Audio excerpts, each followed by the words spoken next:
I'm very happy to see that now NPNOG is on its own and आफैले चलाएर आफैले एउटा organise structure बनिसकेको छ र it's the 10th edition is happening now.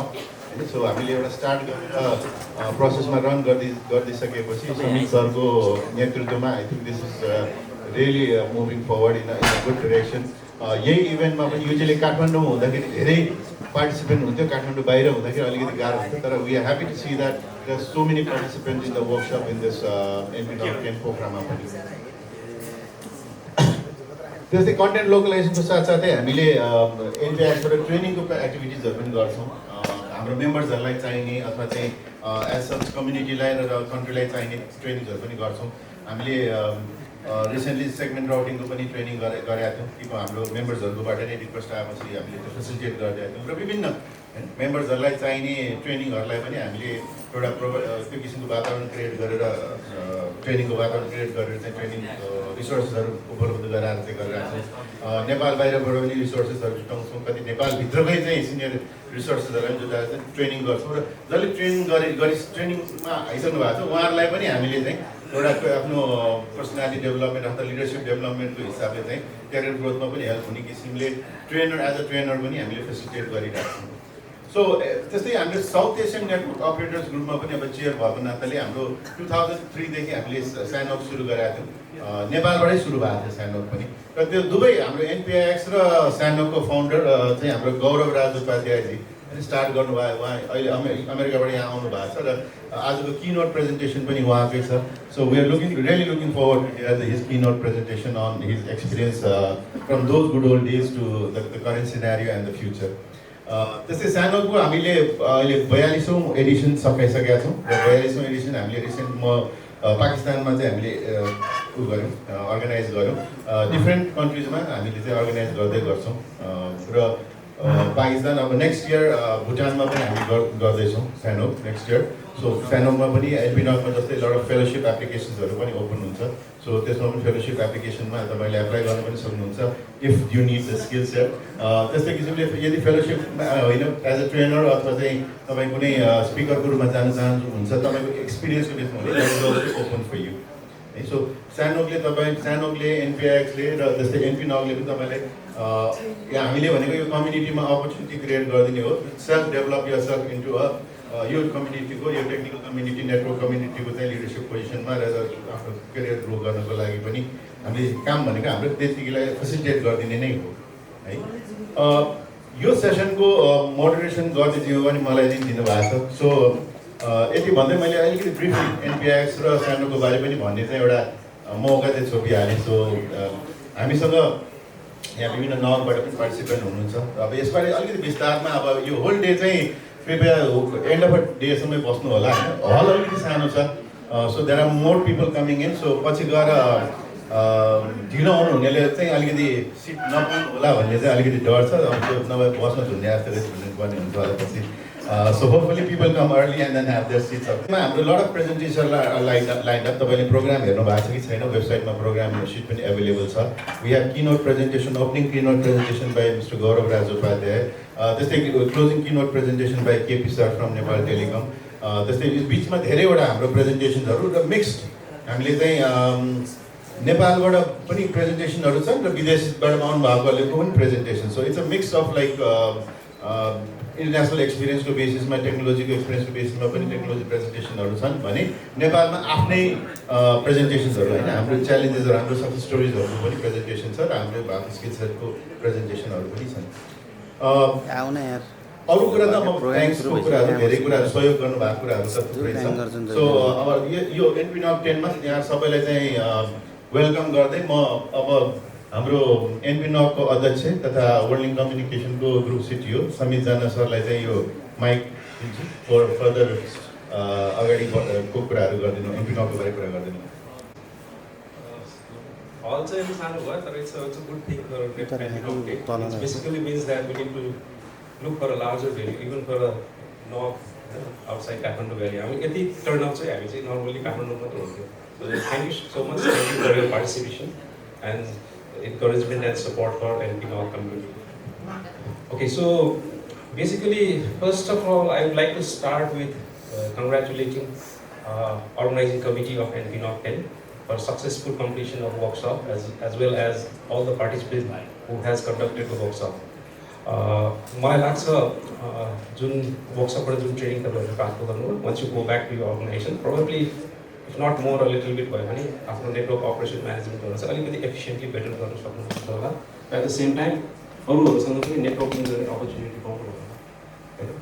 So similarly our distinguished guests, keynote speakers, all participants, and हाम्रो organizing committee, volunteers, trainers, all participation. Officially, I would like to welcome our NPNOG10 today in the majestic city of Pokhara. Thank you so much. Thank you for your all the support.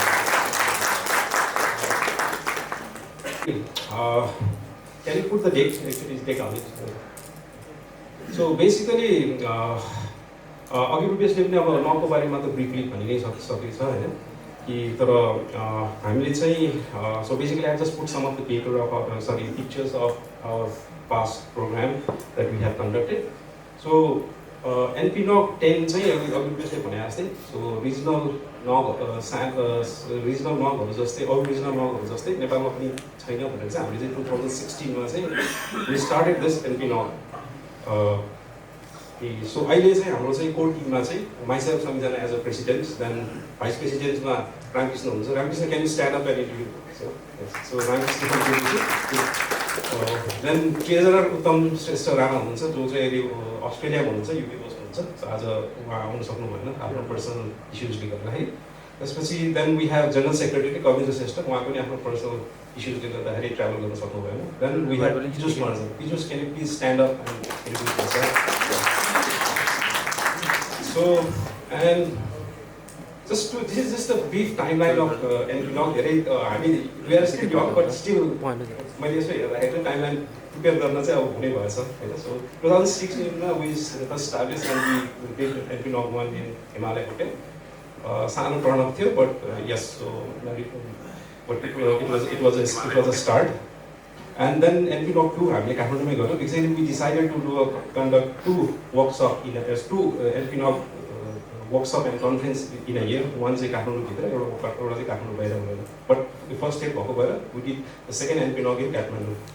Then we moved out of Kathmandu in 2017. We did NPNOG in Bharatpur. Then in 2018 back to Kathmandu. And 2019 again in Kathmandu. For some reason we were not able to do it outside Kathmandu. त्यसपछि 2020 मा चाहिँ अलिकति कोभिडको डेल्टाले अलिकति दुःख दिएर चाहिँ so we did a virtual event at that time. Then 2020 मा नि फेरि त्यही कन्टिन्यू भयो। I think it's my group, some COVID, whatever it is, कोभिडको कन्टिन्युटी गरेर त्यति बेला पनि हामी इभेन्टै गरेको। त्यसपछि फाइनली आएर 2022 मा सानो 38 सँग चाहिँ NPNOG6 चाहिँ हामीले गर्यौँ। Then in 2023 again we came to Pokhara, and then again we did a second event in Kathmandu. And 2024 मा चाहिँ फेरि हामी चाहिँ भरतपुरमा गऱ्यौँ। त्यसपछि now NPNOG10 पोखरामा चाहिँ हामी आज गर्दैछौँ। अब यसमा ब्याक एन्डमा धेरैजना मान्छेहरूले चाहिँ कन्ट्रिब्युट गर्नुभएको छ। सो यु सी द्याट जति पार्टिसिपेन्ट हुनुहुन्छ अलमोस्ट त्यसको 1/3 चाहिँ ब्याक एन्डमा चाहिँ धेरैजनाले काम गर्नुभएको छ। So we have a program होइन, दिव्य कतिवटा चेयर हुनुहुन्छ। त्यसपछि we have NPNOG fellow committee, Rupesh बसले चेयर गर्नुहुन्छ। त्यसपछि NPNOG इभेन्ट कमिटी छ, उत्तमजीले गर्नुहुन्छ। सो अनि त्यसपछि then we also have advisor Gaurav, Rupesh, Indivar, Binay दाई, दीपक दाई। सबैजनाको चाहिँ ब्याकएन्डमा चाहिँ धेरै मेहनत छ यो एउटा प्रोग्राम अर्गनाइज गर्नको लागि। सो अब to add up more, so we have excellent presenters and papers lined up throughout the day. So please stay back till the end of the day. Take this event not only just for a learning, just also take this event as an opportunity to network with each other. And okay, we are very honored to have a representation from our regional north, like Kabir Bhai from BD North, and Suman Bhai also from BD North. Then we have Jichen from BT North. Then we have Ubudu from LK North, and we have Pankaj from INOG from India. Where is Pankaj? Mas from JP. Oh, Mas from IIJ and JP North. So we are very, very honored. Thank you for coming here, so flying so very long flight. But hope you guys have enjoyed this majestic Pokhara. Hope the view of Macha takes away all your tiredness throughout your travel. So thank you so much. Similarly, not at last but not least, I also need to thank our sponsor, right? So without them, this event would not have been possible. So thank you AWS for sponsoring Platinum and also being represented here. Where is Nagraj? Nagraj? Thank you. Nagraj. Thank you, Nagraj. Thank you so much. And we have sponsorship from Juniper, and we have also sponsorship from Cisco. Anyone from Juniper and Cisco? Not yet. Okay, then we also have a sponsorship from Nokia. Vishal, thank you so much. Thank you so much for your continuous support. Then we have, where is it? I will forget. So, Mr. Piano, because I forget. Flex up. Yeah. And then we have support from Flex Office as well. And AppNIC, right? Thank you, Terry. Thank you to AppNIC for your continuous support. And who else? Data World, Snyder. Okay, so yes, Snyder, Data World, and thank you Pokhara Internet as well. So हामीलाई चाहिँ यहाँ इन्टरनेटदेखि लिएर सबै कुराहरूको लागि चाहिँ so हामीलाई चाहिँ यहाँ इन्टरनेटदेखि लिएर लोकल सपोर्ट चाहिँ एकदम राम्रो गरिदिनु भएको छ. So thank you Pokhara Internet. And on the communities front, we have ICANN. Then we also have other sponsors like Worldlink, Subisu, Bio Networks, Dish from Tech9, Classic Tech, Home Networks, Colors, Navirian, Workalai, PCH. What's that? Home Networks. So जति पनि यहाँ चाहिँ हाम्रो workshop participation पठाउनु भएको छ अर्गनाइजेसनहरूले हामीले उहाँहरूलाई चाहिँ एज अ स्पोन्सर पनि हामी क्याटेगोराइज गर्छौँ. Then we also have a support from Nepal Internet Foundation. Vikram sir, yeah. Vikram, thank you so much for your support. Then we have support from NREL, Nirajan and Neeraj. They are here, so they are very instrumental. They are working really hard in the back end to get the success of life. Then we have also support from ISPAN, Sulas. We have a CEO from ISPAN here. And co-host NPRX, thank you. Because thank you so much. And thank you all for NPNOG organizing the meeting. Thank you so much. So for all the speakers, good luck for throughout the day and for all participants. Please be here throughout the day. Thank you so much. Thank you so much.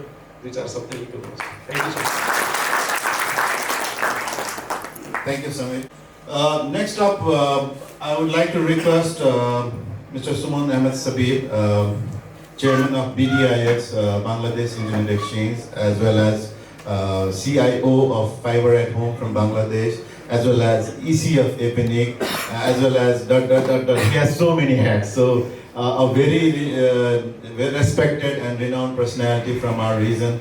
I will lead it up to Mr. Suman to say a few words.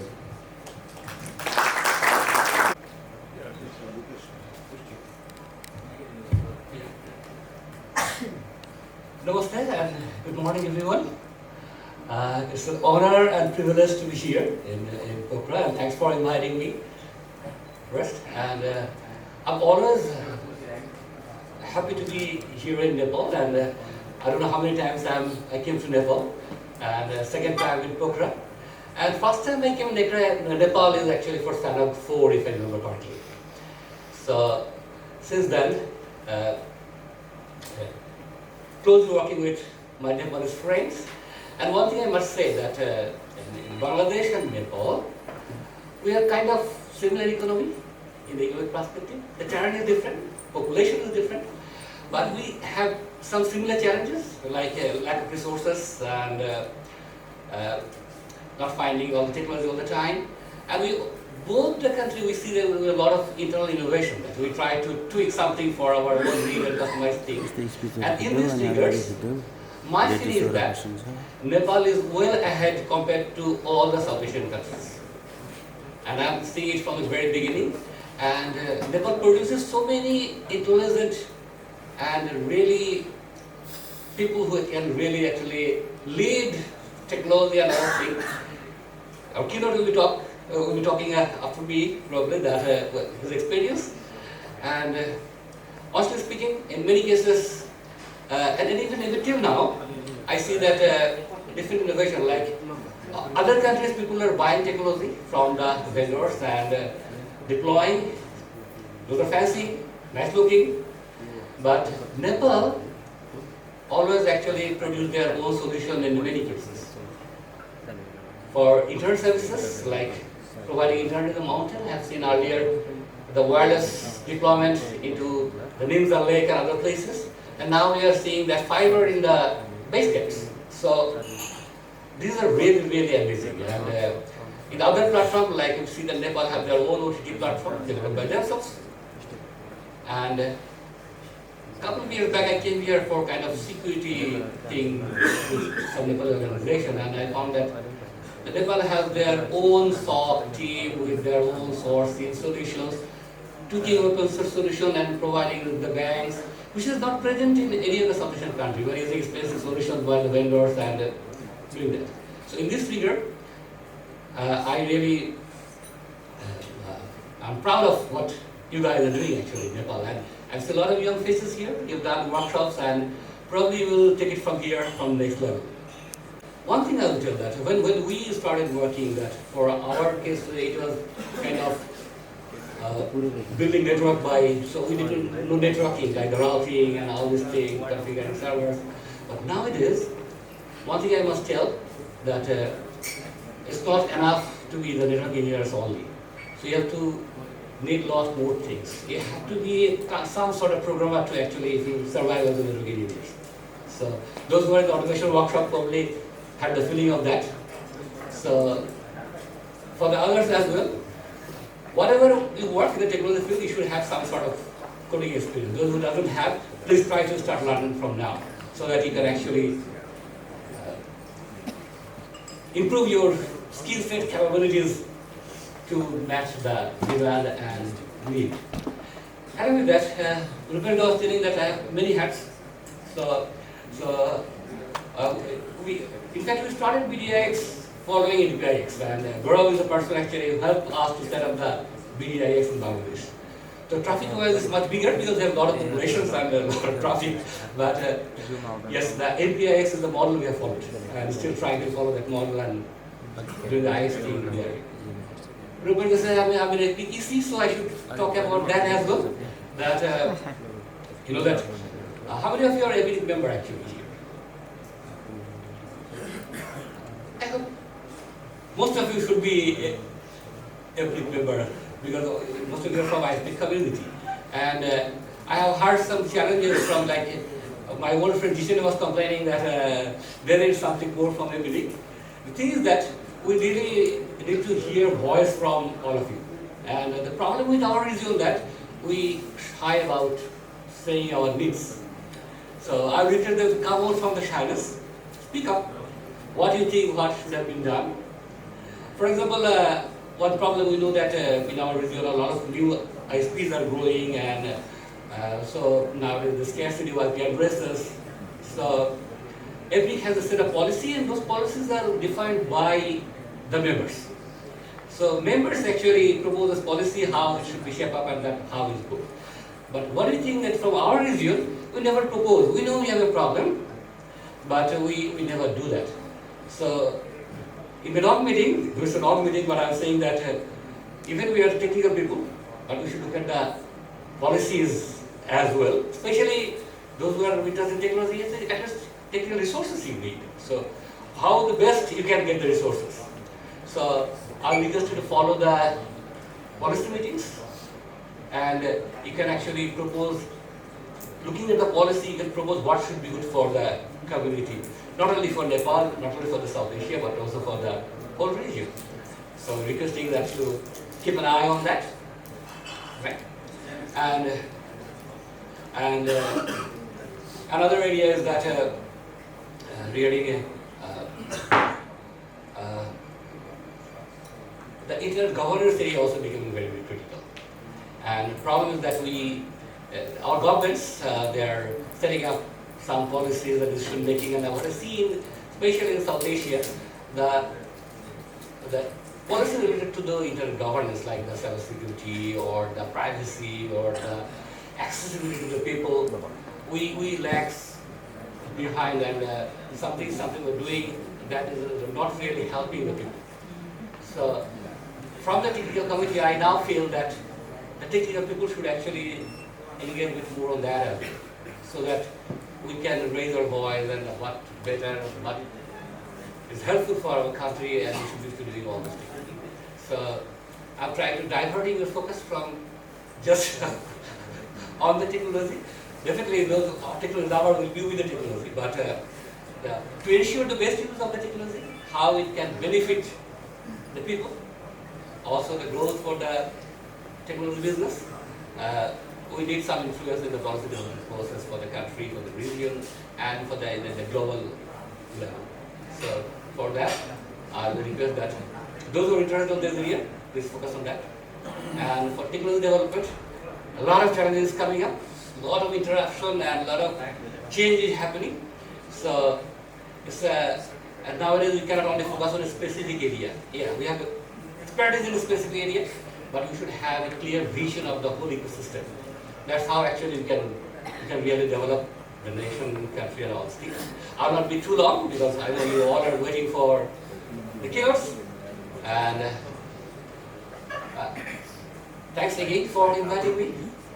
And I'll be happy to come Nepal again. And I will also invite you to join in the build-up meeting, SAMAK meeting. Last Monday we actually discussed about how we can actually, after 20 years, how we can actually reshape SANOG. And one challenge we are facing that in SANOG and other NOGs as well, we are not getting new people to take the lead because we are getting old and it's time to retire. So please come forward and join the community. This year some of you are come to participate. Next year we'll see the structure in NPNOG, maybe in SANOG, maybe in NPNOG, maybe in NPNOG workshops. So I'll request you to participate in those events. And before closing, another thing I should mention that is that we try to innovate. I mentioned earlier that we try to innovate a lot of new things to solve a specific problem to ours. But those solutions may be helpful to other parties. And in some cases, we are having lack of funds to do those things. So I think every foundation has initiated that to support this kind of initiatives. And I don't know how many of you heard of ISIF fund. That funding will come up in request for proposal will come up in January or February, I presume. So those who are doing some kind of thing that actually helps to develop a new solution and services using internet, you can apply for that, and there is a handsome amount of funds to support. So you can all, those who are interested can try to get some support from that to develop it and to share it to a bigger platform. And thank you very much for myself. Thank you for your nice words. Thanks for reminding about NPX. NPX चाहिँ हाम्रो south एसियाको first internet exchange पनि हो. अहिले internet एक्सचेन्जेसहरूको यो अहिले धेरै नै भनौँ न रेभोल्युसनै आइरहेको भने पनि हुन्छ. It's lot of internet exchanges are coming up both community based as well as commercial. NPX चाहिँ नट फर प्रफिट भन्छौँ हामीले, not for profit community based internet exchange हो. NPNOG अघि कुरा गर्दै गर्दाखेरि हामीले यो नेटवर्क अपरेटर्स ग्रुप हो है. अब हाम्रो पनि झुक्यो वी डेभलप द करिकुलम. भुटानमा त्यही किसिमले L1 L2 छ, त्यो बेसिसमा हामीले चाहिँ ट्रेनिङ र प्रोग्राम्सहरू चाहिँ बनाउँदै सेप गर्दै जान्छौँ है. त्यस्तै सानोकमा पनि हामीले अहिलेसम्म 42वटा सानो गर्दाखेरि we already train around 3000 people. ट्रेनिङमा त वर्कसप ट्रेनिङमा 3000 जनाभन्दा बढीलाई चाहिँ हामीले ट्रेनिङ चाहिँ दिइसकेका छौँ भन्दै साउथ एसियाको विभिन्न देशहरूमा. So that's basically what we are trying to contribute as a NOG in this region. NPNOG कोर्ट प्रेजेन्टेसनको लागि हाम्रो गौरव राज उपाध्याय सरलाई यहाँ स्टेजमा आमन्त्रित गर्न चाहन्छु. Just a background of Gaurav Raj Upadhyay, I think we've said that enough. He is the founder of NPIX and SANO. उहाँले एउटा भनेन अघि एउटा इनिसिएट यङ भर्खर जवान हुँदाखेरि चाहिँ इनिसिएट गर्नुभएको कुरा हो. सो त्यो कतिपय कुराहरू आफूले सुनिन्छ गरिन्छ त्यसलाई इनिसिएट गर्यो भने he is the perfect example that how it would benefit the country and how it benefits the country. उहाँले त्यति बेला ल आइएक्स सुरु गर्नुपर्छ नेपालमा भनेर चाहिँ होइन ल्यापटप बोकेर ल्यापटप प्रेजेन्टेसन बोकेर चाहिँ नेपाल टेलिकम वर्ल्ड लिङ्क हाम्रो इन्फोकममा नधाइदिनु भयो भए होइन हामीले म पनि त्यति बेला आइएसपी एसोसिएसनमा थिएँ नधाइदिनु भयो भए हामीले त्यो जमर्को नै हुँदैन थियो कि वी निड टु सेटअप त्यति बेला कति केबिपिएसको सायद उहाँको प्रेजेन्टेसनमा हुन्छ होला सर्टन केबिपिएसबाट हामीले आइएक्स सुरु गरेका थियौँ र अहिले कुन स्टेजमा छ पनि भनिहाल्यौँ सानो स्टार्ट पनि त्यस्तै उहाँ न्यानोकमा गएर होइन त्यस्तै अमेरिकामा यस्तो किसिमको हुन्छ भन्ने कुरा थाहा भएपछि स्टार्ट गर्नुभयो so whatever you experience if you don't initiate it होइन त्यो त्यतिकै हराएर जान्छ तर इनिसिएट चाहिँ गर्नुपर्छ भन्ने कुरा I think is a perfect example of that गौरवजी he is also a past executive committee member of एपिनिकको इसी भनेर भन्छौँ हामीले बोर्डै भनौँ भन्ने पनि भइहाल्यो इसीमा हुनुहुन्थ्यो धेरै वर्ष सर्ट पनि गर्नुभयो होइन र आई थिङ्क तपाईँहरू मध्ये कतिजनालाई उहाँको लागि भोट माग्नलाई पनि हामीले कम्युनिकेट गऱ्यौँ होला so you should also thank everyone was voted for you so having said that thank you very much Gaurav so I hand it over to you for the keynote speak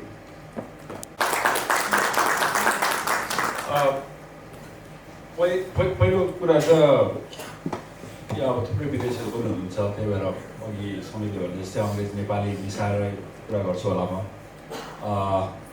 apologies, I'll probably go into Nepali quite a bit to this audience. पहिलो कुरा धन्यवाद यो NPNOG कम्युनिटीलाई साथसाथै एउटा apology पनि म अहिलेसम्म आउनै पाएको थिइनँ 2016देखि आउँछु भयो तर पोखरामा आउनुपर्ने देखा त्यही भएर यो चाहिँ फाइनली आउन मिल्यो अनि मैले केमा कुरा गर्ने त भन्दाखेरि दिव्य प्रोग्राम कम्युनिटी चाहिँ तपाईँको त यत्रो वर्ष काम गर्नुभयो आफ्नो एक्सपिरियन्सको बारेमा कुरा गर्नुहोस् न भन्ने सल्लाह गरेकोले मैले चाहिँ यो 10-15 स्लाइडमा एउटा आफ्नो जर्नी प्रेजेन्ट गर्न खोजेको छु र यो मेरो मात्रै होइन यो चाहिँ हाम्रो नेपालको पनि इन्टरनेटको जर्नीको एउटा रिफ्लेक्सन हो अब भाइ बहिनीहरू धेरै हुनुहुन्छ यहाँ होइन हामीले सुरु गर्दा के थियो र अहिले के थियो यो धेरै फरक छ होइन म जस्तो योचोटि म माथि मर्दी हिमाल चढ्न गएको थिएँ पोखरा इन्टरनेटको कोही हुनुहुन्छ एकदम गुड जब है माथि हाई क्याम्पमा पनि यस्तो हाई स्पिड इन्टरनेट के त्यो चाहिँ गुड त्यो हुन्छ नि हामीले कुनै जमानामा त सोच्नै सक्दैन थियौँ कि मैले अहिले पछि कुरा गर्छु होइन हामीले त्यो खोक्रामा इन्टरनेट जोड्दाखेरि बल्ल बल्ल बल्ल वायरलेस हालेर गरेको थियौँ भने अहिले माथि जाँदाखेरि पनि फाइबर पाइरहेको छ सबैहरू अनि मैले स्क्रिनसटहरू पनि ल्याएको थिएँ अब कुनै अरू बेला प्रयोग गरौँला सधैँ गएन सो त्यसरी हो मैले कुरा गर्छु र अब समय कति हुन्छ त्यसमा बेस भएर विल डु सम Q&A अथवा म दिनभरि यहीँ हुन्छु बेलुका सोसल पनि छ होइन कुनै कुरा सोध्नु छ भने आएर पछि कुरा गर्दा पनि हुन्छ यो फोटो मैले छानेको के भन्दाखेरि यो एउटा साइकलै हो कि हामी सबैको अघि उसले सुमनले पनि भन्दै हुन्थ्यो हाम्रो च्यालेन्जेस एउटा थियो तपाईँहरूको च्यालेन्जेस डिफ्रेन्ट हुन्छ हामीले एक प्रकारले त्यसलाई सल्भ गऱ्यौँ तर सल्भ गर्ने र सोचाइ चाहिँ एउटै हुन्छ कि एउटै तरिकाले सोच्नु पर्यो होइन त्यो अब मैले त्यो भयो चल्यो ओके मेरो आफ्नो बारेमा कुरा गऱ्यो मेरो घर चाहिँ विराटनगर हो मैले एसएचजीसम्म विराटनगरै गरेँ हो पछि काठमाडौँ आइयो त्यसपछि सिङ्गापुर गइयो त्यसपछि अमेरिका गयो होइन एडमिनिस्ट्रेटर रेडियो प्रड्युसर विकासे कार्यकर्ता पत्रकार यो इभेन्ट अर्गनाइजर एन्टरप्रेन्योर अनि कम्युनिटी लिडर यो सबै काम गरे रहेछु क्या मैले हिजो यो बनाउँदाखेरि पनि आफैलाई पनि धेरै धेरै गरिएछ जस्तो लाग्यो धेरै ह्याट वेयर गरियो त्यस्तै अघि रुपेशले भने जस्तै लकिली भनौँ न अथवा एउटा समय र परिस्थितिले गर्दाखेरि धेरै कुरा सुरु गर्ने एउटा जमर्को पनि गरेको थियो जस्तै NPIX सुरु गरियो SANOC सुरु गरियो अनि जस्तै मैले बङ्गलादेशमा BDIX पनि सुरुवात गर्न हेल्प गरेँ जस्तै फिलिपिन्समा गरेँ जस्तै थोरैमा गरेँ र अहिले चाहिँ म एमाजोनमा काम गर्छु अन्तिममा गएर सियालमा है अब यो चाहिँ सुरुवात के मैले यो गर्दाखेरि यो अडियो आएन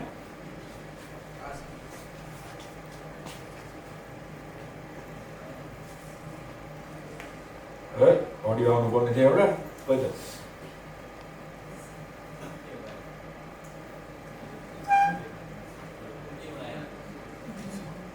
ला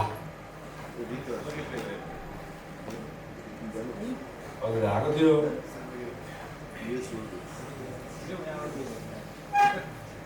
है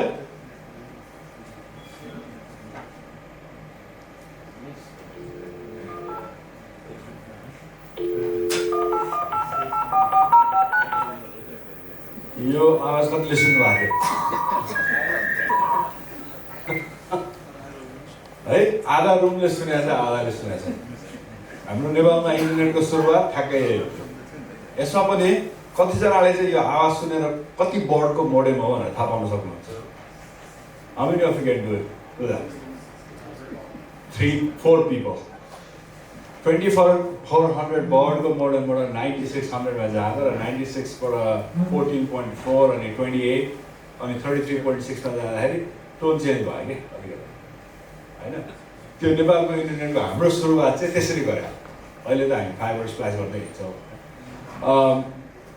त्यसपछि त्यतिखेर हामी जेनरली 9.6 kbps मा इन्टरनेट चलाउँथ्यौँ 2400 बर्डको मोडेमहरू खासै चलेन केही समय चलायो त्यसपछि चलेन त्यो चाहिँ हाम्रो सुरुवातको समय थियो मेरो पनि सुरुवातको समय थियो 96 मा यो आइएससी गरेपछि के भन्छ मैले एउटा कम्प्युटर अपरेटरको रूपमा काम गर्थेँ र त्यतिखेर हाम्रो इमेल चाहिँ युयुसिपीमा हुन्थ्यो हैन अहिले कसैले चलाउँदैन युनिक्स टु युनिक्स कपी प्रोटोकल भन्ने इमेल जति सबै त्यही वर्ल्ड लिग र मर्कन्टाइलले अनि अर्को एउटा आइएसपी त्यो सिसिएसएल भन्ने तिनैजनाले गर्थ्यो यहाँ कतिजनाले बिबिएस भन्ने सुन्नुभएको छ बिबिएस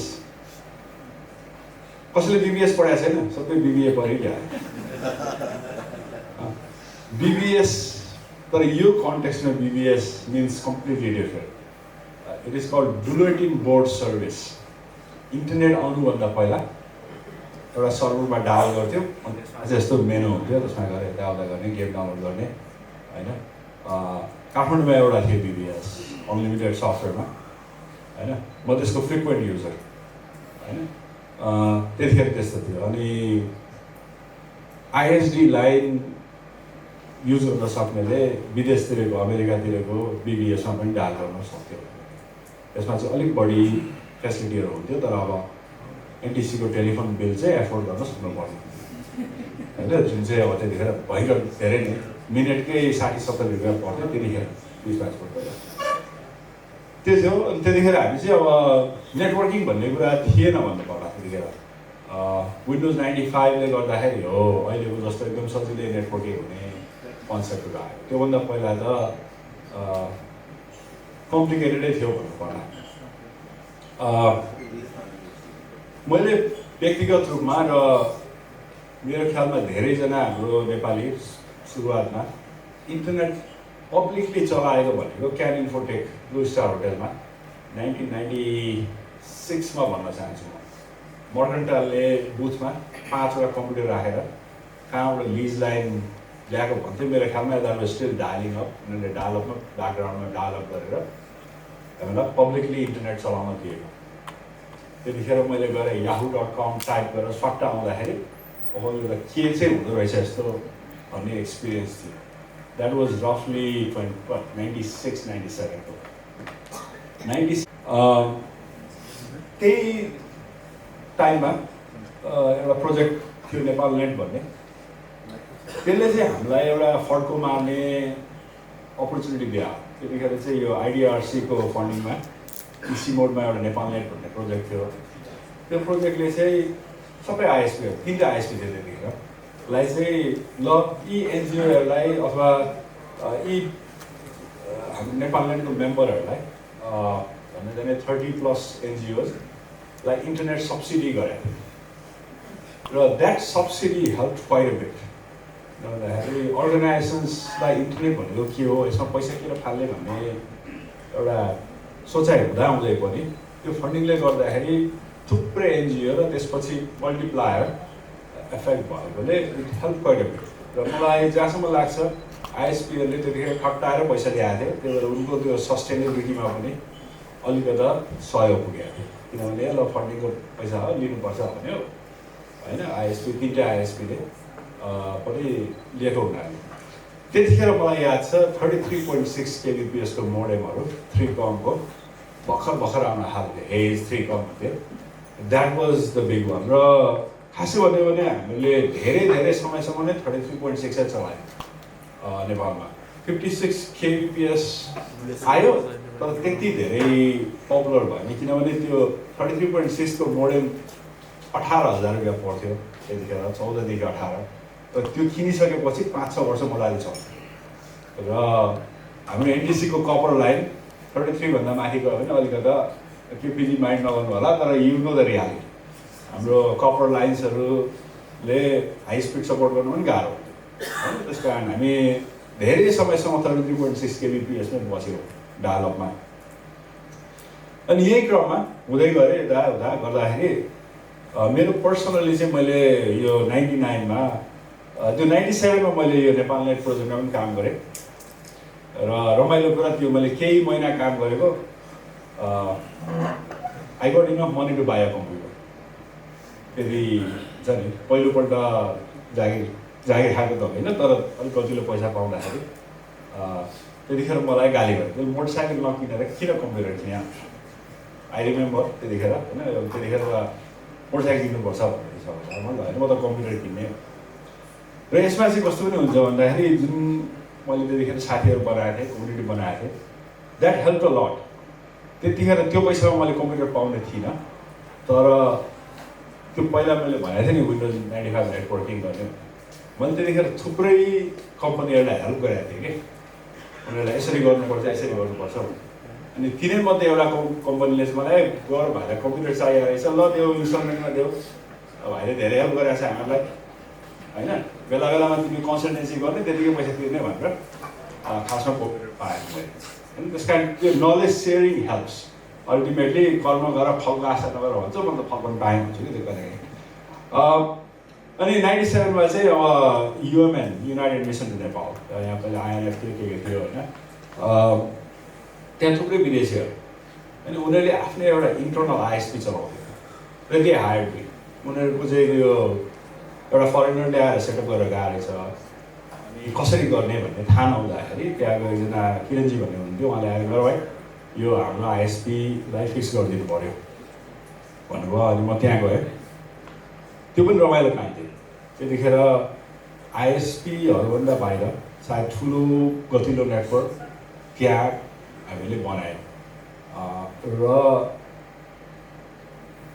युएमएन काम गर्दाखेरि नै हो मैले यो एनपिआइएक्स भन्ने चिज बनाउनु पर्यो भनेर मेरो दिमागमा किन भन्दाखेरि मेरो अफिसमा युएमएनको सर्भिस मर्केन्टाइलबाट मैले घरमा होल्डिङ चलाउने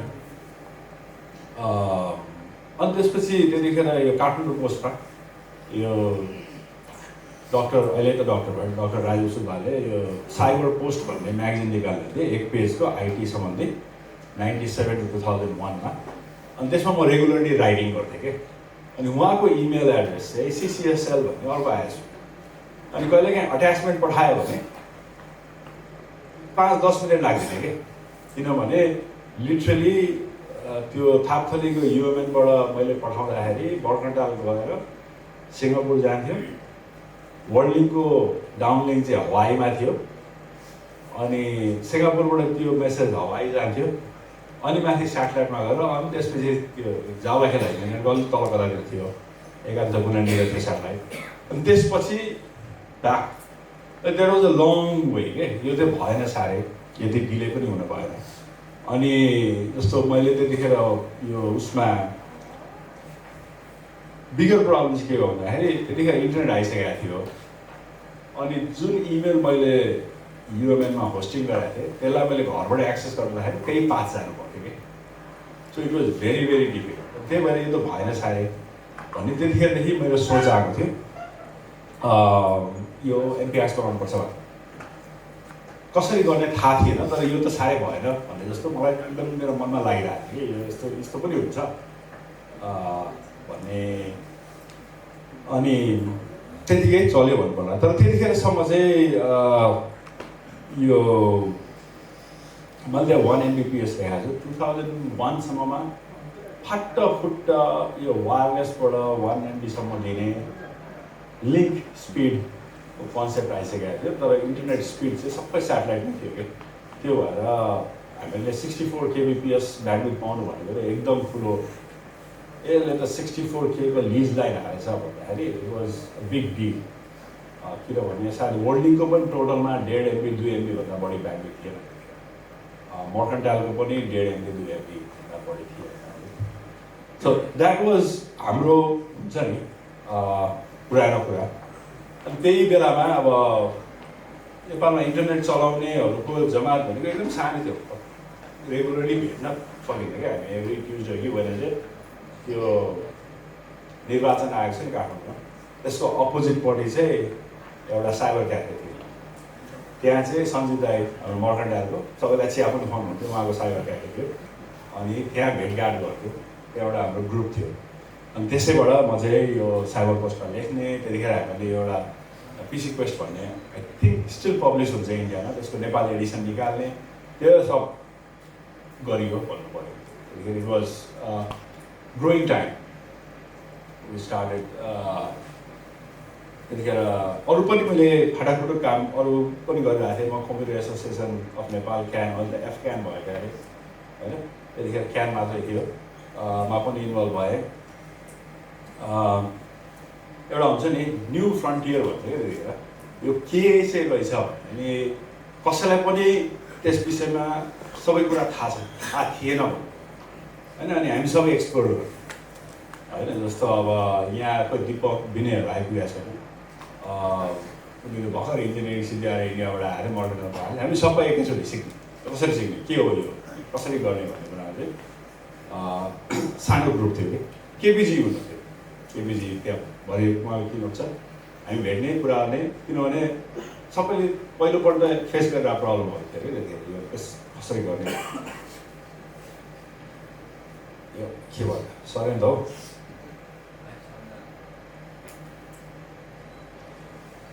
त्यसपछि यो 2001 to 10 भनेर मैले राखेको छु यो चाहिँ हामी त्यतिखेर चाहिँ झन्डै 1 MB बाट 1 Gbps सम्म भयो है त्यतिखेर म चाहिँ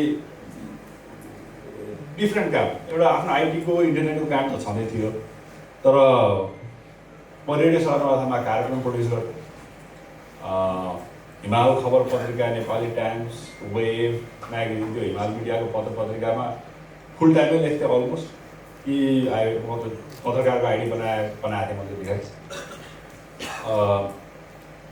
र त्यो चाहिँ मेरो एउटा साइड फुल टाइम जब जस्तै थियो अनि 2001-2 अहिले कतिजनाले CCNA गर्नुभएको छ अथवा सुन्नुभएको छ CCNA-को बारेमा होइन त्यो CCNA प्रोग्राम चाहिँ नेपालमा मैले इन्ट्रोड्युस गराएको थिएँ 2001-2 त्यो प्राइम कलेज काठमाडौँमा KCM र IOE-मा यो सिस्को नेटवर्किङ एकाडेमी प्रोग्रामहरू अनि त्यो पनि इन्ट्रेस्टिङ छ त्यो पनि मलाई थाहा थिएन हुन आँटेको छ भनेर मैले पहिला इसी मोडमा काम गरेँ एकजना हुनुहुन्थ्यो त्यो नेपाल नेट प्रोजेक्टको इन्स्टिगेटर अचानक एक दिन फोन गरेर त्यो त्यतिखेर उनीहरूको मलेसियामा रहेछ त्यो प्रोग्राम गरौँ I need you to do this what do you want me to do भनेको I just run the program तिमीलाई थाहा छँदैछ अनि त्यसपछि म चाहिँ UNDP-मा जागिरे हुने भएर त्यो basically launch the to programme र त्यति देखेर हो नेपालमा पहिलोपल्ट ICT फर डेभलपमेन्ट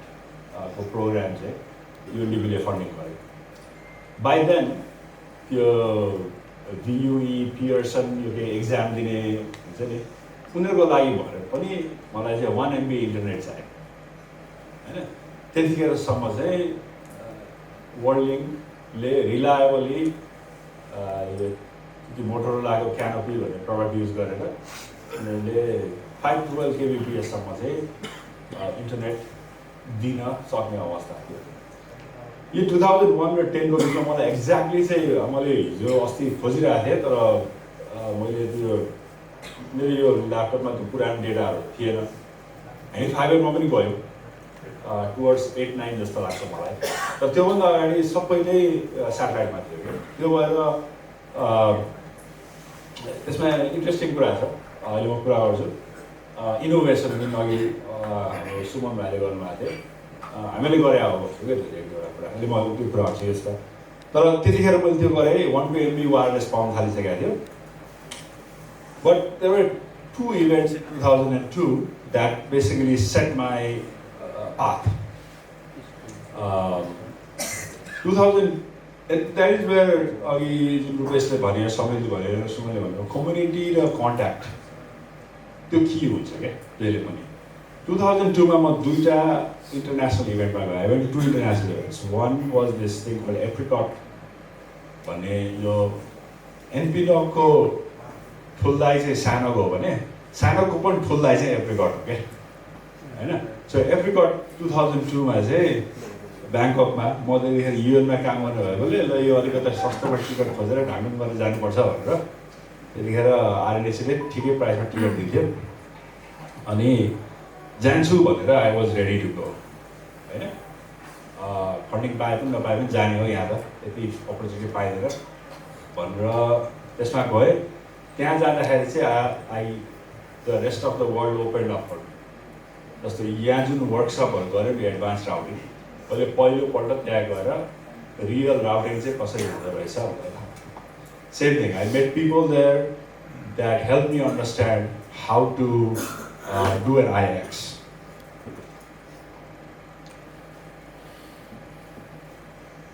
अलिक दौडाउनु पऱ्यो है how to do an IX NPX कसरी बनाउने भनेर मैले त्यतिखेर मैले त्यहाँ एक्सपर्टहरूलाई सेयर गरेँ कि हाम्रो यस्तो प्रब्लम छ बहुत के भन्छ प्रब्लम छ भन्दाखेरि होइन IX त यति सजिलै हुन्छ नि भने त्यसपछि म त्यही इयरमा मे महिनामा त्यस्तै एउटा कम्पिटिसन जितेर डिसिजर पाएँ त्यहाँ गएर मैले पहिलोपल्ट 10G सर्किटहरू देखेको त्यतिखेरको अप्टिक्स भन्दा पनि अहिलेको हाम्रो ल्यापटप जत्रै यत्रो XFP पनि होइन अहिले त हामी SFP भन्छौँ होइन SFP प्लस त्यतिखेर अनि XFP हुन्छ त्यतिखेर यत्रो ठुलो बिर्सिसकेँ मैले के भन्छु त्यसलाई 10 गिग सर्किटहरू मैले देखेको थिएँ है सो ब्याङ्ककबाट फर्केर आएपछि रूपेशले भने जस्तै म प्रेजेन्टेसन बनाएर सबभन्दा पहिला रूपेशकोमा गएको हो किनभने यो ISP एसोसिएसनको जेनरल सेक्रेटरी तिमीहरूको ISPहरू काम नलाग्ने यो गर्नुपर्छ भनेर गएको अनि उसले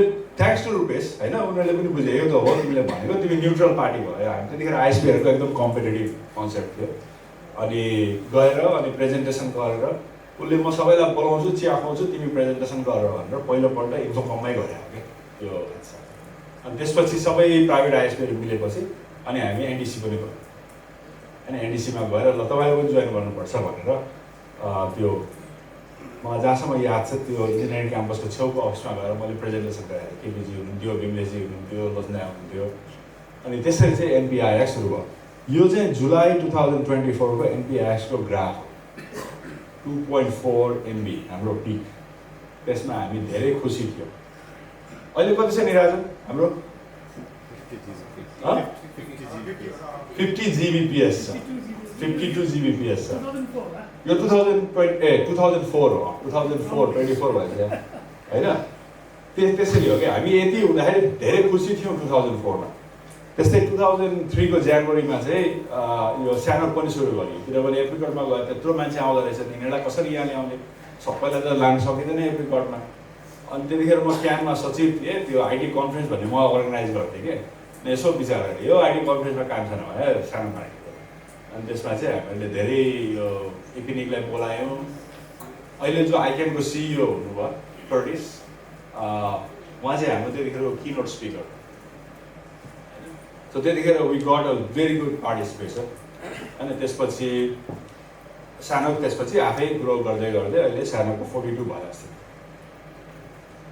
त्यसपछि यो 2001 to 10 चाहिँ मैले धेरैतिर यो हुन्छ नि यता पनि गरेछ उता पनि गरेछ समय रहेछ कि मैले आफै हेर्दाखेरि मलाई लुक ब्याक 2002 मा म यो प्याकेट क्लियरिङ हाउस भन्ने अर्गनाइजेसनमा काम गर्न थालेँ यहाँ थुप्रै भाइहरू छ प्याकेट क्लियरिङ हाउस त्यसले मलाई धेरै इन्टरनेसनल एक्सपोजर दियो र त्यो किन भन्दाखेरि उसले के भन्यो भन्दाखेरि you did a really good जब with NPIX lot of people struggle with this how to do an IX how to solve the problem how to bring people together why don't you help us do IX अनि मैले पहिलोपल्ट BDIX बङ्गलादेशमा गएर अनि अर्को IX help सुमन भाइसँग मिलेर अर्को ix setup गर्नलाई हेल्प गरेँ, त्यसपछि फिलिपिन्समा गएँ, त्यसपछि मोजाम्बिकमा गएँ, त्यसपछि हुन्छ नि त्यो पिसिएसमा थुप्रै ठाउँ दौडाएँ।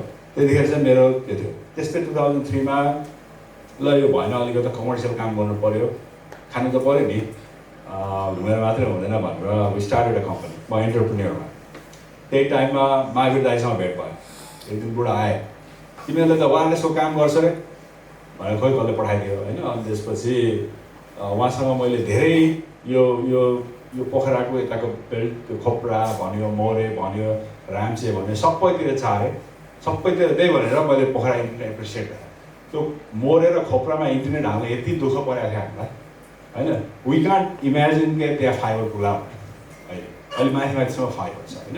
सो यो त्यतिखेरको डिजाइन थियो क्या हाम्रो रिले स्टेसन नाङ्गीमा कसरी इन्टरनेट पुर्याउने भने यो मैले बनाएँ नि, मायुदाले बनाएर पठाएको थियो मलाई, यस्तो गर्नु पऱ्यो भनेर बुढाले पठाएको थियो क्या। अनि so we had to figure that out. र यो त्यो पनि हुन्छ नि, एउटा कामको अर्को इफेक्ट के हुन्छ भन्दाखेरि अहिले हामी वाइफाई निस्ट्रिक्टली चलाउँछौँ है। यो 2008 भन्दा अगाडि नेपालमा वाइफाई चलाउनलाई लाइसेन्स लिनुपर्छ भन्ने थियो कानुनमा। इक्विपमेन्ट मगाउन पाइँदैन थियो, 2.4 गिगाहर्ज 5.8 को इक्विपमेन्ट पनि मगाउन पाइँदैन थियो। अनि महावीर दाईले यसलाई लिडरसिप गरेर हामीले चाहिँ संसदमा गएर पार्लियामेन्ट्री कमिटीमा हल्ला गरेर त्यो महावीर दाईकै देन भन्छु क्या, हामीले बनाए त सुन्दैन थिए, उहाँले गर्दाखेरि खुल्न पाएँ। तर त्यो एक्चुअल ड्राफ्ट त मैले र सतीश खरेल भन्ने लयरले मिलेर लेखाएको क्या। अनि त्यो चाहिँ मलाई प्राउड मोमेन्ट लाग्छ। महावीर दाईसँग धेरै काम गरियो, तर उहाँले धेरै काम गर्नुहुन्छ, हल्ला गरेर केही गर्नुहुन्छ होइन। तर नेपालमा वाइफाईको यो लाइसेन्सिङ ओपन गर्ने चाहिँ एउटा बिग अचिभमेन्ट जस्तो लाग्यो कि। त्यसमा त लागेको थिइनँ म, तर प्रब्लम पऱ्यो नि, त्यसलाई त सल्भ गर्नु पऱ्यो नि। कसरी सल्भ गर्ने, how do you solve it? The only way to solve it is change the law change गर्नु त पार्लियामेन्ट जानु पऱ्यो। सो त्यसरी चाहिँ इट कहिलेकाहीँ नजान्दिनँ पाराले पनि चेन्ज आउँछ कि, तर that also is the difference. अनि मैले यो 1 to 10 गरेँ, लट अफ थिङ्स। त्यतिखेर म एपिनिकमा इन्भल्भ हुन थालेँ, एपिनिकमा आइएक्स सिफ्ट भन्ने थियो, त्यसपछि एप्रिकर्डको बोर्डमा गएँ। र यो 2010सम्म पुग्दाखेरि चाहिँ हामी 10G को आसपास पुगिसकेका थियौँ। जहाँसम्म मलाई याद छ 2008 या 9मा NPNOG10 जुन स्विच किनेको थियो त्यसमा चाहिँ 10G पोर्ट थियो, एक्सट्रिमको स्विच किनेको थियो, त्यसमा चाहिँ 4वटा 10G पोर्ट थियो first time. We are already there.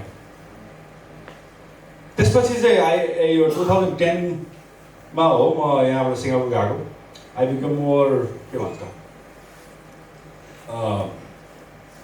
यो फिरन्ते घुमन्ते काम थियो पिसिएसको, मोर सोलिड तर नेटवर्क ठुलो भयो। त्यतिखेर म यो ल्यान्डलाइन भन्ने कम्पनीमा गएको थिएँ। फर्स्ट 2 महिना त मैले 1G निकालेर 10G जोड्ने काम मात्रै गरेँ, पुरा एसिया पेसिफिकभरि नै। त्यति rapidly the thing was changing. हामी यहाँ 1G स्ट्रगल थियो। मैले त्यतिखेर यो समितिहरू त्यो आइएसपीलाई तिमीलाई त्यो 1G अप्टिक चाहिन्छ, म किलोमा लिएर आउँछु सिङ्गापुरबाट भन्थेँ क्या। त्यो हामी निकाल्यो, अब के गर्ने भन्थ्यो, खाल्दिनँ भन्थ्यो। मैले कति त्यतिकै झोला गएर इट वाज लाइक द्याट। हामी यहाँ 1Gमा स्ट्रगल गरिरहेको थियौँ, फाइबर ल्याउने कि नल्याउने भनेर। उहाँ मान्छेहरू 1G छोडेर 10G जान थाल्छ। 2012मा London Olympics limelight big part थियो। त्यतिखेर हो फर्स्ट टाइम 100G प्रोडक्सनमा हालेको मैले। भनेपछि कहिले 10 वर्षदेखि 12 वर्ष भयो 10G प्रोडक्सनमा हालेको, 100G प्रोडक्सनमा हालेको सरी होइन। अनि त्यही हो, काम गर्दै गयो, नेटवर्क बढाउँदै गयो। By 2015 I was running global network अनि त्यसपछि दे ट्रान्सफर टु द US। यसमा एक्साइटिङ चाहिँ के छ भन्दाखेरि त्यो टेक्नोलोजिकल इनोभेसनहरू चाहिँ भेरी भेरी ऱ्यापिड। कति ऱ्यापिड हुँदो रहेछ। हामी 9.6 1G गरिरहेको थियौँ, जब कि rest of the world was moving so fast के हामी क्याचअप गर्नलाई गाह्रो हुँदो रहेछ। अनि 2023 one thing for me is I have always been day जब वर्क काम गर्नुपर्छ, कम्युनिटी सर्भिस प्यारलमा छ कन्स्ट्यान्टली। सो त्यो लाइनमा गए पनि यो 11मा म एपिनिक एक्जिक्युटिभ काउन्सिलमा इलेक्टेड भएँ। र 2010मा यो DNS रुट सर्भर कतिजनालाई थाहा थियो? Quite a few. यो पिसिएसको मान्छे नट इन्क्लुडेड। DNSमा DNS सेक एड गरेर डिएनएस रुटलाई सिक्योर गर्नुपर्छ भन्ने कुरा चाहिँ यो राजनीतिक भेरी पोलिटिकल टपिक हो क्या कसले चाहिँ त्यो साँचो राख्ने भन्ने होइन अनि त्यसको सोल्युसन चाहिँ के निकाल्यो भन्दाखेरि साँचो जसले राखे पनि 14 जना चाहिँ वर्ल्ड वाइड सेलेक्ट गर्ने जसले चाहिँ त्यो प्रोसेस मोनिटर गर्नु आउँछन् त्यसमध्येमा छानिए म पनि अनि लास्ट इयरसम्म त्यही 2 वर्षलाई साइन अप गरेको 12 वर्षसम्म गएँ so that was also very unique के त्यो रुट सिस्टम त्यो पनि एउटा कन्ट्रिब्युसन थियो त्यति नै खेर हो हामीले यो एनपिआइएसमा अराउन्ड 2010 मलाई याद छ म सिङ्गापुर जानुभन्दा पहिला माई बिग प्रोजेक्ट हो मेरो एउटा भयो time of big project was मैले यो सिङ्गापुर जानुभन्दा पहिला सबै फाइबरमा हाल्नुपर्छ है भनेर यो डिराजन त्यतिखेर अरू भाइहरू थिए एउटा एकदम पुसै गरेको थिएँ कि यो धेरै ढिले गर्नु हुँदैन अब त्यसपछि त म म्यानेजमेन्टमा त्यसपछि चाहिँ मैले हुन्छ नि राउटर थुत्ने राउटर कन्फिगर गर्ने चाहिँ बिस्तारै बिस्तारै सिस्टम एडमिन गर्न त मैले पुरै छोडिदिएँ नेटवर्क एडमिन चाहिँ गरि नै रहेको थिएँ धेरै समयसम्म तर यो युएस ट्रान्सफर भएपछि चाहिँ आई बिकेम म्यानेजमेन्ट तर म्यानेजमेन्टमा पनि is interested is process improvement टिमलाई कसरी काम गर्ने एक्लै त गर्न सकिँदैन नि त्यो इम्प्याक्ट ठुलो हुन्छ क्या कहिले काहीँ सोचिन्छ म्यानेजमेन्ट भयो भने के काम वाट इज द युजफुलनेस बट एउटा सर्टन पोइन्टमा पुगेपछि आफैले गर्न सकिँदैन टिम चाहिन्छ र टिमसँग मिलेर काम गर्नुपर्छ team will do the execution you can do the planning र innovation can comes on other sides as well technical मात्रै इनोभेसन हुँदैन process innovation contractual innovation product innovation त्यो सबै इज अ डिफ्रेन्ट एलिमेन्ट तर त्यो सबै गर्नको लागि you have to have a very, very good understanding of the technology itself. If you don't understand the technology itself, जसले ट्रेन्चमा गएर काम गरेको छैन नि, it's not possible to go and innovate at a higher level. At a lot of times, especially MBA गरेपछि मान्छेले I think they can innovate at the top. But unless you've gone from the bottom and work in the trenches, it's very, very difficult to innovate at the higher level. In 2016, I became the NPNOG chair.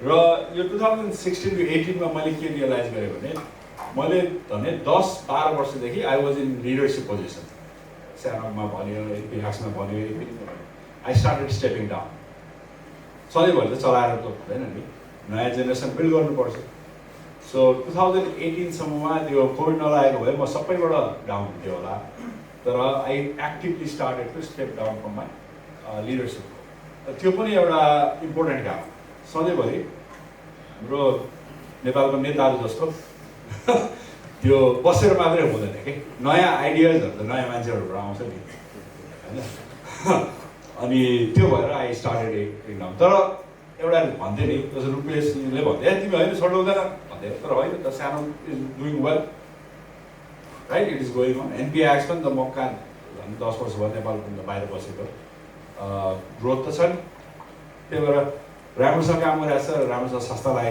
Establish गरिरहेको छ भने यु किप going now यो अलिकति skip गर्छु म Amazon गएँ एमाजोनको scale is big limelight was a global network big network वर्ल्डको top 5-6 नेटवर्कमा आउँथ्यो एमाजोन इज 10 times बिगर होइन एमाजोनमा म जाँदाखेरि 2018 मै internally 400 gig was very prevalent. There was 400 gig market map, there was not a standard, it was not very openly available. When I went to Amazon, I started being a manager. Full company, and this may be new for you guys, just the wording full company, there is an option to get promoted without being a manager. You don't have to become a manager to get into senior level. त्यसमा के हुन्छ भन्दाखेरि होइन म आफ्नो usual काम गर्छु I don't want to do people management you can keep on doing work तर त्यसमा चाहिँ you don't have direct control over people you have to have convincing argument force multiplier भन्छ क्या त होइन you multiply by being influential on what other people are doing हुन्छ तिमी चाहिँ एउटा अथोरिटी जस्तै हुन्छ क्या that is what I did at Amazon for a few years अब एमाजोनको बारेमा म कुरा गर्दिनँ एमाजोनको बारेमा युट्युबमा जहाँ यति धेरै राइटिङहरू छ कुनै क्वेसन छ भने भरे बेलुका डिनरको टाइममा आएर सोध्नु होला। एपिडी इसीमा पनि गएँ, पल विल्सन 26 इयर्स डिजी, उहाँ रिटायर हुनुभयो। उहाँसँग धेरै काम गऱ्यो क्लोजली फर मेनी इयर्स होइन। र त्यो हाम्रो फोटो भाइ भुटानमा खिचेको हो त्यो 2-4 वर्ष भयो। त्यो पनि म्यानेजमेन्ट रोलै थियो कि इसीमा हुँदाखेरि बोर्ड मेम्बर मात्रै हुँदाखेरि जे भने पनि हुने हो, चेयरम्यान भइसकेपछि त you're effectively the boss of the CEO होइन। अनि त्यो हुँदाखेरि it's also a management role. तर मैले त्यो इन्टरफेयर त गर्नु भएन नि, पललाई त आफ्नो काम गर्न दिनु पऱ्यो। मैले एउटा कुरा यहाँ मिस गरेँ, यो 2015-18 मा पुग्दाखेरि 100 gig was prevalent even in Nepal. र त्यो चाहिँ एउटा हाम्रो आई कङ्ग्रेचुलेट हामी सबैजना यो इन्डस्ट्रीमा। हामीहरूले त्यो जति टाइम लाग्यो नि 9.6 बाट 1 MB पुग्न र 1 MB बाट 1 G पुग्न, 1 G बाट 100 gig पुग्न हामीलाई धेरै टाइम लाग्यो। It was really rapid across the board. अनि किनभने फाइबर फालाफाल भएपछि, फाइबर सस्तो भएपछि किन भन्दा ब्यान्ड त सधैँ छ, अप्टिक्सको प्राइस पनि घटेर आयो। That may be a big deal, तर we move really fast. Now यो लास्ट कुरा, अब 2020 मा 19 मा एमाजोनले लाइभ स्पोर्ट्स स्ट्रिमिङ गर्न थाले। They started streaming live sports. Now you might say what is the big dill about it? The big dill is Amazon, when it streams, it is doing it exclusively, meaning it is not available anywhere else. It is not available on TV, it is not available on cable, nowhere else. Only way to watch certain sports event is on the Amazon app. It changed the dynamics. First time I got seconded. किनभने एउटा मैले भनेको त्यो Amazon 10 times bigger भयो भने मलाई त boring भइसकेको थियो कि त्यो लाइनलाइनमा गरेर काम हो, it's just bigger, what is the big deal भन्दाखेरि so they send me to prime video. र गएको 4 वर्षदेखि भन्नु पर्ला I am very involve in consumer satisfaction के मान्छेले भिडियो स्ट्रिम गर्दाखेरि प्रब्लम नआओस् होइन। नर्मली डे टु डे त प्रब्लम आउँदैन होइन, तर जब 1 करोड चाहिन्छ 10 मिलियन भने 1 करोड हुन्छ नि होइन। 1 करोड भन्दा माथि 1.5 करोड मान्छेले एकैचोटि स्ट्रिम गर्दाखेरि how to make it work, that is a very different problem set. किन भन्दाखेरि सो अमेरिकन फुटबल भनेको अमेरिकनहरूको लागि एउटा रिलिजन हो क्या। Every event is watched by 13, 14, 15 million people होइन। भनेपछि they will Al watch it at the same time. जस्तो अब हामीले मुभी रिलिज गऱ्यो भने सबैले एकैचोटि हेर्दैन, बिस्तारै हेर्छन्, फरक पर्दैन क्या। तर फुटबल भयो जस्तो यहाँ पनि त हुन्छ नि, त्यो क्रिकेट हुँदाखेरि हाम्रो एनपिआरको ग्राफ माथि जान्छ नि, त्यही हो क्या, कन्सेप्ट त्यही हो। तर हाम्रो डिफ्रेन्स के छ भन्दाखेरि यहाँ चाहिँ स्ट्रिमिङमा पनि आउँछ, टिभीमा पनि आउँछ होइन। स्ट्रिमिङ चलेन भने मान्छेले टिभीमा गएर हेर्छ, जियो हटस्टारको पनि त्यही, एपमा आएर पनि टिभीमा गएर हेर्छ। एमाजोनले गर्दाखेरि चाहिँ no option, only available on the internet over the primary app.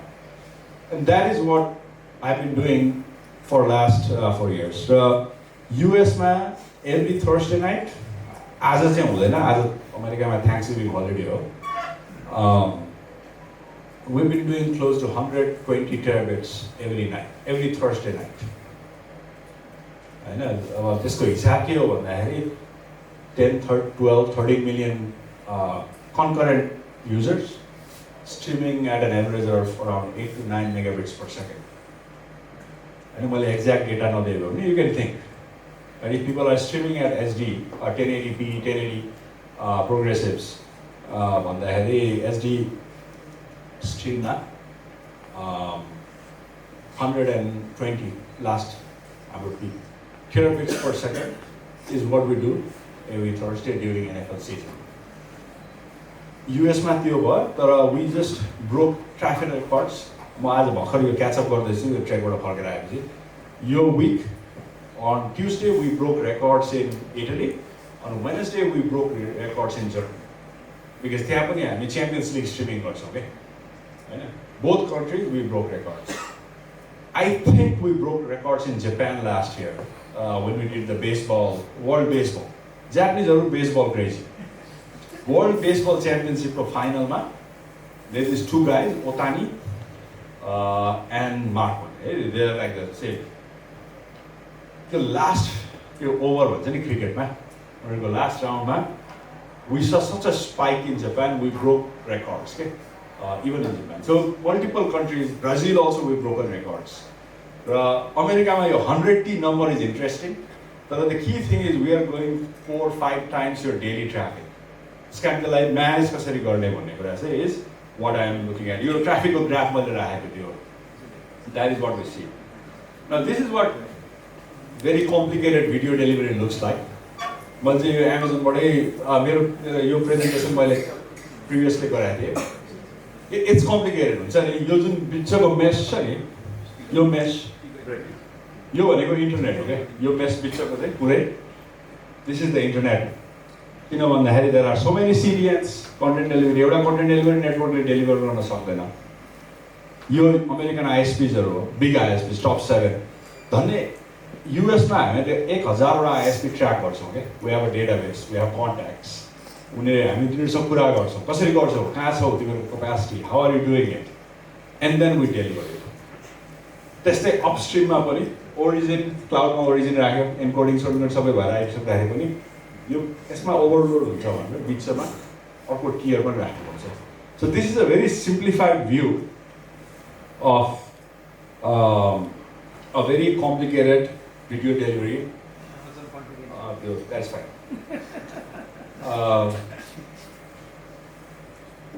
Your website man, but I so almost last slide. So this is a पुरानो कुराहरु धेरै एक्सपिरियन्सको कुरा गरे मैले हैन. इन्टरनेटको ग्रोथको कुरा गरे. We talked about it.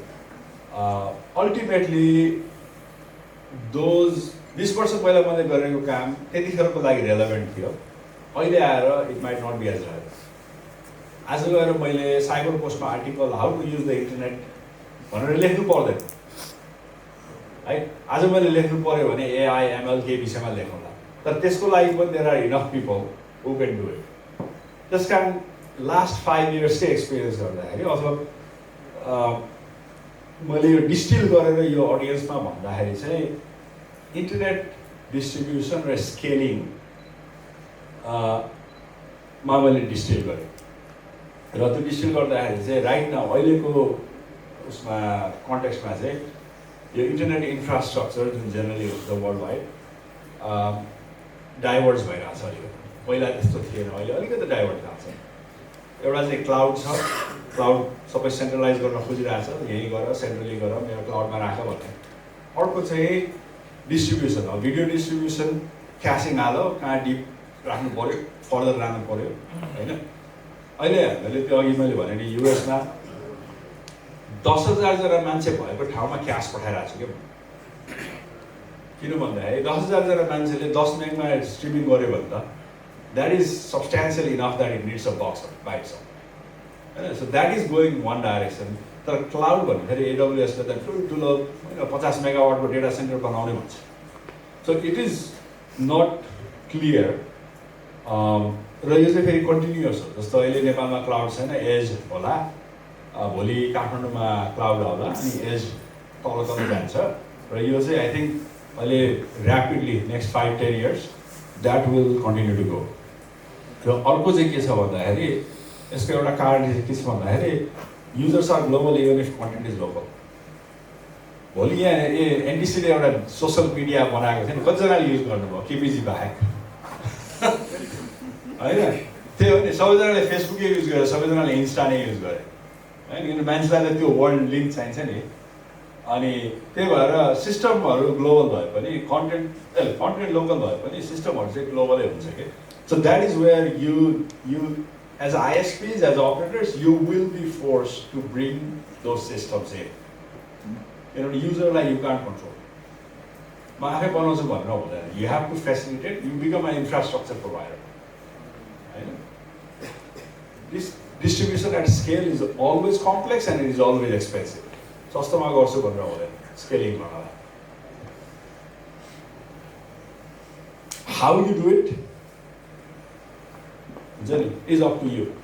Up to your situation यसरी नै गर्नुपर्छ भनेर म चाहिँ भन्दिनँ मेरो सिचुएसन डिफ्रेन्ट होला from some others situation and you have to think through them differently all the time उसले गर्यो भन्दैमा मैले गर्छु भन्न हुँदैन क्या that is what I have learn हुन्छ नि जस्तो हामीले जुन सिस्टम जुन मेकानिजम युएसमा युज गर्छौँ that does not work in Japan for me जापानमा we use a slightly different approach युरोपमा Italy Germany we use different approaches even त ट्राफिक त हो नि भन्ने हो नि तर इट इज डिफ्रेन्ट कि context are different users are different एउटा इक्जाम्पल भन्छु this is the firm one इटालीमा स्ट्रिम गर्दाखेरि you have to be prepare त्यो ठ्याक्क गेम सुरु हुने बेलामा everybody will come and join त्यो इटालीतिर मस्त भएर बस्छ होला अनि चिया खाएर बस्ने होला कफी खाएर गेम सुरु हुन आएपछि भरेर दौडेर आएर प्ले दिन्छ क्या so you can see this big spike where a Germans एकदम गेम सुरु हुँदा आधा घन्टा अगाडिदेखि बिस्तारै जोइन गर्दै आउँछ सबै नाइस ऱ्याम के Germany I don't have to worry about this fricking spiky nature हामी रेट लिमिट गर्छौँ लिटरली इटलीमा the rate of join is so high because everybody comes at the kick off हुने बेलामा ए ल हारी आइज भनेर almost the cultural thing and so you have to adapt every country accordingly. Last one, what have you learned? यो मेरो most recent photo भन्छु र मैले त्यहाँ जे लेखेको छु त्यो सबैभन्दा one step at a time, one stone at a time. And मैले यो किनोट दिनलाई फोटो खिचिहालेन तर I thought this was a good one सानो बेस बनाएर थप्दै जाने हो कि you will not get to माछा बुझ्दै त हुँदैन होइन तर जति गर्छौ बिस्तारै बिस्तारै गर्नुपर्छ र स्केलिङ गर्दाखेरि यो अलवेज थिङ मैले nothing is ever big enough होइन अहिले कतिजनाले 400 गिग भनेर सोच्नु भएको थियो 5,000 होइन सबैले सोच्नु पऱ्यो पढ्नु पऱ्यो how does it work ultimately 400 gig अहिलेको टेक त भनेको 400 गिग त हो नि that's it I have personally taken out 1 GB 10 GB 10 GB 100 GB 100 GB 400 GB जाँदाखेरि चाहिँ म यता गइसकेँ आई पर्सनली डन द्याट निकाल्दै राखेको भनेको complexity is the necessary evil for scale complexity हुन्छ सिम्पल बनाएर पनि हुँदैन सर्टन कुरा कम्प्लेक्स हुन्छ स्केलिङ गर्दाखेरि you just have to find a way to either engineering concept भन्दाखेरि you break it down into smaller pieces and do one at a time or find other ways. हुन्छ नि कहिलेकाहीँ business सिम्प्लिफिकेसनले पनि complexity हराउँछ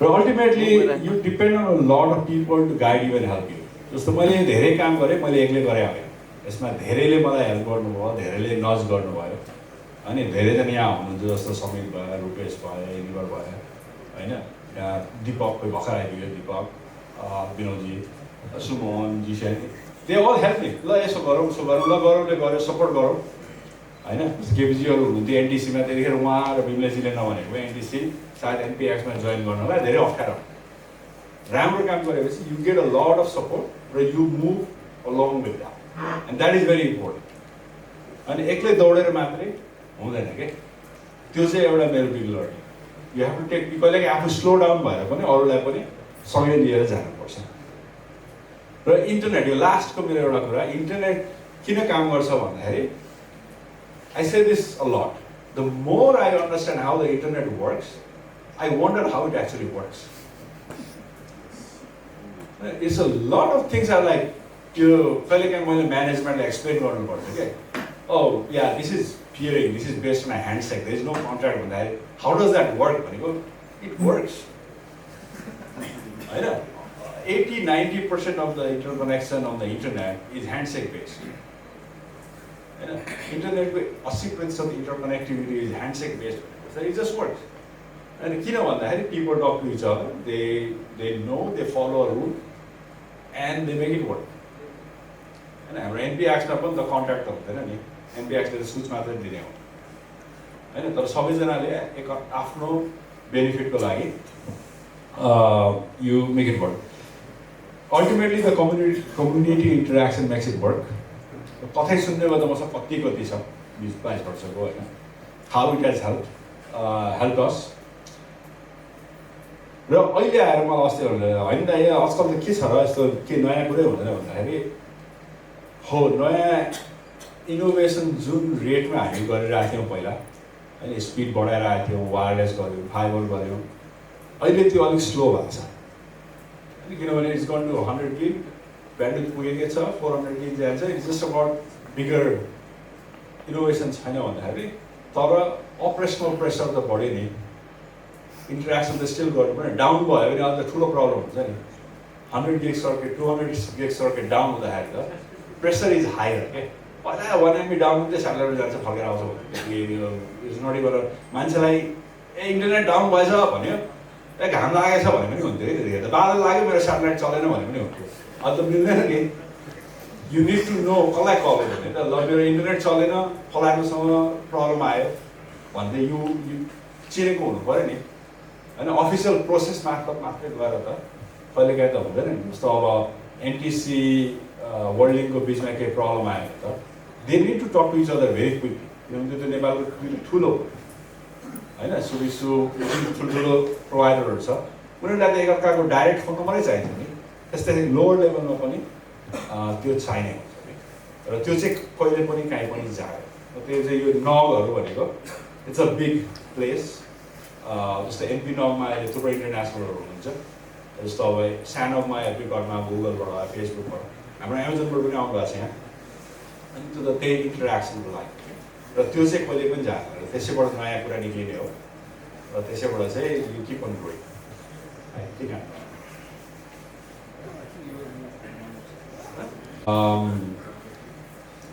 लास्टमा चाहिँ I need to acknowledge यो presentation बनाउँदा मैले थुप्रै साइटहरूबाट फोटोसोटो कपी गर्नु परेको थिएँ जस टेक्नोलोजी नै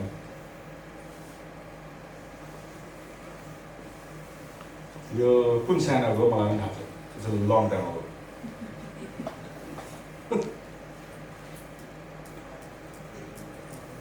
एनिथिङ सम वान क्वेसन एउटा question anybody has a question for me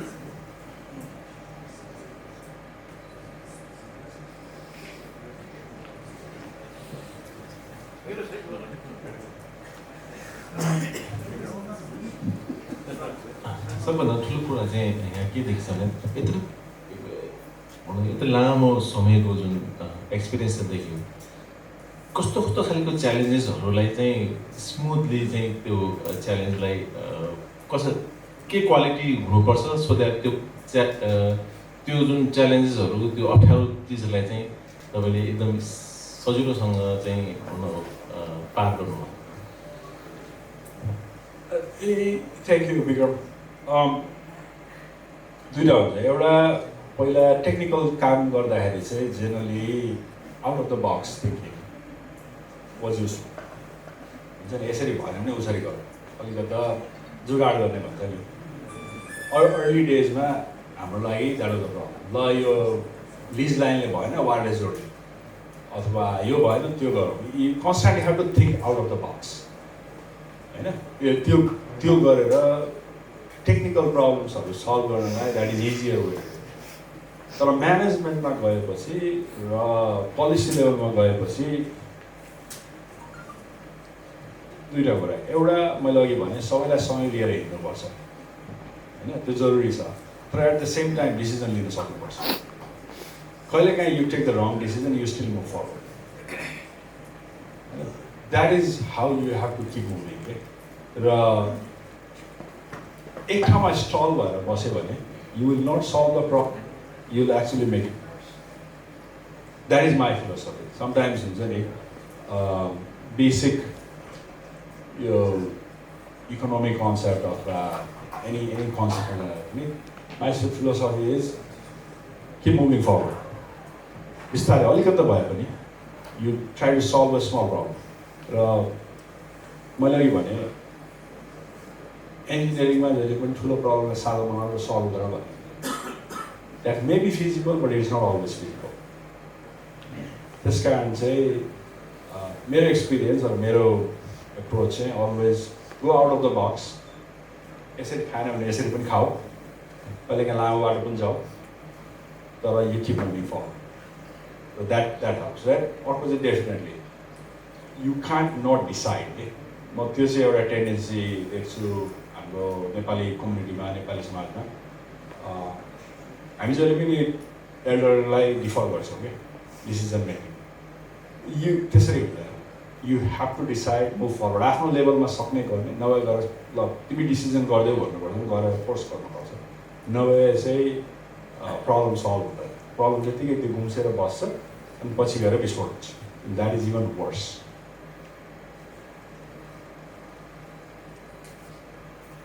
yo last question त होला thank you Gaurav Dai it was very impressive journey मेरो क्वेसन हजुरलाई नेक्स्ट 5 इयर्समा हजुरले नेपाललाई कहाँ देखिन्छ इन टर्म्स अफ इन्टरनेट भनौँ न आइएसपीज एन्ड अल टेक्नोलोजीमा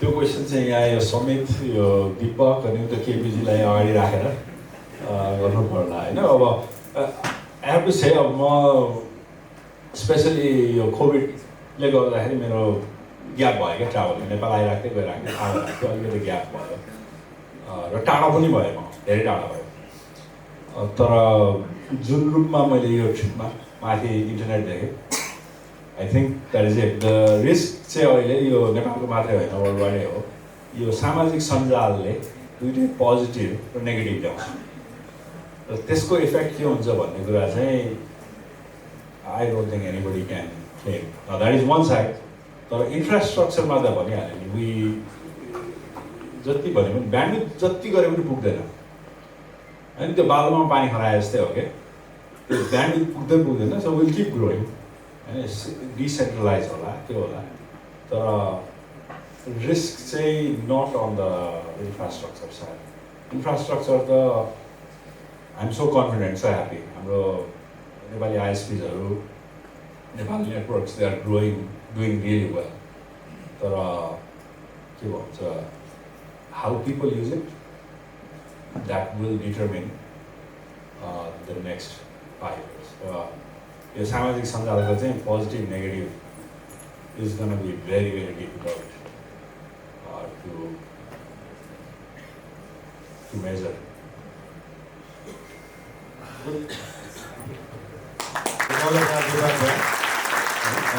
Thank you, Gaurav, for your interesting journey.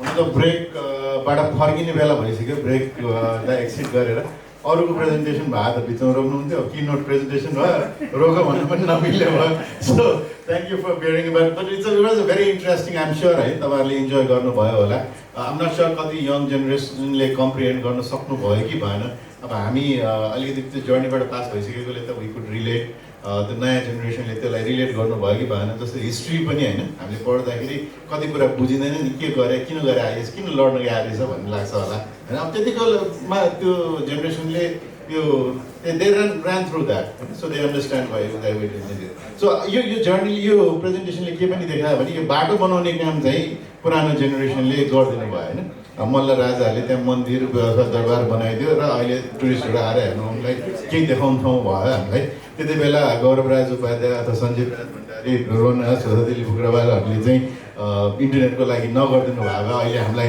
होइन इन्टरनेटको बारे जुन डिफल्टमा लिइरहेछौँ एज भनौँ न ग्रान्टेड लिइरहेको छ त्यो हुने थिएन होला अब मेबी यो बाटो ठुलो हुने भन्ने कुरा अब बनाउँदै जान्छ गर्दै जान्छ भन्ने कुराहरू हुन्छ होला मेबी यो जेनेरेसनमा मेबी नयाँ कुरा भने एप्लिकेसन साइडतिर अहिले धेरै कामहरू भइरहेछ बाटो बनिहाल्छ गाडी चाहिँ नयाँ गाडीहरू होइन अब जिप ल्याउने एसयुभी ल्याउने अथवा चाहिँ इभी ल्याउने कामहरू चाहिँ हुँदै गर्छ so thank you Gaurav once again for being part of the development of this road infrastructure and whatever you done for Nepal अब हामी क्विकली ब्रेक त लिउँ ब्रेक चिया कफी चाहिँ रेडी होला तर maybe we should come back in maybe 10 minutes अथवा 10 मिनट्समा chia coffee लिएर भित्रै आउनु भए पनि हुन्छ है so will just break for 10 minutes and we will start another session. I'll hand it over to Mr. Ram Krishnapariya for handling the next session. Ram, over to you. Thank you.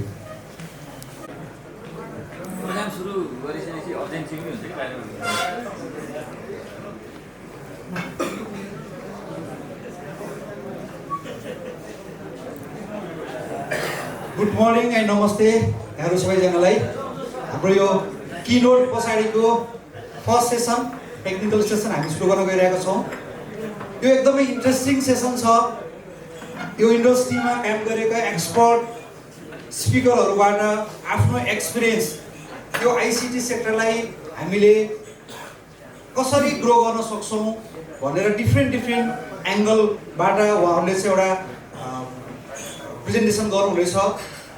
जहाँसम्म लाग्छ यो presentations हाम्रो day to day टास्कमा पनि एकदमै useful हुन्छ र यस्ता खालको प्रेजेन्टेसन्सहरूबाट हामीले learn गर्ने कुराहरू थुप्रै कुराहरू हुन्छ होइन। त्यसले गर्दाखेरि चाहिँ एकदमै ध्यान दिएर सुनिदिनु होला र साथसाथै केही क्वेसन्सहरू छ भने हामी यो सेसन्सको लागि हामीसँग एकदम लिमिटेड टाइम भएको कारणले गर्दाखेरि पनि म ढिला नगरिकन हाम्रो यो फर्स्ट स्पिकरलाई म बोलाउन गइरहेको छु। Is from APNIC health check with APNIC dashboard पुबुदु।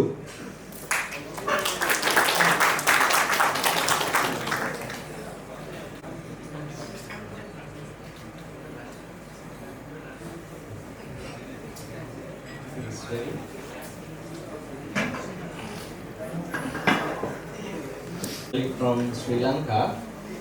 I wish I can speak Nepalese, but if I speak in Sinhalese, no one will understand. If I speak Japanese, only Mars will understand it. So I'll speak English. So this, like prerequisite to this presentation, have you been blacklisted? When do you get blacklisted? When there's spams coming from your network, these kind of projects mark you as spammers, and then you get blacklisted. Have you been hijacked, or have your traffic been dropped because of incorrect configuration of routing? So I just took these screenshots yesterday. So this is from the workshop, not picking out anyone, but so web server, they are not doing route origin validation at the moment, and this is from NCell, they're also not doing it. But none of the ISPs in Nepal are doing it, so I'm not picking on anyone. I just could find these two samples from my devices. So this is the website that you can find out who are safe doing the BGP validations. So Nepal is almost 96% ROA covered, but now it's time to do the route origin validations, which is like checking who's doing the correct announcements. So if I switch to my Cloud Walk, which is from Cloudflare, you can see that it is a success. So they are doing route origin validation.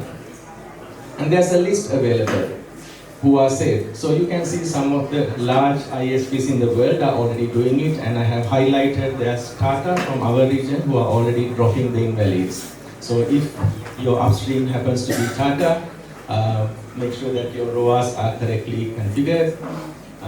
And most of the large ISPs are now slowly catching up, so soon all of them will be starting to drop invalids, and you need to make sure that your ROAs and routing are correctly configured. And these are some of the ones, like even the big ones. So you can see Singtel at the bottom, they are not doing anything at the moment, but they will also start doing. So dashboard is where you can make sure that none of these things happen to you. This is almost like looking at yourself, your network. We are always worried about getting attacked by outsiders, but what about the traffic that's originating from your network which can harm others? That's also important to control. And this dashboard is available to Epinic members. There's no additional fees, so it's part of my Epinic. So currently, it will give you a status of routing status and what kind of suspicious traffic is originating from there. And there's a managed readiness, which is mutually agreed norms of routing security. And also, soon we will also deploy Bogan announcements, which are coming from your network, which will be released pretty soon, December. So this is a look at the routing status. If the ROAs and RPKIs are valid, sorry, it's not very clear, but this is like the dashboard that you will see. So, like I have demo for a few of the ISPs which I met in Kathmandu, and also I think I met Pokhara Internet before. So this is the dashboard. So it will show you if there are routing mismatches, ROA mismatches or route object mismatches.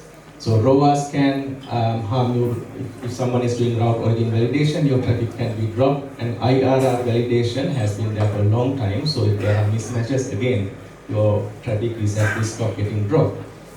So this dashboard will allow you to get notified about these mismatches. For example, this one, the origin is 45163, but the BGP announcement is from 24021. So there's a ROA mismatch for that prefix. So these kind of alerts can be originated from this dashboard.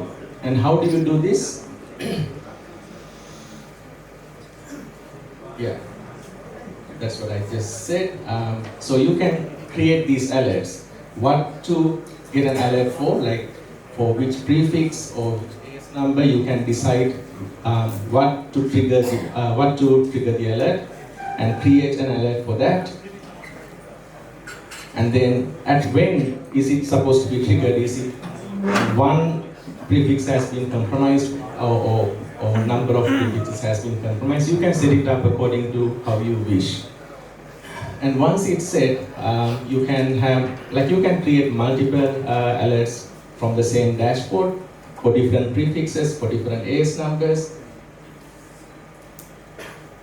And when you get an alert, this will be very informative. You can see what is when it happened and what is the mismatch, and you can get these alerts on your email or SMS, or if you have Slack or WhatsApp, webhook. So any of these notification forms you can use to get notified about these mismatches. And suspicious traffic, why is it important? Just like I said before about the getting blacklisted, when you have this kind of suspicious traffic coming from your network, we collect that from a set of honeypots. So honeypot is, I'll go to the next slide. What is a honeypot? This is taken from Kaspersky. It's like a sacrificial computer or a device which the attackers will think it's a valuable target and try to attack. And because it's already under supervision, we will understand the attack vectors and take precautions about how to tackle that kind of attacks in a real system. So why does it matter? So I got this screenshot from Nepal, some government website. So your network is at reputation. If your network is originating a lot of suspicious traffic, you get notified, you get blacklisted. And legal consequences, I think Nepal also has a cybercrimes law. And also collecting reports which are generated against your network, and we will ask you to collect them. So IRPs are for that. And of course, when there are suspicious traffic or DDoS attacks originating from your network, your customers will complain about poor network quality. I mean, for an ISP, maybe you don't even know who's creating this suspicious traffic, but have these alerts in place. You can take action even before the customer complains to you about having a poor quality. So it's an added service that you can provide to your customers. And this is just a sample that we have taken in Australia. It will show you the percentage going up or down. Probably this is taken by our software team at some point. So honeypots actually doesn't collect all the attacks, so the number actually doesn't give a correct value, but if it is going up or down, then you know something is going in the network, and that is when you need to take action. And managed readiness is another thing that you can read about. It's about routing security, and it's a best practice form. So if you keep to that, it ensures that your routing is properly managed and it has no issues. And we all encourage all of you to join the managed program and implement security according to that.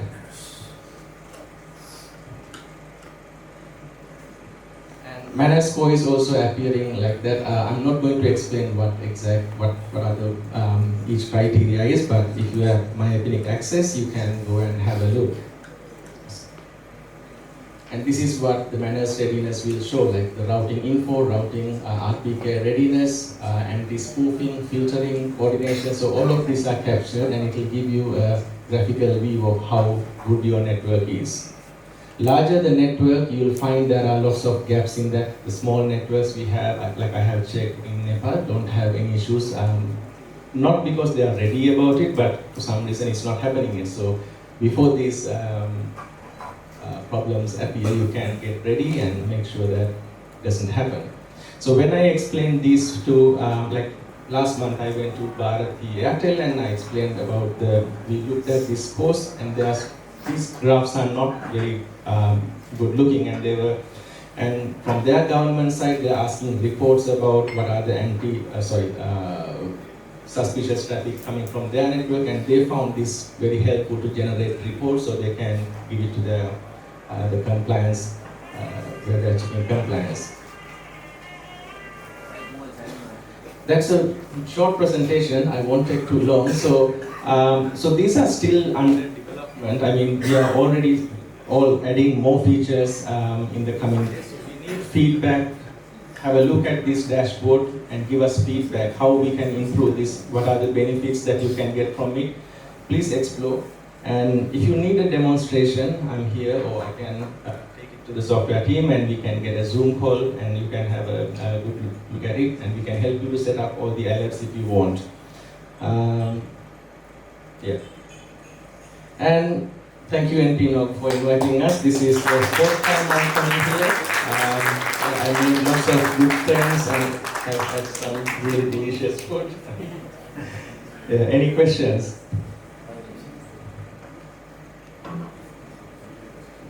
So you have this service, right? So for any other people like researchers, do you have access to this kind of information? I mean, like not very detailed, but in general. We would not like to leak your problems to the community, so this kind of detailed version is not available. But if you go to the ABNI statistics page, that is where you can find most of the general information, like the country statistics about how much RAW has been deployed, how much ROV coverage is there, what's the IPv6 uptake. So those kind of information is generally available. But this one, like your network here, is only available to the owners of that network at the moment. Say, for example, suspicious traffic out of Nepal, right? So, do you have that kind of information? Not at the moment. That's a good feedback, so we can ask our software team if we can add that. Thank you. Any other question? More questions? In the community, the feedback that we have from the ethnic is like there are researchers, there are academicians who want intel, especially to gather intel, like what sort of progress is going on. Like for example, when you work with the Nepal Telecommunication Authority, they are known because they work with this community. But at the flip side, there are people in the NTA itself who needs to have the access to this platform. So if we can develop a platform that will be awesome for researchers, academicians, and the law enforcement agencies, and a genuine feedback to us. Thank you. Thank you. That means main objective भनेको चाहिँ हाम्रो network हामीले clean गर्न सक्यौं भने अरूको network पनि clean हुन सक्छ हैन र अरूको नेटवर्क क्लिन छ अथवा छैन भनेर हेर्नको लागि जुन एपिनीको जुन ड्याशबोर्डमा हामीले त्यसको चाहिँ मजाले हेर्न सकिन्छ हैन प्लस अरु कुरा के पनि हो भन्दाखेरि चाहिँ यो एपिनीको जुन ड्याशबोर्ड छ एकदमै हेल्पफुल पनि छ हैन र अर्को कुरा चाहिँ म्यानर्सको कुरा गरे आउनु भयो नि राउटिङ सेक्युरिटीमा जुन हाम्रो रोआ नेपालको इन्डेक्स हेर्यो भने 96% आईएसपी एनएसपी जुन हाम्रो एएसहरुको छ नि आईपी क्लिननेस चाहिँ 96% भनेर जुन डेटा देखिरहेको छ is a very good data हैन यसलाई हामीले 100% कसरी बनाउन सकिन्छ भनेर लाग्नुपर्छ र त्यसको लागि चाहिँ एनपीनोग को तर्फबाट म सबैलाई चाहिँ इभन एनपीनोग सानोग एपिनिक को थुप्रै ट्रेनिङहरु त्यस्तै गरेर चाहिँ हाम्रो एनआरएम को ट्रेनिङहरुले पनि एकदमै हेल्पफुल गरेको छ है okay thank you Pubudu once again very wonderful insight next speaker is Maz. He's going to present about the RPKI deployment experience at IIJ. RPKI को deployment चाहिँ IIJ मा कस्तो खालको छ भन्ने खालको चाहिँ experience हो भने सेयर गर्न जानुभएको छ।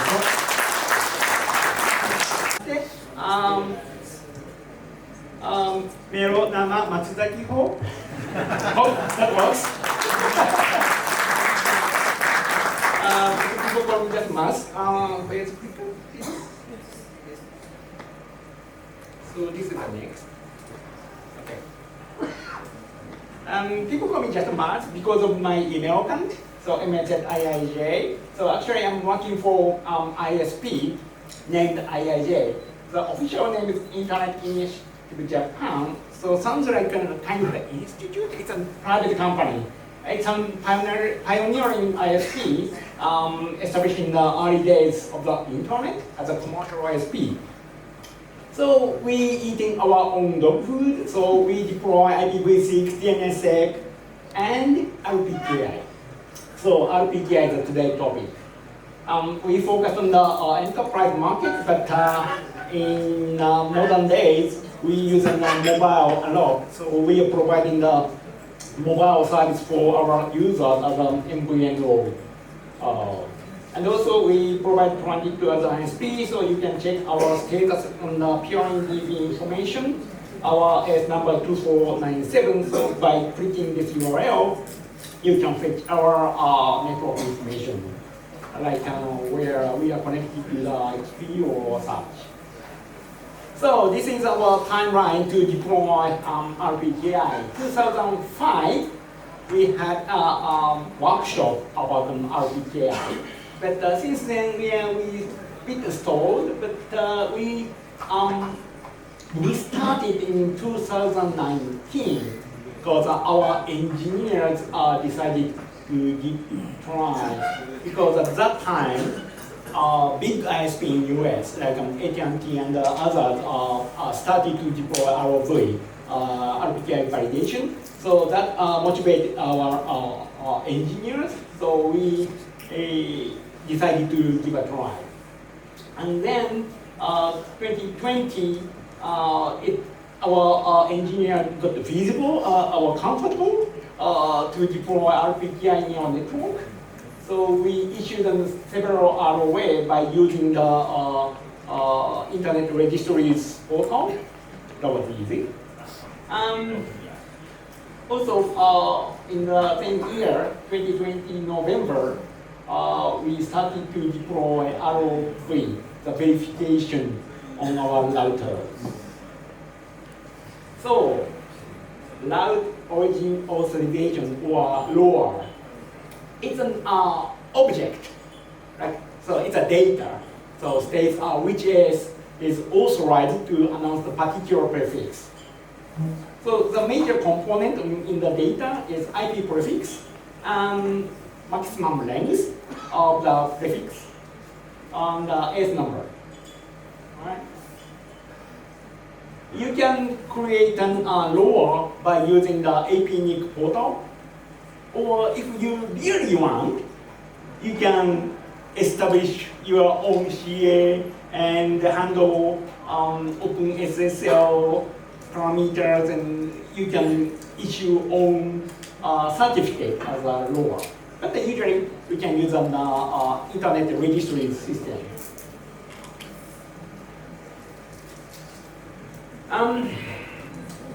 We have over 3,000 employees at IIJ.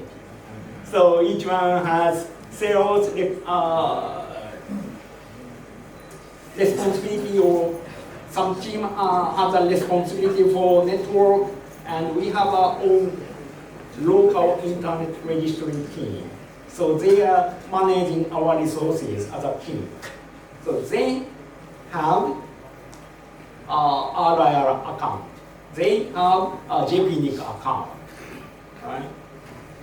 But the network team who want to issue the LOR doesn't have that account because the account is too powerful, right? You can change who is information, like an address or a country code or reverse DNS entry, or even you can return the IP resource to the internet registry. We don't want to. We didn't want to make any mistake related to the such kind of important account, important information. So we decided to provide a very strict use for the NOC team, just to manage LoRa on the interface. So, and then now the NOC team has account for the APNIC and JPNIC. They can handle LoRa creating and modifying the information and such. So need to be careful. We have a plan how to handle LoRa at an IIJ.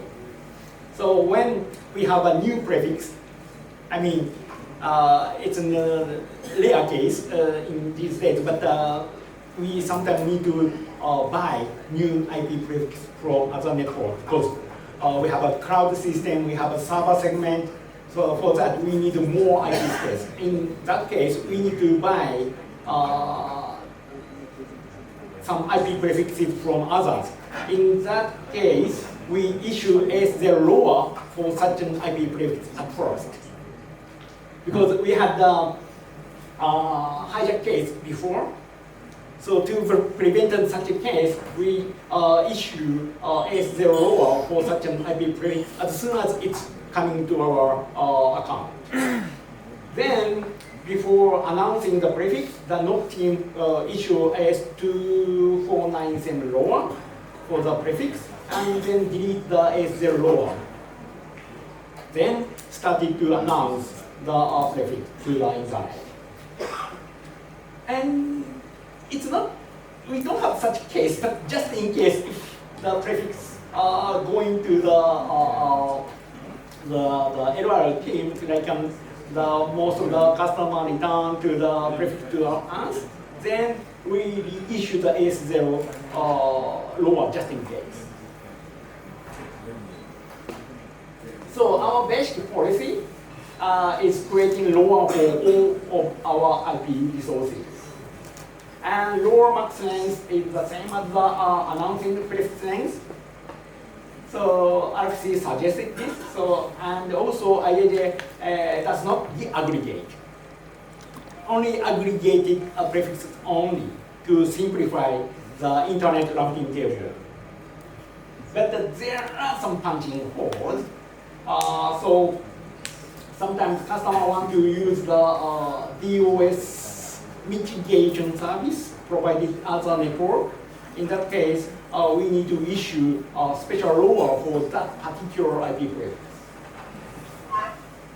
And need to coordinate with the customer. Yeah, we have done several interesting cases. Most of our resources are allocated by JPNIC or assigned by JPNIC, including the historical IP resources. And historical IP resource is a special case in the internet. It looks like usual number, but still in the system they treat it a bit differently in the JPNIC. So we had several issues with those resources, but it's already fixed. And we had a case that we reallocate the entire IP prefix to our customers, like an ISP, middle class ISP. They operate in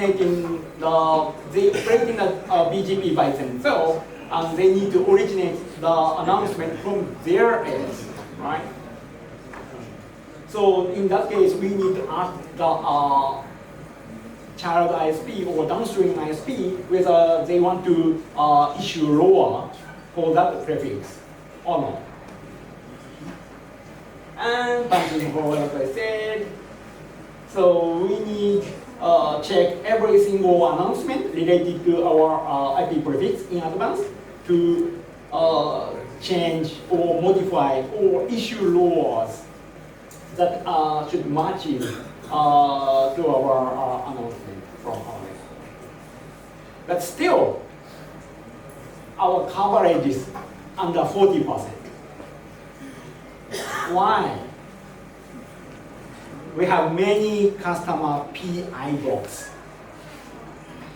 Because Japan started started to use the internet earlier, and we have many governmental, also academic customers in our network.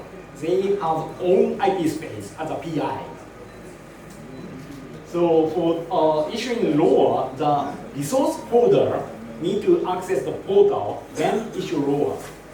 So it's not our responsibility to issue law. It's a resource holder's responsibility. In that case, we need to explain the customer, like a university's network admin, the needs for the LoRa or RPKI, the benefit and the risks, and also explain the how to use the portal, and sometimes how to set up the account to access the portal. Right? So that's challenge in our situation. So I think then we need a continuous effort to issue law in our network still. And then now we have a signed object. We have a certificate for our network prefixes. Then we need to verify. We need to use the information to protect our routing information. Right? So for that, we can use a route origin validation, ROV. So it's a route filter based on the ROAs. You can apply policy according to match status of ROA on your edge, right? Like an eBGP connection to our network, or eBGP connection to your upstream, eBGP connection to your customers. And currently, you can reject or just set the BGP community attribute or just monitoring purpose. To do that, we need a RPK cache or relying party. So it's collecting the ROA information from registries, application servers, then verifying each data based on the trust anchors. Our basic policy when we deploy ROV in our network, we deploy ROV on our eBGP routers for peers and then upstreams only so far. For customer side, we have a strict filtering policy. We put an AS-path-based filter and prefix-based filter as well. Very strict, very strict.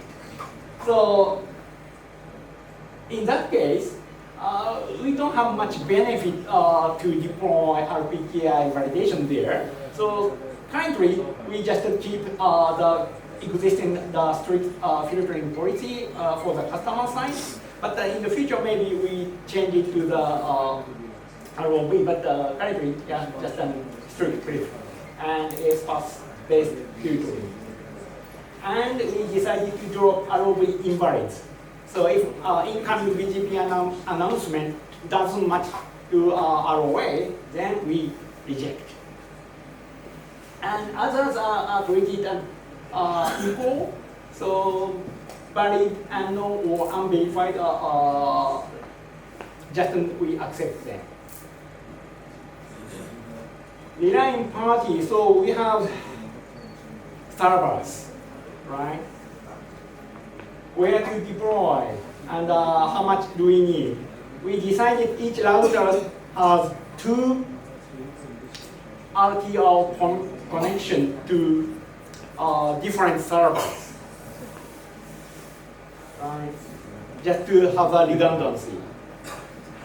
And the servers deploy different ports. Because in Japan, we have many disasters. earthquakes every day, over maybe 30,000 per year, including, of course, small ones. And tsunamis, sometimes coming, typhoons. In that case, such a distribution is necessary to maintain the stable service in our country. So we decided to deploy servers in the different POPs and the router connect to the two different POPs, right? To have a stable connectivity. And currently, one server serving about 20 routers. We have about 100 eBGP routers, so like 2 or 3 sets of the server running in our network.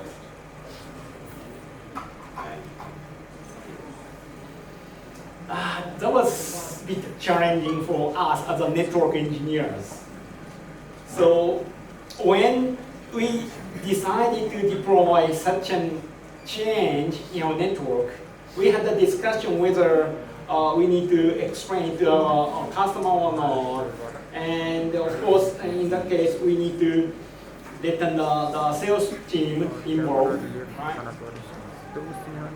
So our sales team understand the need for the secure routing, but they concerned about the impact of reachability because we are going to reject some ROA impact.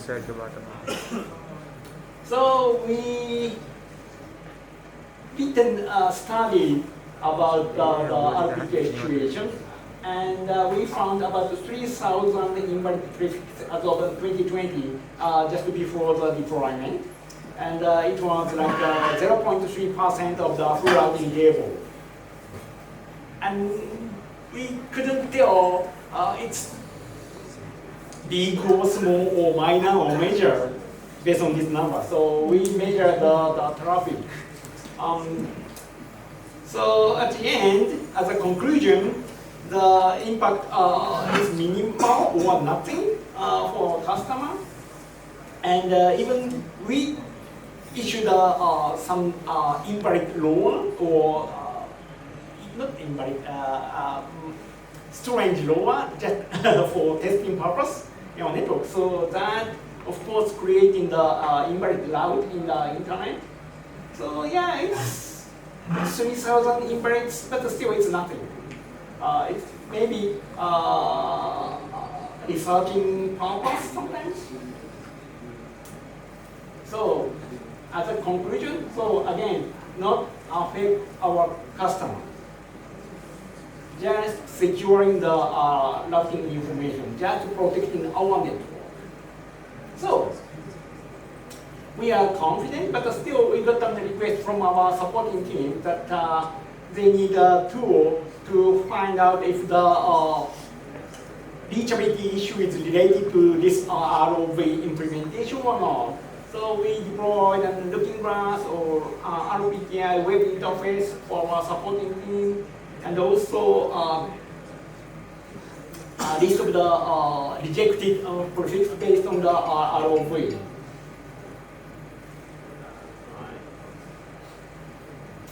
And for our customers, we decided to not to announce because it's a network administration, right? And if we got a question from customer, if is there any impact? Yeah, maybe. We cannot explain that well, so we basically gave up. And instead, we decided to put some technical information or the background of the securing the routing table to the various community. So we presented the implementation at the journal, and also we posted abroad. So we publicly announced our deployment, but not for our customers. So that's a way we decided to announce our change about our routing policy. And when we deployed, actually changed the configuration, we adapted the staged deployment. We almost confident that we can reject the invalids, but still, we adapted the staged deployment. So firstly, we apply local preference 0 for those invalids, RPKI invalids. Then gradually changed to drop from APAC and the Europe region, then US peers, then to our upstream. By this, you can measure actual traffic on the upstream link, right? Because we reject them invalids already, and if you want to reach the invalid destination, to go through the upstream link. So we monitored and okay, almost nothing, then we decided to drop all invalids. And no compliance so far. Monitoring is an issue. So the RPKI cache, there are several metrics, of course, maybe too much. And sometimes your RPKI cache cannot fetch enough information from publication servers, and sometimes you have disk space issues and such, right? So the challenge is what to alert on. There are many parameters. And the router side, we don't have means to monitor the RPKI situation. So we actually log into the router, then type a command, then fetch the information and record it in the disk by the script. And after deploying such an RPKI, ROA and ROV, we had a minor incident in 2022. So one European AS suddenly started to originate our prefix from their network.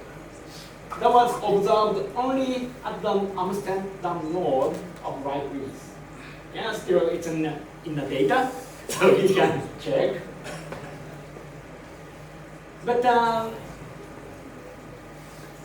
of course, we contacted the AS why they started to announce our prefix from their network. And then the announcement was stopped, but then we didn't receive any reason. Just silently they stopped the announcement. But we didn't have any customer impact because thanks to the lower ROAs, most of the ISP already dropped the certain invalid. So we didn't see any impact on our customer side. So it took roughly 1 year to deploy RPKI in our network. Monitoring still need to be improved in our network. And happy to have created the rollout because we had an incident. But beforehand, as we issued a rollout, we did what we could. It's already there. So to protect your network, there's a tool, there's an implementation, why not? And not to generate invalids when creating law. You should be very careful. Should match with your announcement. And if you really need to deaggregate for your traffic engineering purpose, you should create Lua for those deaggregated prefixes as well. But then I suggest to aggregate it only because most of the traffic coming from CDNs nowadays. So by announcing the sub-prefixes doesn't help that much anymore. It's better to ask the CDN provider or negotiate with them. It's a better way in the modern internet. And that's all from my side. Thank you very much.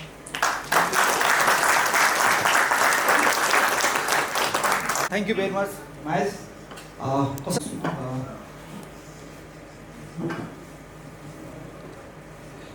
Subhas Khanka is going to present Unlocking Nepal's Internet Potential Infrastructure through a Possible Roadmap.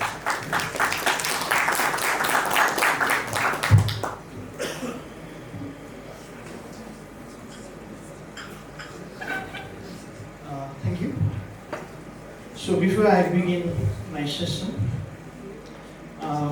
from the perspective from ISPAN, we'd like to thank you for the opportunity and privilege in this forum.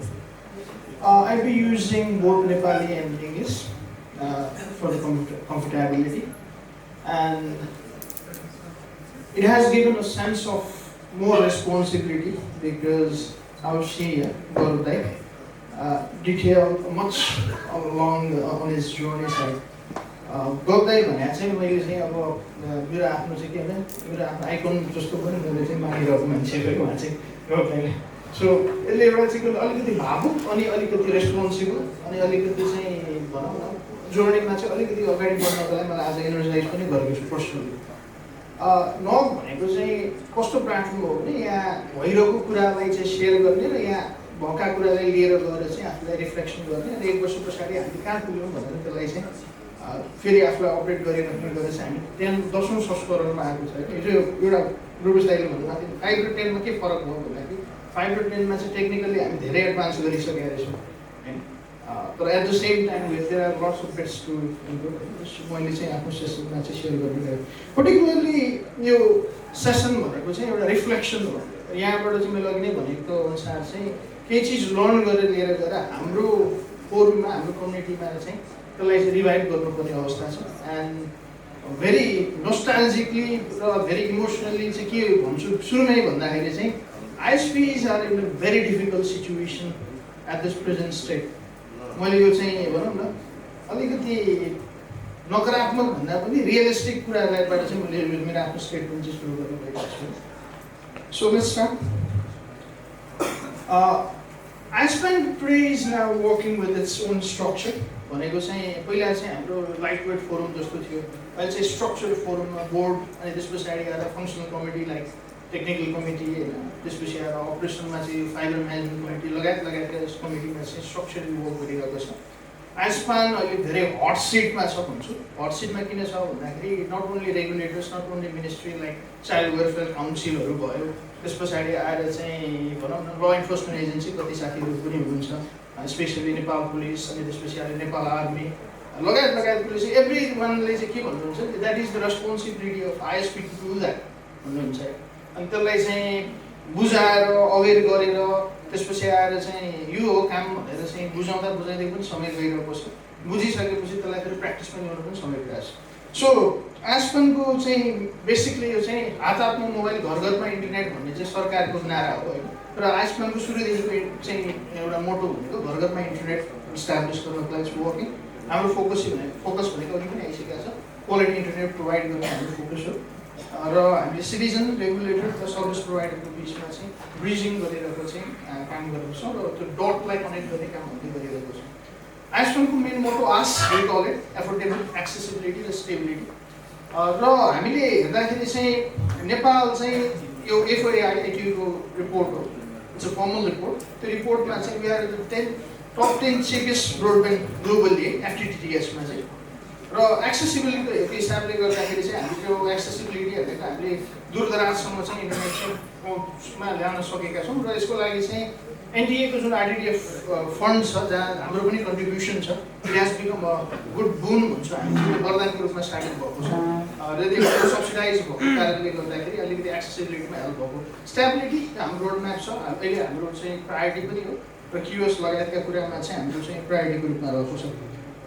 Digital Nepal यो सबैले नारामा सुन्दै गरेको होइन तर हामीले चाहिँ नारामा भनेको हामीले reality चाहिँ हामीले एक्जिक्युसनमा चाहिँ हामीले डेलिभर गरेको भन्न चाहन्छु डिजिटल नेपालको दोस्रो संस्करण चाहिँ अहिले डिजाइन भइरहेको अवस्थामा चाहिँ वी हेभ डेलिभर्ड अ लट फर द डिजिटल फाउन्डेसन होइन र हामी चाहिँ first pillar of the digital नेपालको रूपमा चाहिँ वी आर वेल स्ट्याब्लिस्ड अलिकति यो हिस्ट्रीमा म धेरै गर्ने बिकज गौरव दाइले मलाई धेरै सजिलो बनाइदिनु भएको छ सो हामी डायलग मोडबाट चाहिँ हुँदै आउँदै त्यसपछि आएर wireless we still use that डिस्याट होइन हामी त्यस पछाडि केबल मोडम WAN गर्दै अहिले FTTH GPON टेक्नोलोजीमा छौँ। यो अगाडिको सेसनमा आइसक्यो भने म डिटेल भन्नु पनि परेन र हाम्रो कम्युनिटी चाहिँ वेल फेमिलियर पनि छ। अलिकति इकोसिस्टमको कुरा गरौँ। इकोसिस्टमको कुरा गर्दाखेरि ग्लोबल इन्टरनेट यो कम्युनिटीमा मैले धेरै इलाबोरेट गर्नुपर्छ जस्तो लाग्दैन। हामी टायर 1 टायर 2 प्रोभाइडर्सको बिचबाट कनेक्ट भएर ग्लोबल्ली हामी इन्फ्रास्ट्रक्चरमा ब्याकबोन सेटअप गरेर हामी रन गरिरहेछौँ। सो हाम्रो चाहिँ कहाँबाट हामीले चाहिँ इन्टरनेटलाई भित्र्याउँछौँ भन्दाखेरि चाहिँ नर्दर्न साइड र साउदर्न साइडको एउटा चाहिँ लिस्टिङ गरिएको छ। त्यहाँ चाहिँ हाम्रो चाहिँ ट्रान्जिट पोइन्ट्सहरू चाहिँ यिनीहरू चाहिँ रहेको छ। नर्दर्न साइडमा रसुवागढी तातोपानी र साउदर्न साइडमा चाहिँ टनकपुर भैरवनाथ दुर्गञ्ज ढल्केबार रानी र हामीले यो अपस्ट्रिममा चाहिँ टाटा एयरटेल चाइना टेलिकम र पार्टली सिफी पनि थियो पहिला चाहिँ त्यसरी चाहिँ हामीले युज गरिरहेको छौँ। सो NPNOG is there today. Thank you for that because we've been working closely with NPNOG through NPNOG, NPIS, and we call ISPAN, NPNOG, NPIS. We are working jointly, and we don't feel that we are different organizations. We share a lot of intelligence and lots of resources as well. So access to कुरा गर्दाखेरि अब यो हामीले अहिले OPGW केबलबाट यहाँको infrastructure use गरेर त्यसपछि आएर पोल्सहरूबाट चाहिँ हामीले चाहिँ अब भनौँ इन्टरनेटहरू चाहिँ प्रोभाइड गरिरहेको छौँ। र हाम्रो ब्याकग्राउन्ड चाहिँ के हो त भन्दाखेरि OPGW, ADSS र अहिले हाम्रो सर्टन ISPहरूले केही इनिसिएसनमा चाहिँ अन्डरग्राउन्ड इन्फ्रास्ट्रक्चरहरू पनि युज भएको स्पेसली प्रोभिन्स 2मा र विभिन्न ठाउँमा चाहिँ हामीले त्यसलाई त्यसको इक्जाम्पलहरू हामीले हेर्न सक्छौँ। Rural broadband it's quite challenging होइन र यो केही एउटा चाहिँ जस्तै भनौँ न गण्डकी प्रोभिन्सलाई हेर्दाखेरि चाहिँ हामीले भनौँ न कसरी चाहिँ हामीले चाहिँ घर घरमा इन्टरनेट लगिरहेछौँ अनि कसरी हाम्रो नेटवर्क सेटअप गरिरहेछौँ। त्यहाँनिर हाम्रो पोल हेर्नु पऱ्यो, पोलबाट चाहिँ हाम्रो फाइबर बिछ्याउँदै लानु पऱ्यो अनि घर घरमा इन्टरनेट गर्नु जानु पऱ्यो होइन। केही भ्युजहरू है जस्तै एउटा अलिकति पर्टिकुलरली हेर्ने हो भने अलिक हाम्रो प्रब्लम यही हो, हाम्रो स्क्याटर्ड सेटलमेन्ट छ। जस्तै गाउँको टुप्पोमा जाँदाखेरि फाइबर बिछाउने जुन किसिमको इन्भेस्टमेन्ट छ र त्यहाँ माथिदेखि तलसम्म लाग्दाखेरि कति इन्भेस्टमेन्ट जान्छ होला। This is the real scenario of rural Nepal होइन। मलाई एउटा क्वेसन आइरहेको थियो कि गभर्मेन्टको साइडबाट तपाईँलाई रुरलमा त झन् सजिलो हुनुपर्ने किन इन्भेस्टमेन्ट बढी अर्बनभन्दा त झन् चाहिँ सस्तो हुनुपर्ने भन्दाखेरि this is the answer to that because we deploy a lot of fibres, lot of भनौँ न टेक्नोलोजी स्विचेसहरूमा पनि हाम्रो इन्भेस्टमेन्टहरू भइरहेको छ। A lot of investment is being made from the ISP side. त्यो चाहिँ हरेक ISPको चाहिँ एउटा चाहिँ के हो भन्दाखेरि सफरिङ प्रब्लम्स होइन पनि हो र अपर्च्युनिटी छ नि त भन्ने कुराहरू आउँछ। अपर्च्युनिटी त छ तर त्यसले चाहिँ क्लाइन्ट कन्भर्जन हुन्छ त। जस्तै इक्जाम्पलमा भनौँ न इक्जाम्पल मैले वर्ल्ड एकै दिन्छु। कर्णालीमा उहाँहरूले चाहिँ नेटवर्क सेटअप गर्नुभएको छ तर उहाँहरूले चाहिँ अपरेसनली त्यो फाइदा भएको त छैन जस्तो लाग्छ मलाई होइन। र फ्याक्चुअली त्यो छैन पनि। That is the real problem that we have. Yo report share गर्नै पर्ने हुन्छ। वर्ल्ड ब्याङ्क रिपोर्टले के भनेको छ भने 10% पेनिट्रेसन बढ्यो भने चाहिँ 1.38%ले चाहिँ GDPमा कन्ट्रिब्युसन हुन्छ। This was the actual statement जसमा जुन त्यो टेलिकम्युनिकेसन सर्भिस चार्ज 13%बाट 10%मा चाहिँ आस्पानले लबीबाट चाहिँ त्यसलाई घटाउन सफल भएको थियो। That's for the consumer perspective. This is one of the statement होइन। त्यसले गर्दाखेरि चाहिँ रियली त्यो रिफ्लेक्सन चाहिँ हुने रहेछ भनेर गभर्मेन्टले चाहिँ त्यसलाई एक्नोलेज गरिसके पछाडि त्यो चाहिँ हाम्रो चाहिँ भनौँ न हामीले त्यो चाहिँ एचिभमेन्ट पाएको छ। यो चाहिँ एनजिएको रिसेन्ट MIS रिपोर्ट हो जसमा चाहिँ फिक्समा चाहिँ 42% चाहिँ हाम्रो छ र त्यसपछि आएर चाहिँ वायरलेसमा चाहिँ 0.10%। मार्केट डिस्ट्रिब्युसनको हिसाबले हेर्दाखेरि this is the market share that जस्तै लिडिङ वर्ल्डिङ this media Nepal Doorsanchar company बेसी सुबिसु केबल लगायतका चाहिँ अरू चाहिँ रिसेन्ट रिपोर्टलाई एनजिएको MIS रिपोर्टलाई लिएर मैले आफ्नो चाहिँ त्यसलाई चाहिँ कन्भर्सन गरेर पैसामा राखेको। अब एफोर्डेबिलिटीको कुरा गरौँ होइन। हामी धेरै एफोर्डेबल भनेको होइन, त्यसलाई अलिकति प्रुभ पनि गरौँ न बिकज म चाहिँ अलिकति I believe in proving with the data, working with the analytics. Nepal is one of the यो अघि आइसकेको कुरा मेरो स्टेटमेन्ट मेरो भन्दा पनि FOIको स्टेटमेन्ट हो। टप 10मा चिपेस कसरी त हाउ अहिले विचार गरौँ त भन्दाखेरि तराईमा हामीले चाहिँ यो चाहिँ अटो चलाउने 50 रुपियाँ हो एकचोटि चढ्दै 50 रुपिस। बस चढौँ होइन, बसको भाडा मैले देखाइदिन्छु। चिया खाउँ होइन, बसको भाडा हेर्नु त 5 किलोमिटर हामी ट्राभल गरेर 19 रुपियाँ। ग्रेटर देन 20 40 रुपियाँ। चिया खाउँ 10 रुपियाँदेखि सुरु हुन्छ 20 रुपियाँ राखौँ। इन्टरनेटलाई हेर्नु त यो मैले सबै अपरेटरको डेटालाई राखेर फिट गरेर सिमुलेसनमा राखेर लिएर आएको पिक्चर हो। आई वर्क लगभग मैले 10 दिन जति काम गरिरहेको थिएँ। यो चाहिँ रियलिस्टिक। अब हेर्नु है, त्यहाँ प्राइस कम्पेरिजन गरौँ, अझै कम्पेयर गरौँ न। 2 चोटि चिया खाएको 40 रुपियाँ होइन, 5 किलोमिटर चाहिँ आधी राति गरेको कति 38 रुपियाँ। इन्टरनेट हेर्नु त कति चिपेस्टमा हामी चलाइरहेको छौँ। So this is the real proof that we are delivering in a very cheaper price, right? And I can challenge this to the entire world. I challenge गर्छु यति cheapest rate मा चाहिँ हामीले इन्टरनेट दिइरहेको छौँ। त्यस कारणले त प्रेडिक्सन सब पोसिबल भइरहेछ। त्यस कारणले पनि आइएसपीले त्यत्रो इन्फ्रास्ट्रक्चरमा इन्भेस्टमेन्ट गरिरहेछ होइन। अनि त्यस पछाडि आएर चाहिँ त्यो इन्भेस्टमेन्टको ब्याकअप कसले गर्ने? सो लेस देन 30 मा चाहिँ हामी चाहिँ आज पर डे चाहिँ इन्टरनेट चलाइरहेको छौँ भन्ने एउटा चाहिँ प्रुफ चाहिँ मैले तपाईँहरूलाई राखेँ। सो क्युएसको कम्प्लेन्ट्सहरू धेरै आउँछ होइन। अनि त्यो क्युएस कम्प्लेन्टलाई पनि हामीले हेर्दाखेरि चाहिँ सेग्रिगेसन गरेर दिज आर द आइएसपीको यो एग्रिगेसन हो होइन। धेरै जस्तो चाहिँ इन्टरनेट चलेन भनेको चाहिँ 29%, स्लो ब्राउजिङ भनेको 8% एन्ड फिल्ड मेन्टेनेन्स 58% गरेर चाहिँ यो these are all the complaints that our operation centre भन्दा पनि जहाँ चाहिँ कस्टमर केयर सेन्टरले चाहिँ यसलाई रिसिभ गरिरहेको छ है। र यसलाई हामी कसरी एड्रेस गर्छौँ भन्दाखेरि चाहिँ एउटा रिपोर्ट मैले सेयर गर्छु। यो चाहिँ हामीले बनाएको रिपोर्ट होइन, यो कन्ज्युमर एसोसिएसन उपभोक्ता हित संरक्षण मञ्चले बनाएको रिपोर्ट हो। उनीहरूले के बनाएको छ भन्दाखेरि कम्प्लेन्टहरू चाहिँ अहिले चाहिँ एड्रेस हुन थालेको छ भन्ने खालको छ। र अहिले क्वालिटी अफ सर्भिसलाई कसले डिग्रेड गरिरहेको छ भन्दा फोर्स मेजरले गर्दाखेरि चाहिँ डिग्रेडेड गरिरहेको छ। What are those force majeure अहिले एकछिन नाममा आउँछ। सो कम्प्लेन्ट्सलाई हेर्नुहोस् लेफ्ट ह्यान्ड साइडमा, राइट ह्यान्ड साइडमा रिजोल्युसनलाई हेर्नुहोस्। We can see both the complaints and both the resolution. So every complaints like that, it is being seriously worked out through ticket. अब कतिपय कुराहरू चाहिँ कस्तो हुन्छ भने लिगल साइडमा, कतिपय कुराहरू चाहिँ रेगुलेटरी साइडमा गएर डिबेट गर्नुपर्ने हुन्छ। त्यस्तो कुराहरूलाई चाहिँ we are still working out. त्यसको चाहिँ फिक्सेसहरू चाहिँ गर्ने भनेको चाहिँ के भन्दाखेरि राज्य सकारात्मक हुँदाखेरि गर्ने। I will use this word, राज्य सकारात्मक हुँदाखेरि गर्ने चिजहरू हो, which we are doing from our side. अब क्वालिटीको इस्युजहरू के छ त? सो अब फाइबर ब्रेक होइन, मैले अघि भने नि म अप्टिमिस्टिक किन छैन त भन्दाखेरि दिज आर द इक्जाम्पल्स। यहाँ होइन यो चाहिँ अब हाम्रो अब गोर्खालीको छोरो भएर हो कि होइन, माउन्ट एभरेस्ट क्लाइम गरे जस्तो चाहिँ छिटो क्लाइम गरेछ। हाम्रा मान्छेहरू पनि चाहिँ होइन फाइबरमा चाहिँ हाम्रो कति खतरा मान्छे छ भने पन्चको फाइबरबाट गएर चाहिँ मेरो फाइबर चाहिँ यो भनेर छुट्याइदिन सक्छ कि त्यति खतरा मान्छे हुन्छ क्या हाम्रो चाहिँ होइन। सो दे डोन्ट फियर एट अल। अब यहाँ चाहिँ के भन्दाखेरि तार काट्ने प्रोसेसमा चाहिँ अब यिनीहरूले ऱ्यान्डमली ह्यापाझ्याटले चाहिँ फाइबर कटहरू गरिरहेछ है। सो यो दूरसञ्चार प्राधिकरण चाहिँ खालि रुस्टम मात्रै हुँदो रहेछ कि खालि। सो हामी नेपाल दूरसञ्चार प्राधिकरण भनेको अर्धन्यायिक निकाय हो कि। कोर्टमा एउटा केस भयो, कोर्टले डिसिजन के गर्यो भने यो चाहिँ नेपाल दूरसञ्चार प्राधिकरणलाई फुल अथोरिटी छ, नेपाल दूरसञ्चार प्राधिकरणले फैसला गर भनेर आयो कि। अनि त्यसको एक्सन चाहिँ मैले हिजो के भयो भनेर एउटा आइएसपीलाई सोधेको, that is still in the NTA, that is being discuss भन्ने कुरा आइरहेको थियो। So this is the real situation. रुष्ट नेपाल दूरसञ्चार प्राधिकरण, सायद आइएसपी पनि रुष्टै होला। अब यो हेर्नुहोस् है, अब नगरपालिका गाउँपालिका कति खतरा हेर्नु त। नगर प्रहरी यो चाहिँ धनगढीको चाहिँ हो होइन म्युनिसिपालिटी। त्यहाँ के भनिएको छ भने हामीलाई प्रतिग्राहकको चाहिँ तिमीले चाहिँ करतिर हुन्छ।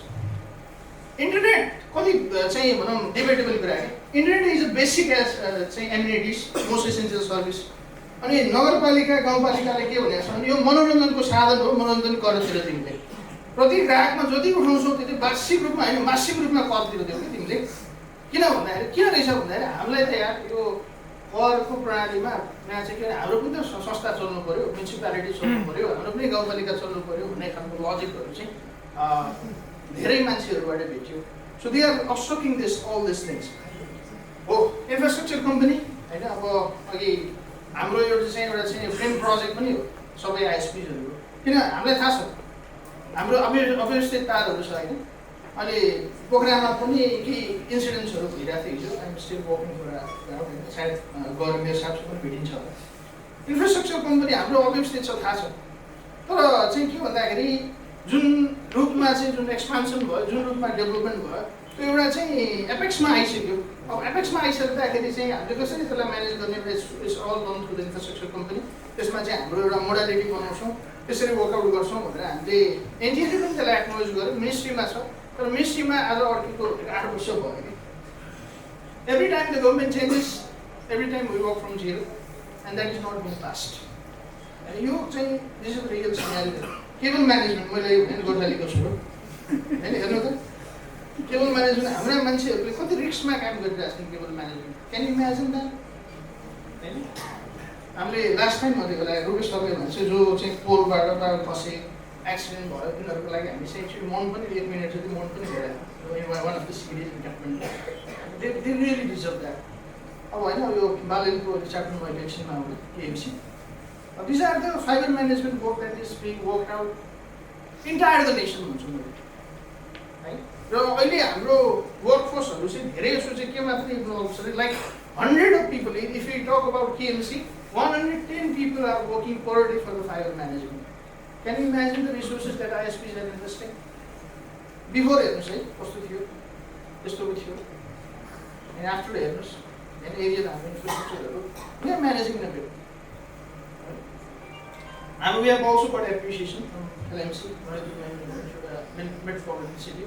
The Tarkalin saying Vice President, Raष्ट्रको Vice President, ले पनि हामीले त्यसमा चाहिँ एप्रिसिएट गरेर सम्मेलन गरेर जुन काम गर्यो त्यसको लागि एप्रिसिएट गर्नुभयो। सो अब अलिकति एनएसँग डिस्प्युट छ नि त है हाम्रो किन डिस्प्युट भयो भने एउटा सानो एउटा इक्जाम्पल हो 500% भाडा बढ्यो के हैन हेर्नु त म तलबाट डिस्ट्रिब्युसन कस्टको पहिलाको प्राइस भनेको 0 अहिलेको प्राइस भनेको चाहिँ 600 पर इयर छ हैन त्यसले गर्दा डिस्ट्रिब्युट बढ्यो so what we are asking underground इन्फ्रास्ट्रक्चरमा चाहिँ एक्सेस दिउँ न because that is the fund from the ADB त्यसको लागि एनटीए हामीले वर्कआउट गरेछ they haven't given us the access and they haven't finalize the modality underground डकलाई चाहिँ we are working on from आइएसपानको र त्यसपछि आइएसपीको हामीले हाम्रो पोल पनि राखेका छौँ राइट अफ वेलाई लिएर कमलादीमा चाहिँ इक्जाम्पल हेर्नु 25 पोस्ट छ we are also doing in that way अब पूर्वाधार कम्पनी आवश्यक छ भन्ने कुरा नेपाल दूरसञ्चार प्राधिकरणले भनिरहेको छ यो चाहिँ के हो मलाई थाहा छैन विनाश हो कि विकास हो आज यो प्रश्न के विकास हो कि विनाश हो थाहा छ फाइबर म्यानेजमेन्ट अल्टरनेट छैन हिजो मात्रै दरबागमा हेर्नुभयो भने त्यहाँ पोल छैन पोल नभएपछि के छैन रुखमाबाट तार गएको थियो त्यो पनि छैन अहिले चाहिँ it's been blacked out so alternate केही पनि नदिकन यो विनाश हो कि विकास हो that is a very big question fundamental question that we have to raise अब अपरेसन च्यालेन्ज के छ भन्दाखेरि अब ग्रामीणमा चाहिँ वायरलेस डिभाइसहरू चोरी हुन्छ प्रहरीमा उजुरी गर्न जाए उजुरी लिँदैन हैन अनि कसैलाई हुँदा एकजना चाहिँ इन्फ्लुएन्सर मान्छे सुनाउनु पर्यो so forest fire these all are the problem that we have एनईएको डिस्प्युट्स एन्ड च्यालेन्जेस सो करमा हेर्नुहोस् त नेपालमा चाहिँ सबभन्दा साउथ एसिया सबभन्दा हाइएस्ट ट्याक्स अनि तपाईँले हेर्नुभयो भने 32.6 डाइरेक्ट ट्याक्सेसन 32.6 को छ इन्डाइरेक्ट गर्ने हो भने चाहिँ 47% ट्याक्सेस छ त्यसले गर्दाखेरि इन्टरनेटको प्राइसलाई चाहिँ हाइक गरिरहेको छ यो आइएसपीले चार्ज गरेर होइन कर धेरै भयो हैन कर्पोरेट ट्याक्स एक्जाम्पल 25% छ 30% हाम्रोमा छ किन हाम्रो भनेको सुर्ती जन्य र मदिरा जन्य पदार्थ हो क्या इन्टरनेट गभर्नमेन्टले भनेको त्यही भएर 30% छ हैन अब एउटा एक्जाम्पल नेटवर्क ऱ्याक भनेको चाहिँ 35% किन थाहा छ फर्निचर ऱ्याकको चाहिँ फर्निचर ऱ्याकमा कम्पेयर हुँदो रहेछ कि नेटवर्क ऱ्याक त्यही भएर 35% सो यु पे 35% है अब भन्सार कर हामीले यो स्टेटमेन्ट हो कि इन्टरनेट बिना प्रयोग हुने कम्प्युटर भने टाइपराइटर हो है र त्यसपछि आएर चाहिँ अब यो 0% भन्सार शुल्क छ त्यसमा चाहिँ अब हाम्रोमा अहिले मैले एक्जाम्पल देखाइदिइहालेँ त्यो टाइपराइटरमा 0% ट्याक्स हाम्रोमा चाहिँ के चाहिँ 0% ट्याक्सेस छ so quality of service we are really focus यो आइटिओ पनि हो हामीले यही चिजलाई चाहिँ हामीले एकदमै एडभान्स रूपमा चाहिँ हामीले चाहिँ अहिले नगमा पनि आइसकेका छ अरू प्रेजेन्टेसन्समा सो आइएसपीलाई बेरेर के हो भन्दाखेरि हाम्रो चाहिँ यति धेरै चाहिँ हामी चाहिँ महान छौँ कि आइएसपीहरू अब चाहिँ फ्रीमा इन्टरनेट भयो भने पनि सस्तो चाहिँ अचम्म माग्नु पर्दैन इन्टरनेटको चार्ज भनेको 100-200मा आइसकेको छ 300मा पनि भेटिन्छ सो त्यो प्रेडिटरी प्राइसिङ इस्यु छ नेटवर्क स्टेबिलिटी पनि हाम्रो इस्यु छ त्यहाँ बिकज अब भनौँ न इन्फ्रास्ट्रक्चरमा हाम्रो ब्रोडब्यान्डको लागि अब त्यसको इन्फ्रास्ट्रक्चरमा इन्भेस्टमेन्टहरू हेर्ने भने हामी धेरै स्ट्याग्नेन्ट देखिरहेको छौँ because Al of the issues अब यो प्याकेजको स्ट्यान्डर्डाइजेसन चाहिन्छ भनेर वी आर वर्किङ आउट यो पनि हामीलाई रोड ब्लकमै गर्छ सो लाइसेन्स एउटा चाहिँ मैले राम्रोसँग अलिकति टाइम बरु गरेर पनि भन्छु लाइसेन्स रिन्युअल इस्यु होइन जस्तै अहिले थाहा छ नि तपाईँलाई कतिपय आइएसपीको चाहिँ लाइसेन्स भएन हिजो मात्रै एउटा चाहिँ फाइनल आइएसपीले चाहिँ लाइसेन्स रिन्यू गर्यो कन्ग्रेचुलेसन टु द्याट यो चाहिँ के भन्दाखेरि केही गभर्मेन्ट र आइएसपीको बिचको चाहिँ वर्कआउटमा चाहिँ केही चिजको चाहिँ त्यहाँनिर कोअर्डिनेसन ल्याक भएपछि कोर्टमा प्रवेश गर्यो, कोर्टले एउटा डिसिजन गर्यो, त्यस पछाडि आइएसपी हेज टु पे होइन। र पेमेन्ट अमाउन्ट भनेको 40 करोड प्लस, त्यो चाहिँ अब कसरी लोन लिएर तिर्छ nobody knows. So ISP is at risk. Licence renew optic नेटवर्कलाई पनि अहिले प्लान तरिकाले लानुपर्नेछ, अन्डरग्राउन्ड नेटवर्कहरूलाई डेभलप गर्नुपर्नेछ इन्फ्रास्ट्रक्चरको साइडमा।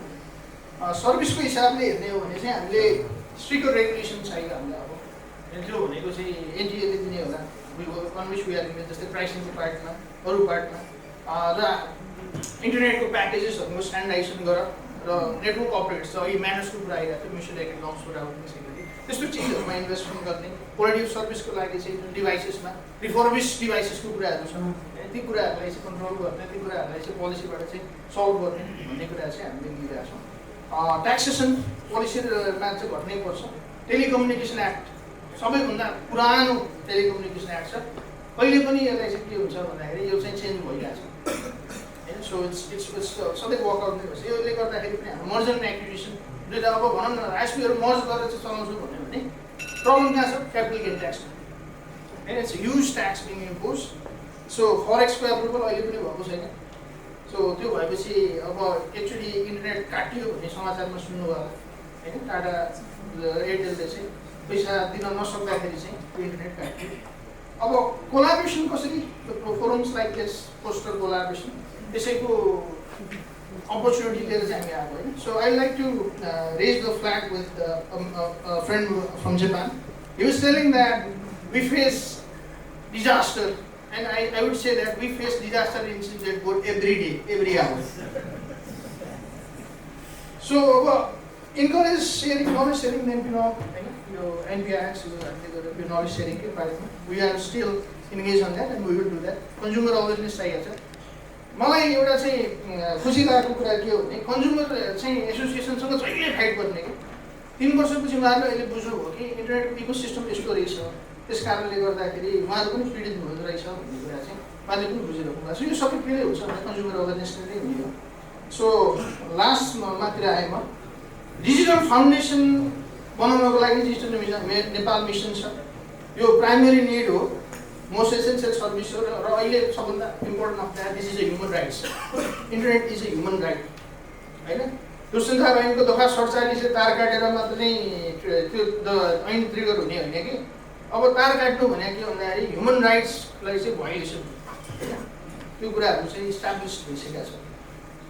सो लास्टमा यो हामीलाई के चाहियो भन्दा रेगुलेटेड कन्ज्युमर र सर्भिस प्रोभाइडरको बिचमा ब्यालेन्स चाहिएको छ। सो यो ब्यालेन्सको ठाउँमा चाहिँ हामी काम गरिरहेको छौँ। कहिले काहीँ डिसब्यालेन्स हुँदाखेरि चाहिँ अहिले धेरै प्रब्लम्सहरू आइरहेको छ। आइएसपी नै बन्द हुने सिकिसक्यो। सो मैले यो चाहिँ मैले एकदमै अलार्मली यो चाहिँ यो कुरा भन्छु। ई गभर्मेन्ट डेभलपमेन्ट इन्डेक्समा हेर्ने हो भने चाहिँ हाम्रो पोजिसन भनेको अहिलेको भनेको 119 हो। हाम्रो ह्युमन डेभलपमेन्ट इन्डेक्स भनेको चाहिँ 0.601 हो। यो तपाईँले यो लेफ्ट ह्यान्ड साइडतिर हेर्नुहोस् त, हाम्रो अनलाइन सर्भिसको प्रेजेन्स के छ भन्ने कुरा हामीलाई थाहा छ। जस्तो नागरिक एप होला लगायत लगायत, त्यसले गर्दा डेभलपमेन्ट इन्डेक्स बढ्छ। ह्युमन क्यापिटल इन्डेक्स मैले देखाइहालेँ which is low. Telecommunication service infrastructure index बढेको कारणले गर्दा ई गभर्मेन्ट डेभलपमेन्ट इन्डेक्स बढिरहेछ कि। त्यसको मतलब के भन्दाखेरि we have resilient infrastructure beside all those challenges, we are doing a lot from quality of service delivery. अलिकति यसलाई हेर्नुपर्छ। जस्तै हाम्रो रिजनल मिडियममा हामीले हेर्छ नेपाल धेरै अगाडि छ कि इन्फ्रास्ट्रक्चर, र त्यो भनेको चाहिँ हामीभन्दा अगाडि चाहिँ श्रीलङ्का छ होइन, त्यसपछि अगाडि आएर भुटान पनि छ। तर नेपाल हेर्नु त सिग्निफिकेन्टली यो हाम्रो रिजनमा चाहिँ वी आर बेस्ट नै भनौँ, वी आर लिडिङ भन्छु। रिजनल मिडियमभन्दा माथि छ। तर अरू डेभलप कन्ट्रीको हेर्ने वर्ल्ड मिडियमभन्दा हामी अलिक थोरै तल छौँ। And this is all because भनेको every person in this community like Gaurav दाई, रुपेश सर होइन, समीर सर, राम सर लगायत लगायतका सबै दिग्गज सबै साथीहरूले चाहिँ फाइनली यसरी यस्तो किसिमको कन्फरेन्स गरेर ओभर द टाइम चाहिँ डेभलप गर्नुभएको छ। सो साथीहरू रियली नेड छ बिग अप्रोच। मेरो साइडबाट बिग अप्रोच छ है। यो इन्फ्रास्ट्रक्चर चाहिँ हामीले चाहिँ आजको दिनमा चाहिँ हामीले लिस्ट डेभलप कन्ट्रीमा चाहिँ highest development infrastructure we have receive that. So these are the references. NTA हाम्रो आइएसपानको एनपिएनओको पुरानो साइट्सहरूबाट चाहिँ रेफरेन्स लिएको। So thank you. Question will be appreciated. We have a next speaker. Is going to present about the future of data center infrastructures, trend in density, cooling and reliability. Vinay, welcome. Hello everyone, Namaste from India. I'm Vinay Heda and I will be taking you through this session. Just if you can put these slides on. So before that, quick introduction. I belong to a company called Prasa Infocom. We basically design and build data centers. After hearing the complete story from the ISPs, pains that Nepal, Japan guys are going through, hearing it from Mr. Gaurav, the marvelous journey, really impressive, and congratulations for that. And how the Nepal is now achieving the Himalayan peak when it comes to internet connectivity and all. Our companies, the people like us, basically help on the infra part. So I will take you through quickly what is going in that area. So at the moment you understood on the active part. Now I will be taking you through little on the passive part. And when we say a lot of innovations are happening on the IT part, that means you require an infra which will sustain that innovation. And that is where the role of the people like us comes into it. So I will take you through the innovations that are happening on the infra part, mainly on the cooling technologies, because power is pretty the topic that everyone understands. You just need a connection and the power capacity to host your servers. But then the cooling is a complex space which basically need to take care in a very right way. Else all the IT infra, all the innovations that are going in this field may stalls down. Yeah, so I will take you through these details. Let's make it pretty interactive. I understand you all guys belong to the active part, but of course, to host the active part, you will need an infra, and that is where it plays a key role. So please ask your questions. 15-20 minutes are more than sufficient. I will run you through the slides. Wherever you require more information, just stop me there, and I will take you through more inputs on those particular sites. Yeah.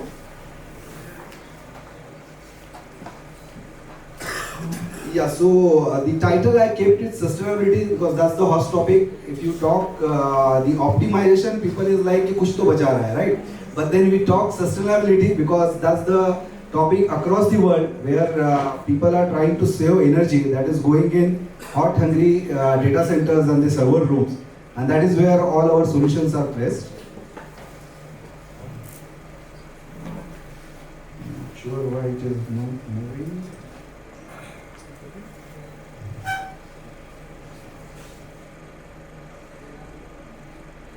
Okay, so a little quick 2 slides on the servers and how the chipsets are changing. Maybe more area which you guys govern. I don't have much of the knowledge. Just excuse me if something data you don't find is relevant. But then this is what our observation is. Every day we are talking about the innovations on the IT front, and that is mainly run by the GPUs and the CPUs, which has been basically provided by the server manufacturers. So initially till 2020, we were seeing all the servers were used to consume energy in a range of 150 to 200 watts.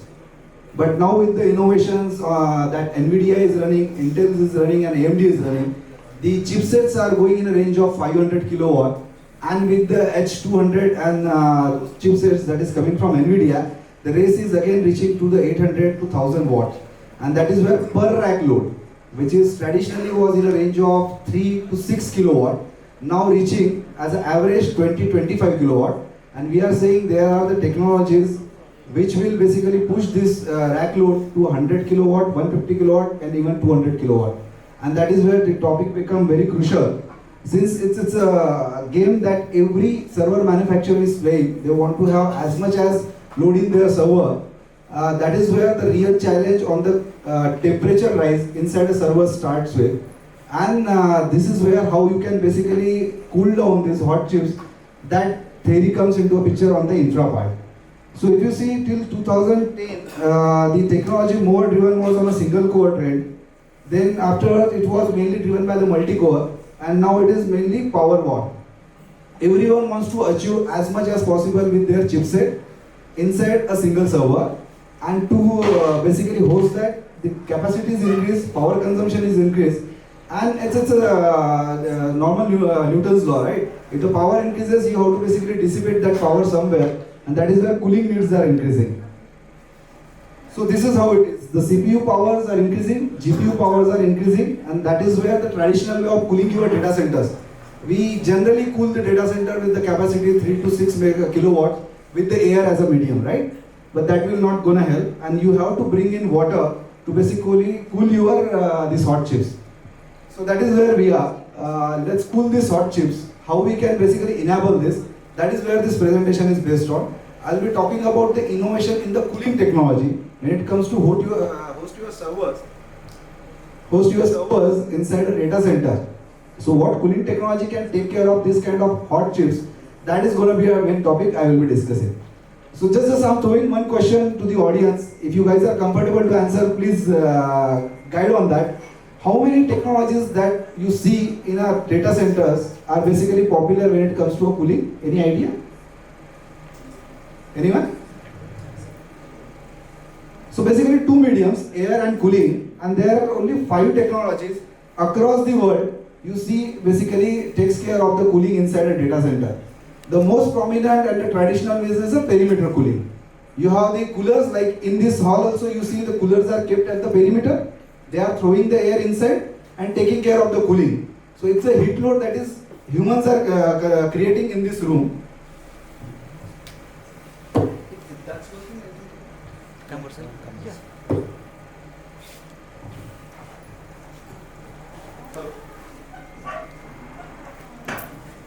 Hello. Humans are basically like we seated in this room and cooled by the perimeter cooler. Similar way in your data centers, you have server racks and all the coolers put at the perimeter. They throw the air and takes care of the heating outside the data centers. So in this slide, I have basically listed down all 5 types of cooling that are prominent into the data center industry. Then second column, you notice the kilowatt per rack. So it's a traditional cooling, the rack with a load of 0 to 10 kilowatt, the perimeter cooling suffices the requirement. The PUE is a basically very common term in a data center when it comes to efficiency. So power utilization efficiency is a term which calculates how much power you are consuming inside a data center. And it is a simple ratio. You have a raw power which is going inside a data center and how much power your IT equipments are consuming is the ratio of that. The power inside data center divided by the IT load, that gives you a PUE. Higher is the PUE, that means your data center is consuming more energy and you have a problem with your electricity bill. That's the simple logic, right? So with the traditional cooling, you have a PUE which is in range of 1.5 or above. So that means you are consuming more energy. So one, if you consider the energy going into your server racks, 0.5 is basically what you are consuming, which is not going to IT racks. That means the wastage, that means the power that you are utilizing to feed other external infra which is in a data center, and that is where your electricity bills are going. So the objective is to basically optimize this power utilization efficiency as well. And when it comes to a perimeter cooling, we have listed all the server manufacturers. If you notice, there is Dell, HP, NVIDIA, Cisco, Supermicro and Lenovo. So this technology is neutral to a server manufacturer because you just have to install the coolers at the perimeter. Servers can be hosted inside a rack and it has nothing to do with the servers, right? So it is not driven by any server technology, but a simple way of cooling. So that is where traditionally till 10 kilowatt perimeter cooling was helping to cool the data centers. Now innovations has happened where rack load was started reaching above 10 kilowatts. The people have started hosting per rack load in a range of 15 to 20 kilowatt. And that is where the innovation has happened and people has come up with the in-row coolers. Name itself will give you a clear idea. These are the cooler which sits in between of your server racks. So you have a rack. How many people have seen the data center actually here? That's a good amount of people, right? So you have a setup of the server racks which are basically kept inside a data center, and you have then these in-row coolers which sits in between of the rack. So we calculate complete heat load, and based on those calculations we put the number of in-rows in between of the rack. The simple application, it either can throw the air in the front or at the side just to cool the rack. We create the containment so that we basically host that cold air inside a containment or the hot air, and rest we throw outside. So that's the another way to cool your server racks. and it can host till 20 kilowatt very efficiently, giving you a PUE of 1.4 to 1.5. So basically, I already told you, it's a power utilization efficiency. It's a simple ratio, which basically a real power which is going inside a data center divided by your power consumed inside the servers. So real power divided by the IT power, that gives you a PUE. Whatever you are seeing above 1, which is as a 0.5 or 0.4, is the energy you are wasting into a capex equipment, like your chillers, transformer, DG sets, cables, UPS, batteries. Those are the power that you are consuming to basically feed in your power to a servers. And as long as you reduce from that point number, your data center is efficient, and that is govern the sustainability in data center. So with intercoolers you can achieve 1.4 to 1.6, depends on how efficiently you are designed your solution. Again, since the cooler sits outside of the rack, you have, it is again a server manufacturer neutral. Any of server manufacturer server you can pick in, put these coolers in between, you can host in your data center. Now the real change has started from last to post the COVID period, 2019, 2020 onwards, where the per rack load is now reaching in a range of more than 40 kilowatt, 45 kilowatt, 60 kilowatt and 100 kilowatt. And this is where these two technologies is now governing most of the data centers with the high density rack, which is rear door heat exchangers, and the direct chip level cooling, which is DCLC.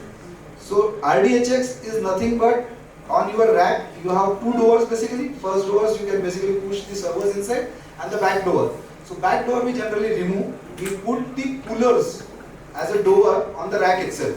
So it's a simple door which has the cooling coil inside it and the fans on it. I have a detailed picture of it. It will give you a clear idea how it looks like. So those coolers since sits on the rack itself, these are very close to a servers, and that is where the efficiently cooling can happen. So with that you can host rack load of in the range of 40 kilowatt to 60 kilowatt very comfortably. You have to bring in the cooled water inside your data center, which will go through that coil, and it takes care of a cooling. A simple principle. There are a lot of engineering goes behind it, but I am keeping it little simple.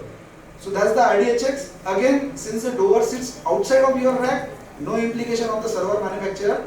Everybody, servers can be accommodated inside a rack, and you can put the RDHX door on the rack itself. So that can reduce down your PUE in a range of 1.35 to 4.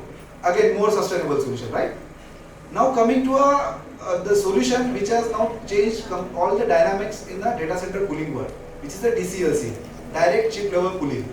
So here basically you put the cold plates on the server chipsets itself.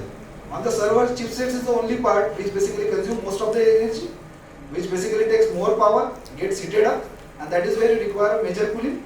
So we fix the cold plates on the chipset itself, bring in the cold water, it routes on the cold plate, and it takes all the heat out of that chip, comes out. So basically it is seated on the server chip itself, and that is where it has been called chip level cooling. And now that is where the role of server manufacturers comes into a picture. So if you notice on this slide, at the moment Dell, HP, Supermicro and Lenovo are offering it. NVIDIA is still developing H200 and above series. Probably they will come up with the DCLC application itself, because the chips are getting hot day by day, and the traditional way of air, which are first three cooling technologies, will not help them. So that is where DCLC NVIDIA is also pushing for. And the last one is the immersive liquid cooling. You pick your server, completely dip inside the liquid in a tank.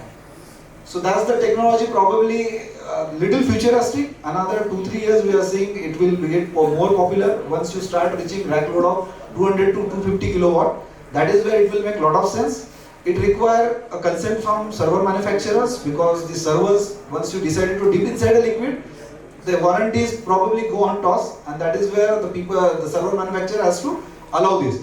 So at the moment, the Dell guys and the Supermicro is offering it. Question there? Yeah? Not a question, rather remarks. Yeah, please. Liquid immersion cooling is something that we are seeing on the horizon. But like obviously everything has pros and cons, and something that what we see is there are OEMs that are working with those specific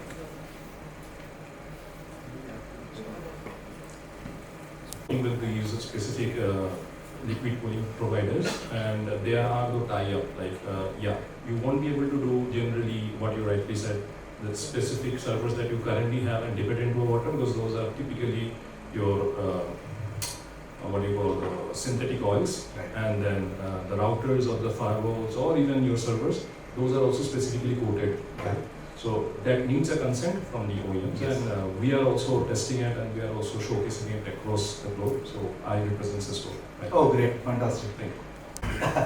Scenario, 5 minutes from now. Okay, I will just rush to. So these are the cooling technologies that are there, which will basically take care of the cooling when it comes to a server rack, so that we enable IT guys like you to basically take on the modifications and the adventure that is going on in this space, and the power and the cooling infrastructure requirement that we will solve the puzzle. So it is more elaborated version. I will just rush to this side. So this animation will show you how the perimeter cooling works. Like I said, sits at the perimeter of the building, and the air can be thrown directly. So bottom discharge or the front discharge, two possibilities. You can throw the air and it take care of the cooling.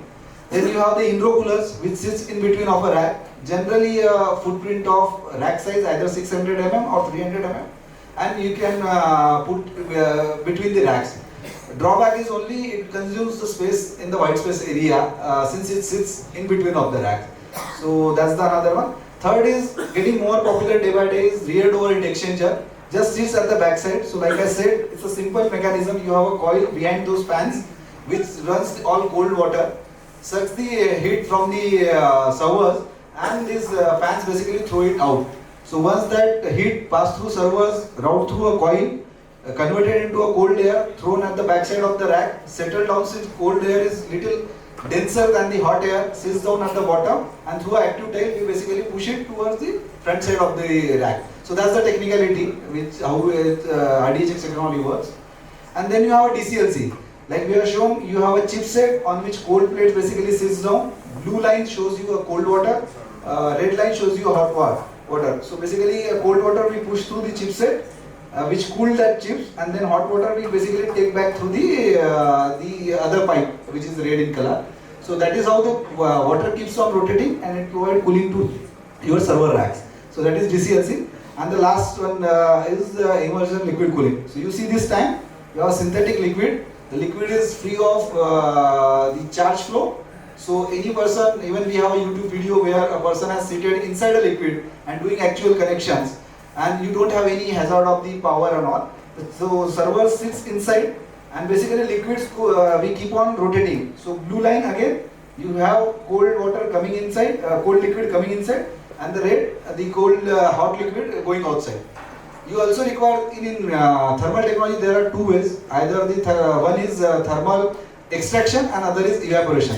So this is where inside you have the extraction, and outside you have equipment like chiller and the dry cooler, which enables you evaporation. So that is how this technology works. Will not go in much detail of the technicality, just tell you a simple principle how RDHX and DCLC works, because that's the hot topic at the moment in the market. So I go back on this.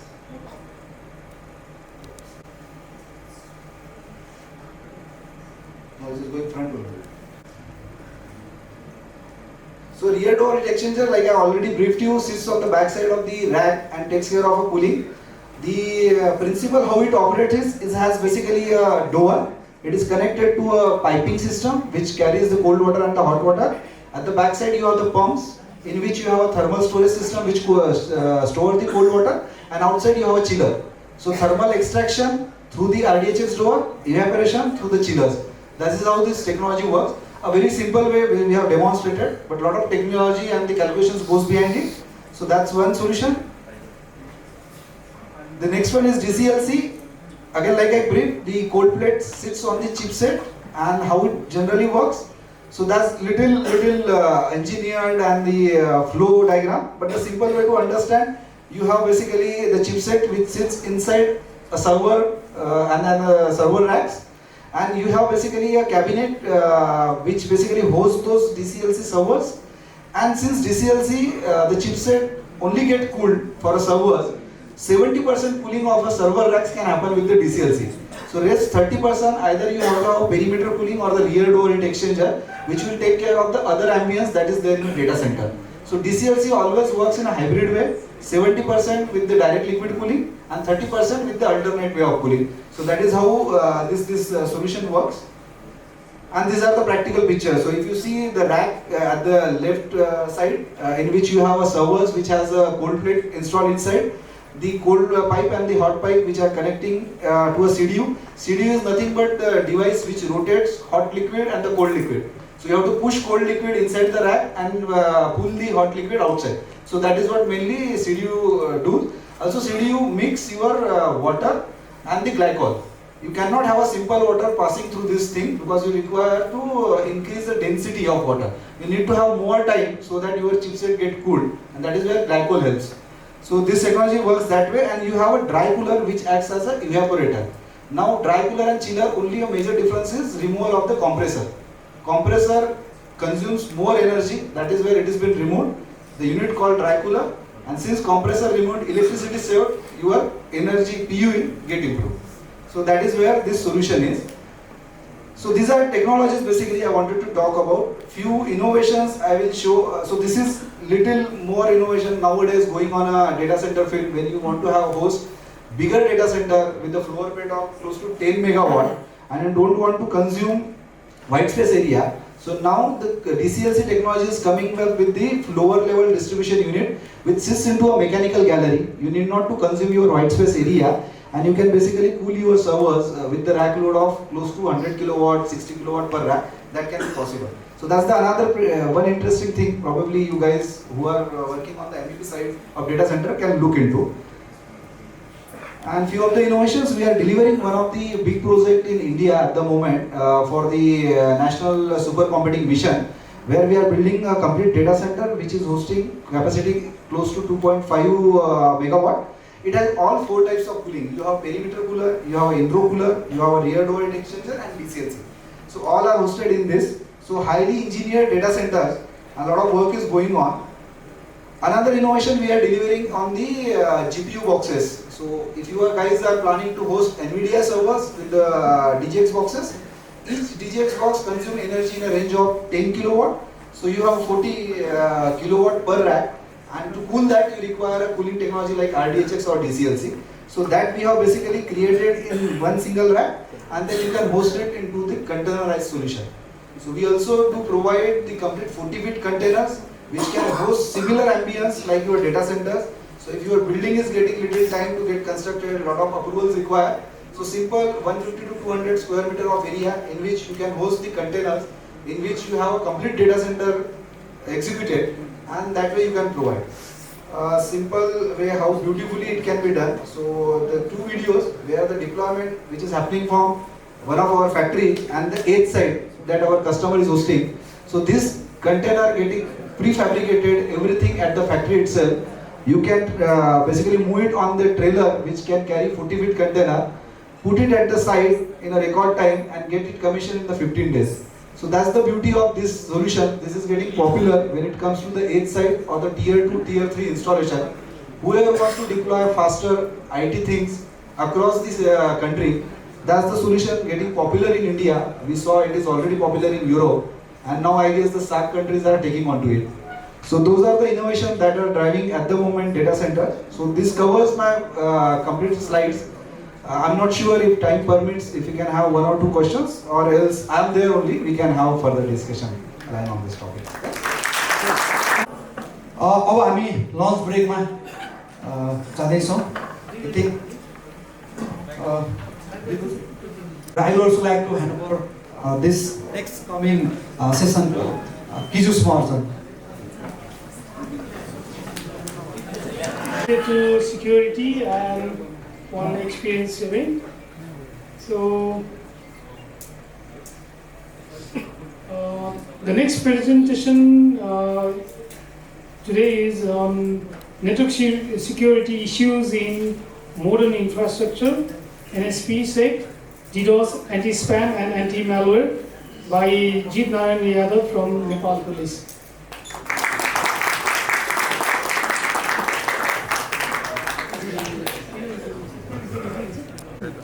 Good afternoon to all. I think after lunch we have a story in it, right? So, this is Jit Narayan Yadav. I'm working in Nepal Police, where my role is to look after system and security over there. Slide please. A quick intro about me. It's been 20 years plus. I have been working in Nepal Police, and my role is to look after cyber security parts, security infrastructure and all. I'm decorated with Deputy Superintendent of Police, and we have a team who are together working with us.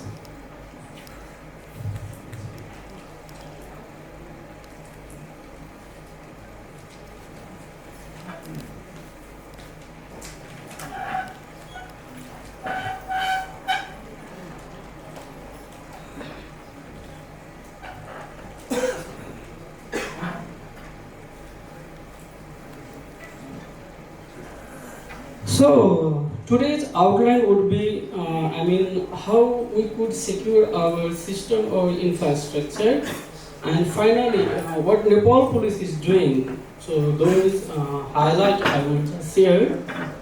So very first security code we would see over here. Security is, not a product but a process. So we should trust, then only verify, and then give access to the any systems. So if we do so, we'll be happy. Our system will be more prominent and best. Look at this reflection. As of April 2024, we could see the total population of world is 8.10 billion, and mobile user we could see it's of 69%. Likewise, internet user is growing, it's 67. Likewise, social media user is 62%. So what I'm trying to show over here is, though we have enriched in infrastructure, we are good at that, but we are lagging at what is security perspective. So this slide shows us there are many more challenges in upcoming days. Okay, have a glance at this picture. We could see at bottom, tiger is sleeping, and people unknowingly, walking over the trees. So it's the same situation for us as being a security engineer. We don't know at what time what would happen, but we have to be careful. Some unseen person is looking after us. So, if you talk about, holistic system, there would be many challenges, many attacks we could see over in the screen. But most importantly, I will just say insider threat is more dangerous than others. So most of the time, what we think, like a malware attack or phishing attack, something like that, or most of the time external attack we do, face. But we never think about internal traffic, because in our intranet system we are running so many services, and there is of course deficiency of awareness for end users. So they'll make a bigger mistake inside the network itself. So there are many solutions. When we go for security perspective, so you could see like anti-spam, anti-phishing, anti-malware, DDoS, like NSPSec, and the next generation firewall that is also putting more comprehensive work over there. So these are main security solutions. As I said in the beginning, using tool is not a sufficient task. We have to be updated as per the time frame, and we have to make more practice how our system will be more secure. So talking about DDoS and anti-spam, we could see in the screen, the same thing would happen to our infrastructure. So we don't know which system is going to be down, but unseen traffic. Okay, let me give you one example. If we know the threat, let's say someone is standing at our front and they're trying to stab us, So we could use different strategy, different pattern, we could save ourselves. But the person who is, standing at back with knife, we don't have any instant plan. So it's the same thing. So to protect our system or services, we have to look after it carefully. And these are the common, attacks we could see in DDoS, like UDP frauds, then sync fraud, ICMP, something like that. Look at this graph. We could see like DDoS pattern is increasing day by day. So when you go for DNS attack, it's 165%.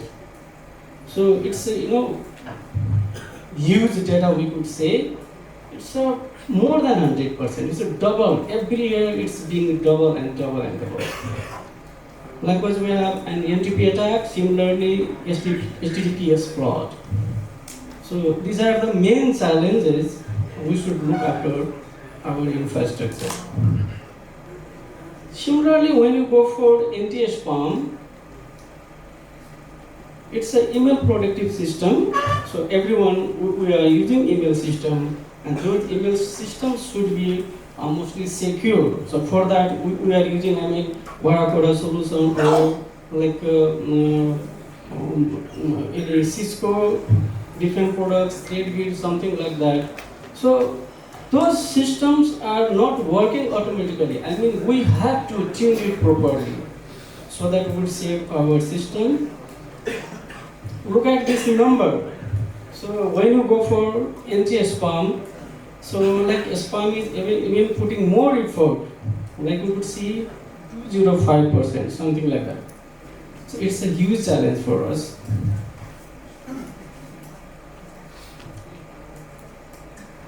When you go for anti-malware system, again, it's taking a lead, where we could see, threat detection, real-time protection, malware removal, proactive defense, and of course, system optimization. So these are the main, talks it's been done by whom? Anti-spam.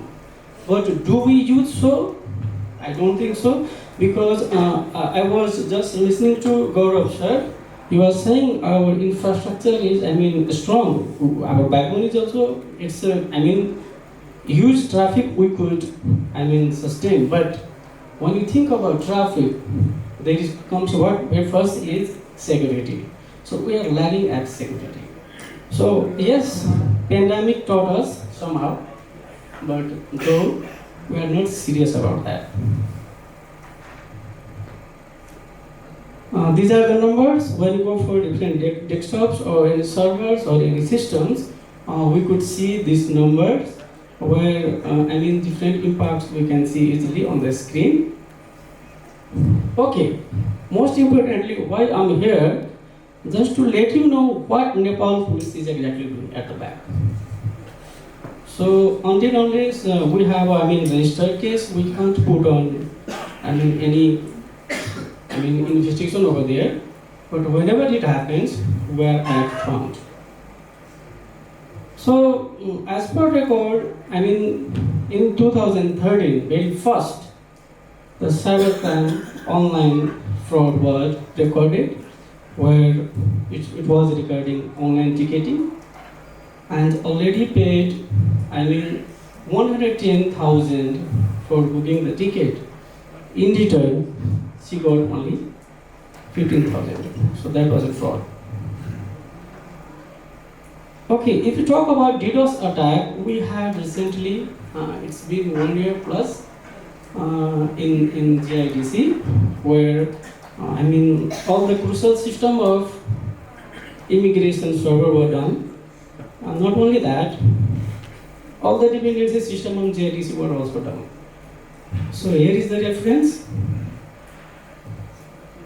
Likewise, we might have heard Chinese group of NEPS had withdrawn a huge amount of money from ATM, and that was in year 2019. So that was a kind of what? Phishing and malware attack, where I mean, the NEPSE, which is responsible for, I mean, transactional part for all the banks, those central system was taken control by whom? Attacker.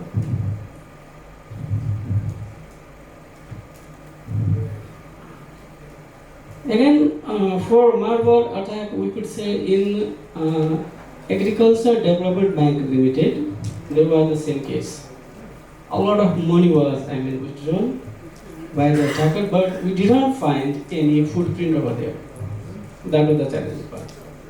So why I am sharing all those facts and figures to you? Because there are so many unseen, I mean, attacks which are not reported to anywhere.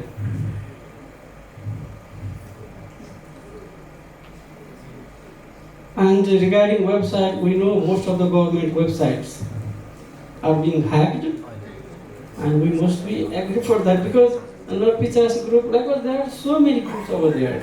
They are, I mean, only working for all these systems. They are cracking, I mean, all the website codes and making it shut down.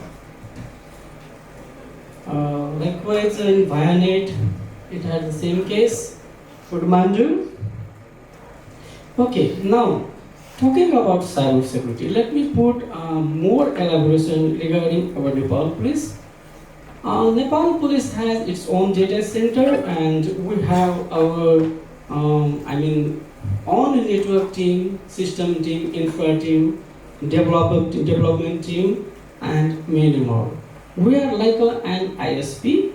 We interconnect throughout all 77 districts of Nepal. So we are working 24/7 indirectly, right? So here we can see in Nepal police people, as I said in the beginning, they are afraid to register the case. Such a small number we could see in the screen. So 2076 to 2081, we could see these are the numbers that's been registered. Okay, this number would be for, I mean, Facebook attack or money laundering by I mean WhatsApp or Insta. Likewise, data stealing, website hack, something like that. So here is the exact number we could see on the screen. 2% is what? Website hacking and database. You can see it here. People are not, I mean, recording the case, right? Okay, your sir is showing me. Okay, Alan, thank you, sir. So, Nepal police, I must share this fact. Nepal police is running such a secure system. I don't know how many of you are using that. So, how many of you are using mobile app of Nepal police? Please, can you raise your hand? 3, 4, 5. I mean, I just request you to go and use it because here's the thing. Whenever you would be in trouble, it's the app which is going to help you. Believe me. Let's say you are going somewhere and you became in trouble unknowingly and you are looking for help. So on that scenario, we could see we have an emergency number over there. You can register or anonymously, you can log in that app, doesn't matter. So we could track your location, and also we have a panic mode feature. That's very interesting.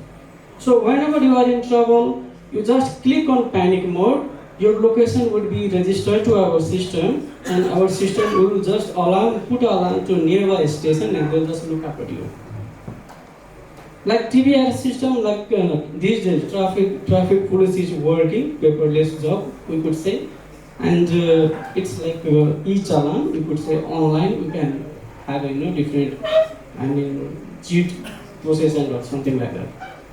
Likewise, we have a police clearance online report where you can have your own police report within 3 days.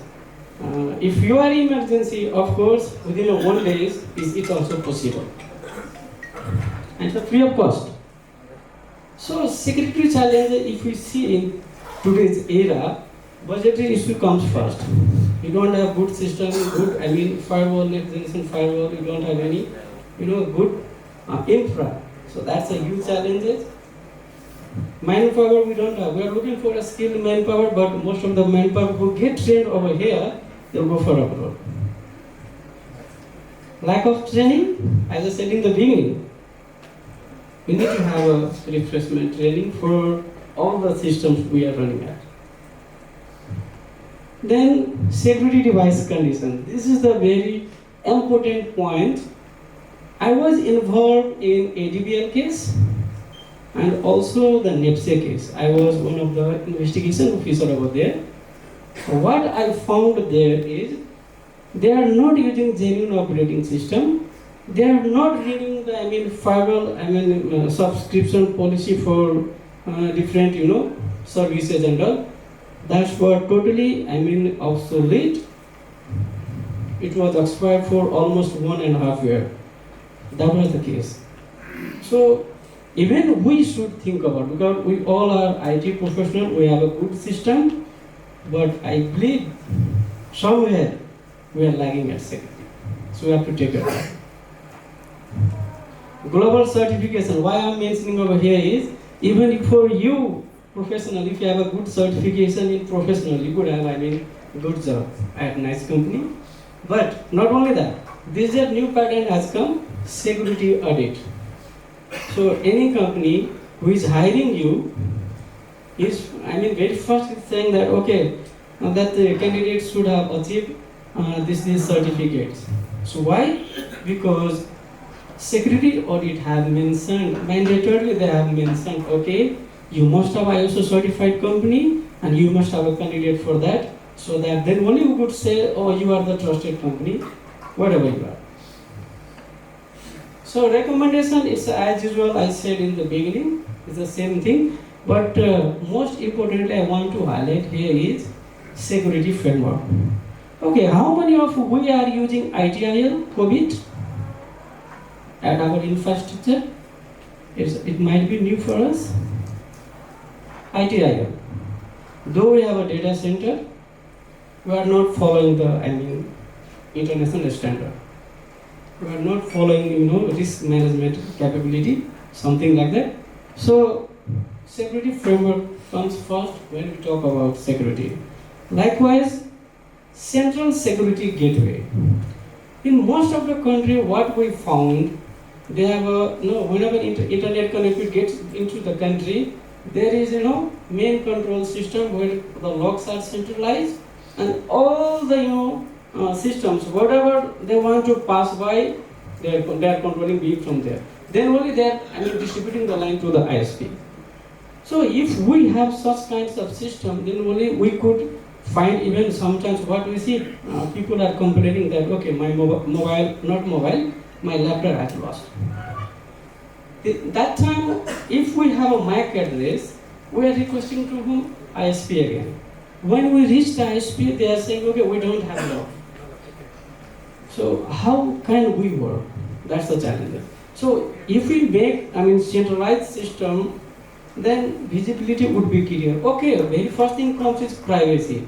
There is nothing, we could think about privacy because we are using Facebook, we are using Google, Gmail, something. Where is our data?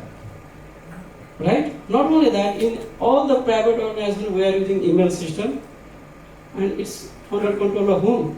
System admin, right? We are not doing any illegal stuff. So we have to think about that, and filtering level is also there.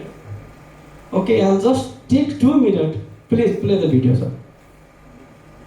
It's a related Facebook. I believe from today onwards, you are not going to work or play for Facebook anymore.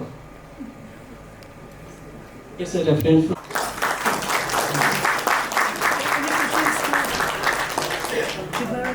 Any questions? Any questions? Quick questions? Thank you, sir.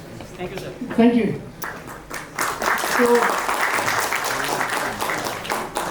So thanks for sharing the challenges that our businesses and our governments are facing, and the tools and how the policy is working to improve the cybersecurity. So while talking about cybersecurity, I hope we also focus on our critical infrastructure security. Now, our next presenter today is Rupsan Shrestha from Fortinet. His topic of presentation is on cybersecurity mesh architecture, a new paradigm in cybersecurity. Okay.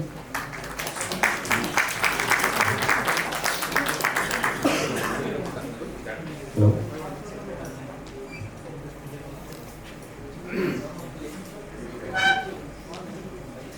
First of all, thank you and for this opportunity to be here and present a talk on cybersecurity and CSME, Cybersecurity Mesh Architecture.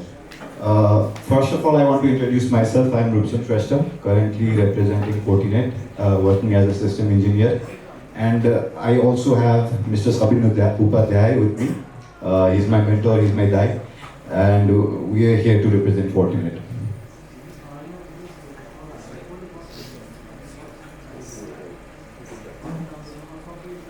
Okay, so I'm going to use mix of languages, Nepali and English. So I want to put a context over here first.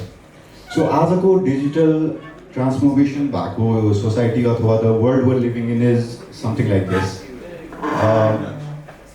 Users are distributed. Usersहरू जता पनि हुन सक्छ. Work from home, COVID ले जुन boom लिएर आएको थियो, remotely काम गर्ने घरमा बसेर अफिसमा बसेर or even अरू sites जस्तो co-locations, branchesहरूमा बसेर.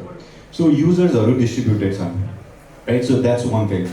On top of that, the devices that we're using today. हामी एकजना मान्छेसँग आजको दिनमा केही नभए नि 2 or 3 multiple devices-हरु छ.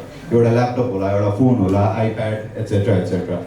Right? अनि if you take it to a step further, operation technology, IoT, यस्तो devices-हरु छ्याप-छ्याप्ती पाइन्छ. Right? If you look around here, you will probably see a bunch of devices that are on the network. हाम्रो network, it was always there, हैन? हामीले IT transformation, digitalization को trend को सुरुमै network एउटा त setup गर्नै पर्ने थियो. So network मा पनि के छ भन्दाखेरि we are using lot of hybrid devices, कुनै vendor X, कुनै vendor Y, हैन? So ecosystem बनेको छ जहाँ चाहिँ mix of different vendors-हरुको चाहिँ हामीले devices-हरु use गरिरहेका छौं. And at the same time, applications that you are using today are distributed. हैन? कुनै head office मा होला, कुनै data center मा होला, कुनै co-location data center मा होला, DC, DR, कुनै cloud मा होला, right? हाम्रो गौरव दाइले भने जस्तै cloud is booming, Hahn? So cloud मा नभइकन सुखै छैन, हैन? हामीले नभए पनि गौरव दाइले probably हामीले cloud use गर्न लगाउनुहुन्छ होला in some near future. अनि on top of that, as Gaurav Dai mentioned, traditional challenges, modern challenges भन्दा different छ. हामी यस्तो पोइन्टमा आइसक्यौँ जहाँ चाहिँ security is not something that we can look in a traditional way like we did. Tiered architecture, एउटा siloed-मा. Perimeter based security mechanism जस्तै हामीले firewall राख्छौँ, email security, web gateway, यो सबै चाहिँ generally हामीले traditionally चाहिँ gateway-मा मात्र introduce गराउँथ्यौँ अनि we expect that we will be safe just because we have security infrastructure in our gateway, which is not true. किनकि अघि मैले भने जस्तो हाम्रो applications distributed छ, हाम्रो workforce distributed छ, right? So plus technology enhancement is always there. हामी some kbps को bandwidth बाट हामी 10 gig ethernet 400 gig ethernet को कुरा गरिरहेका छौँ आजको दिनमा, right? Cloud को कुरा गरिरहेका छौँ. So how do we secure that? So I want to introduce you to a concept called cyber security mesh architecture, जुन चाहिँ गार्टनरले 2021 मा इन्ट्रोड्युस गरेको थियो. So यो चाहिँ एउटा माइन्डसेट हो, more of a architectural mindset जहाँ चाहिँ हामीले सेक्युरिटीलाई चाहिँ मोडर्न डे इन्फ्रास्ट्रक्चरलाई म्याच हुने गरी चाहिँ we are trying to build security for our modern day infrastructure. So it's an approach जसले चाहिँ के भन्छ भन्दाखेरि डिस्ट्रिब्युटेड आइटी वर्कफोर्सलाई प्रोटेक्ट गर्नलाई चाहिँ we need to think a bit different way from the traditional approach, Hahn?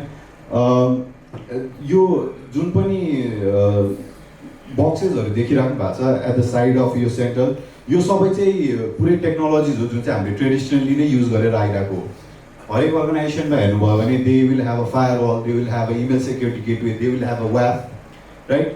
The problem and the challenge with this traditional architecture is we have multiple consoles. एउटा कुरा configure गर्नु पऱ्यो भने multiple ठाउँमा हेर्नुपर्छ, different products different security layer को आफ्नै console हुन्छ manage गर्न त्यस्तै problem skill set को challenge Hahn we have limited IT staff अनि as Jeet sir just mentioned in his presentation यो सबै security measures state of the art technology चाहिन्छ हरेक organization लाई तर while we're doing that हामीले चाहिँ security लाई झन् complex बनाइरहेका छौं हैन सो कसरी solve गर्ने त सो गार्टनरले यो कन्सेप्ट चाहिँ के भन्छ भन्दाखेरि साइबर सेक्युरिटी मेश आर्किटेक्चरमा चाहिँ we are trying to consolidate a couple of security technologies जस्तै ड्यासबोर्ड्स इमेजिन सबै सेक्युरिटी प्रडक्ट्स अथवा आइटी इन्फ्रास्ट्रक्चरको ड्यासबोर्डहरू कन्सोलिडेटेड छ म एउटा मोनिटरमा चाहिँ कन्स्टेन्टली मोनिटर गर्न सक्छु के भइरहेछ सो that's one key component of the cyber security mesh architecture a consolidated dashboard second is policy management framework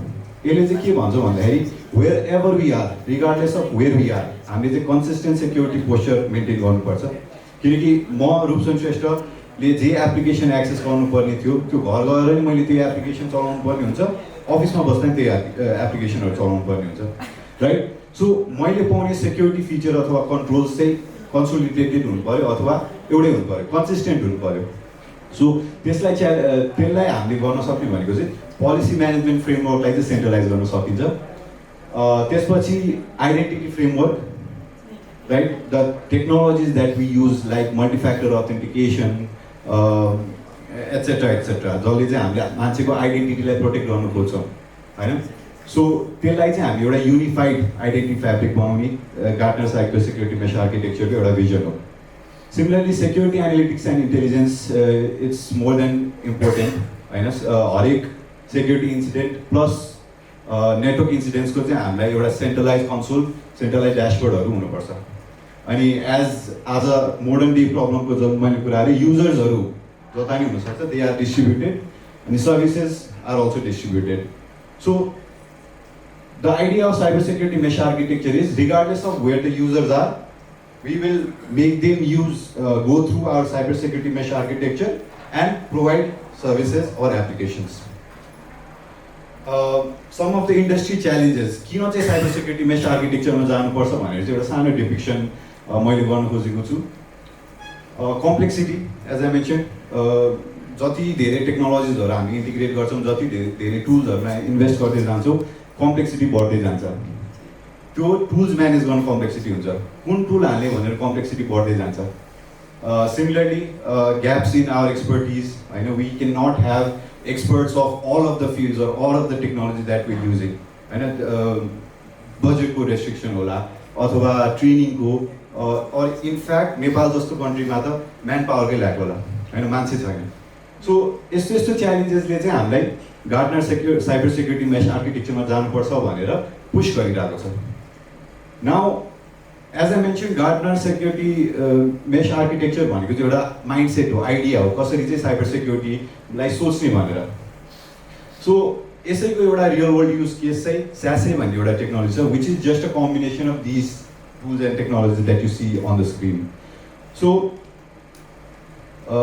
if you look at the definition of SASE, what we're trying to do is regardless of where our users are, we are making them go through our SASE POP and providing access to their data. होइन यसमा cyber security mesh आर्किटेक्चरमा के कमनलिटी छ भन्दाखेरि we are making the users go through a single consolidated framework which is our cyber security mesh framework. So basically cyber security mesh architecture user जता पनि हुन सक्छ हाम्रो cloud infrastructure. So SASE is primarily built on cloud. Cloud service हुन्छ जुन चाहिँ हामीले अन premise अथवा हाम्रो डेटा सेन्टरमा पनि होस्ट गर्न सक्छौँ which is a topic for some other day right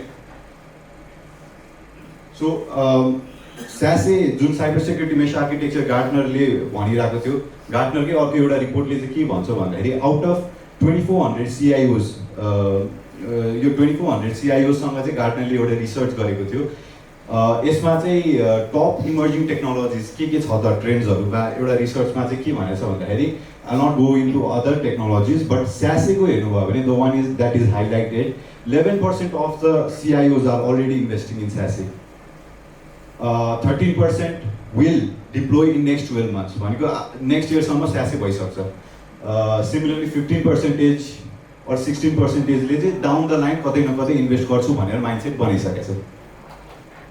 similarly अर्को टेक्नोलोजिज XTR भनेर जुन हामीले मार्केटमा भनिरहेको हुन्छौँ, that is also a combination of different technologies that we use.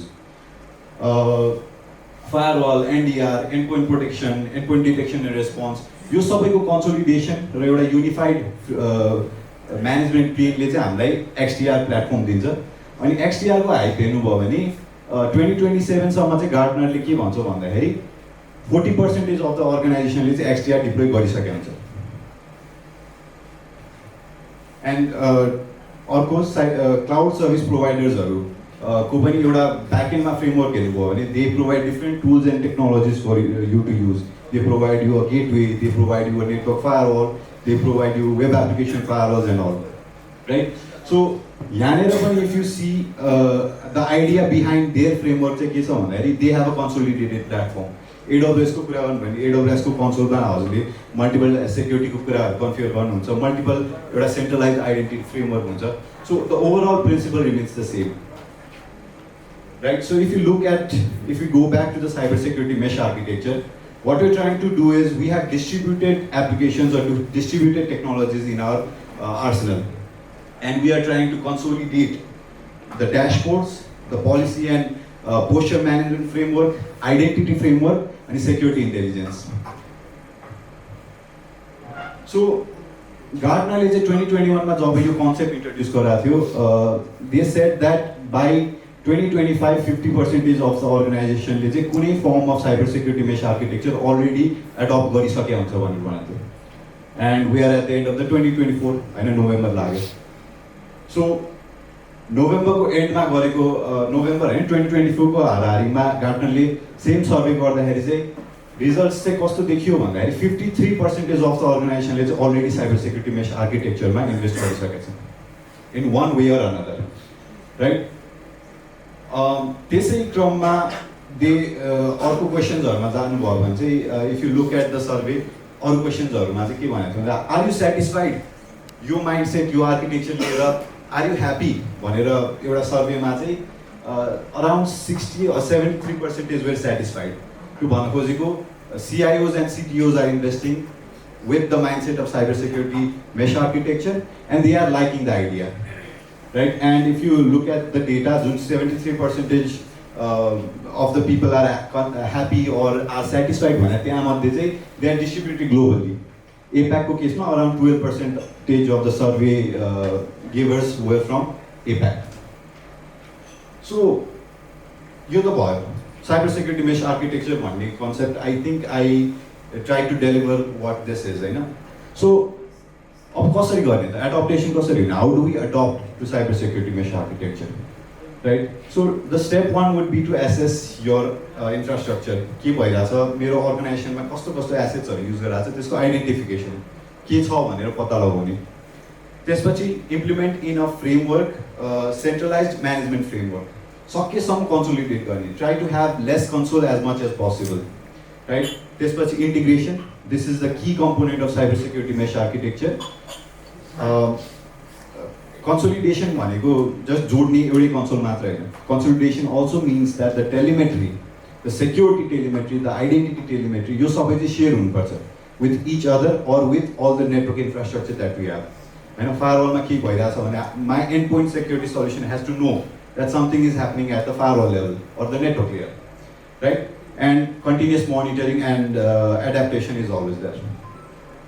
So Gartner कै अलिकति वर्ड्सहरु लिएर आउँछु म. गार्टनरले चाहिँ कसरी स्टार्ट गर्ने त इन्भेस्टमेन्ट भन्दाखेरि step one they're just saying invest in a SIEM platform, advanced SIEM platform, and I myself am a very big advocate of telling this. So मलाई चाहिँ के लाग्छ भन्दाखेरि हरेक अर्गनाइजेसनले फर्स्टमा or as much as early as possible they should invest in a security incident and event management platform. किन? मेरो security end analytics intelligence सबैलाई चाहिँ एउटा कन्सोलिडेटेड ठाउँमा लिएर आउनलाई, right? And this is also working really good, होइन? SIEM सल्युसन्सहरू there are lot of vendors that provide you these capabilities. The second thing Gartner suggest you to invest in is the identity fabric and consolidated policy and posture management. भनेको same every network devices or security devices मा चाहिँ why not use a common identity fabric? मैले एउटा particular भेन्डरको मल्टिफ्याक्टर authentication solution use गरिरहेको छु भने why not use that for each and every security or network products that I have? त्यसपछि merge these two, identity framework raw security intelligence lie merge गर्ने. त्यसले के दिन्छ, को मान्छेले के गरिरहेछ उसको रिस्क एसेसमेन्ट के हो, रिस्क पोस्चर के हो, यो कुराको आइडेन्टिफिकेसन हुन्छ. Now if you take it a step further, identity framework जुन हामीले network and security devices मा integrate गरेको छौँ, why not integrate that to your applications? Application level मा अथवा software level मा लान सकिन्छ यसलाई. And at the end of the day, automation and orchestration. That's the key. किनकि limited IT staff and a complex network. कुनै IP ले मलाई DOS हान्दैछ भने, DDoS attack गर्दैछ भने, I cannot go and log into all of my devices which are spread globally and apply those metrics. I need an automation framework, and SOAR is a platform that allows you to do that. Now it's a journey. As a I have a good budget. I will hire a lot of people. And especially मेरो cyber security posture राम्रो हुन्छ भने that's quite impossible. अलिकति गाह्रै हुन्छ, right? So एउटा idea mindset चाहिँ के हुन सक्छ भन्दाखेरि we reduce the number of vendors that we're dealing with. I know we select the best technology out there in the market and we select the technology that is built with the vision of cybersecurity mesh architecture. भनेको things like XDR platform, your SASE platform. So यस्तो कुराहरूलाई invest गर्ने. And if you just move to the right, at a point of time you will have a good SOC maturity. Any good maturity with the head, you'll probably end up with 2 or 3 platforms, not products, platforms. So it's all easy said at, right? So कसरी गर्ने त? So there are different challenges. जुन चाहिँ this is the data from the same research. यो challengesहरूमा चाहिँ हेर्नुभयो भने some say that हैन हामीसँग भेन्डर्सहरूको API capabilities छैन. कसैले चाहिँ आइडेन्टिटी फ्याब्रिक कसरी बनाउने, कसैले चाहिँ कन्सोलिडेसनको प्रोडक्ट्सहरू भएन. सो यस्तो यस्तो प्रब्लम्सहरू चाहिँ मार्केट रिसर्चले भन्छ. अनि some people also see that गार्टनरको डेफिनेसनै क्लियर छैन के हो त साइबर सेक्युरिटी मेश आर्किटेक्चर भनेर, right? So that's basically it. I just wanted you to introduce to a concept called cybersecurity mesh architecture. So it's more than a mindset, a paradigm. It's not a technology or it's not just some other platform that you use.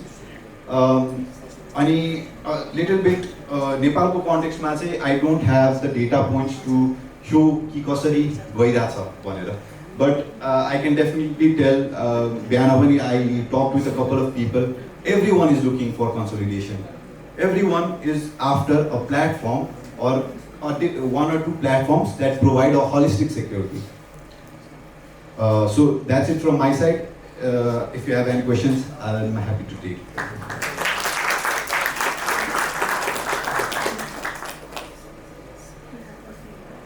Any questions? Questions? Mike, yes, sir? All right. Who's the opposite mic? Thank you. मेरो एउटा सानो question छ, जस्तो तपाईँको reference चाहिँ एउटा Gartner मात्रै देखेँ मैले, अरू कुनै रिफरेन्ससँग कम्पेयर गर्नुभएको छ जस्तै यही साइबर सिएसएमकै कुराहरू and how it's being adapted? So cyber security mesh architecture say it's a concept introduced by Gartner. Some different vendors have different ways of portraying it. हामी fortunately like security fabric bhaन्छ. If you talk about Cisco's and Juniper's, they have their own fabric. They have their own way of portraying it. So Gartner is a generic industry term. Thank you. Thank you, Susie. Thank you.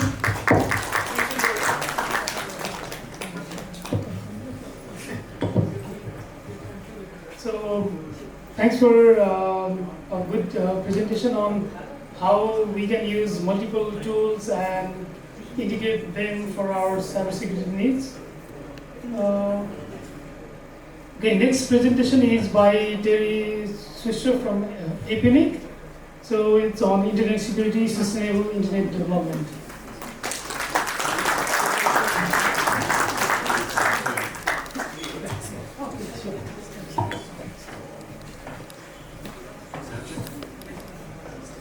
How's that? Oh, that's better. So, good afternoon. Just wondering, can I get you to do a quick physical activity with me? Stand up and wave your arms around. Wake up. Yes. That's it. Excellent. Now, I do that because you've had a nice big lunch and you probably need to wake up. I was actually yawning there, and I thought, oh goodness me, if I'm yawning, then there's a lot of people in the room who are the same. Get a little bit. So, some of you have been in the classroom with me last week and this week, and know me. I'm Terry from NPNOG.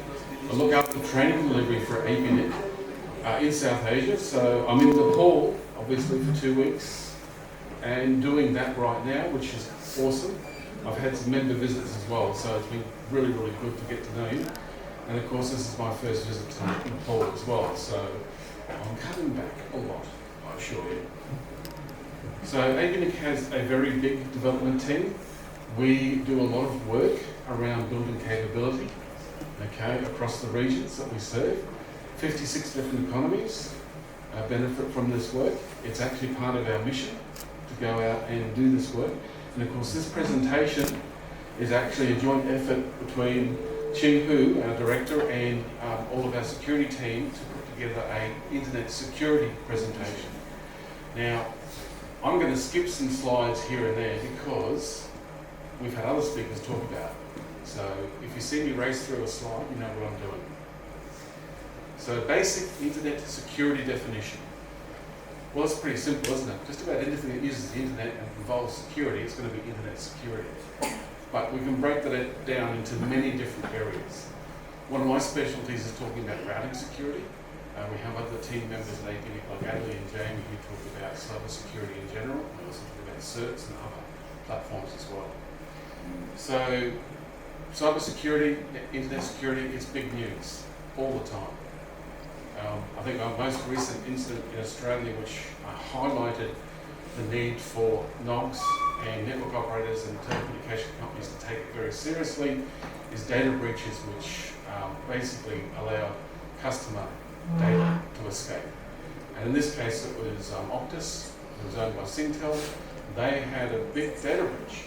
So not only does this embarrass you and your operator, it also harms your customers. So it's something that we are now also taking very seriously, in general. So first thing that comes to mind with telecommunications security is critical infrastructure. Over the last decade or two, critical infrastructure has become something that includes the internet. What is happening, especially in advanced economies, is financial transactions, banking, e-commerce. This all is critical, relying on the internet.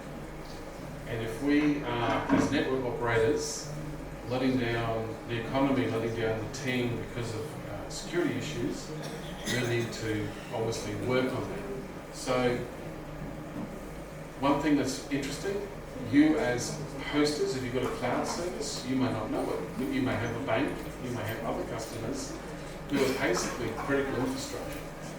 So be aware of that.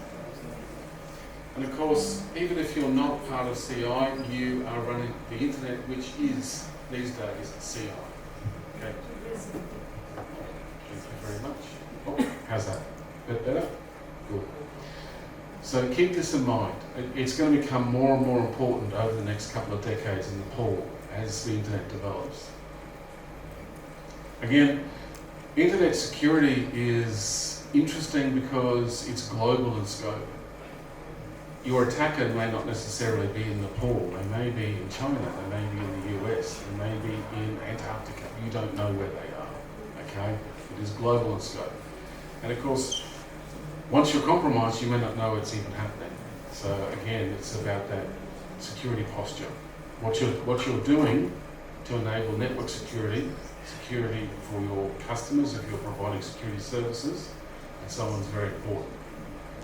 Now, we've already seen this, I think, twice today in a presentation.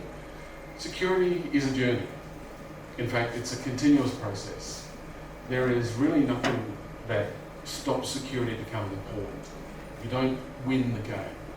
Okay, unfortunately, we like to call this an infinite game. You're going to be playing this one all the time until, yes.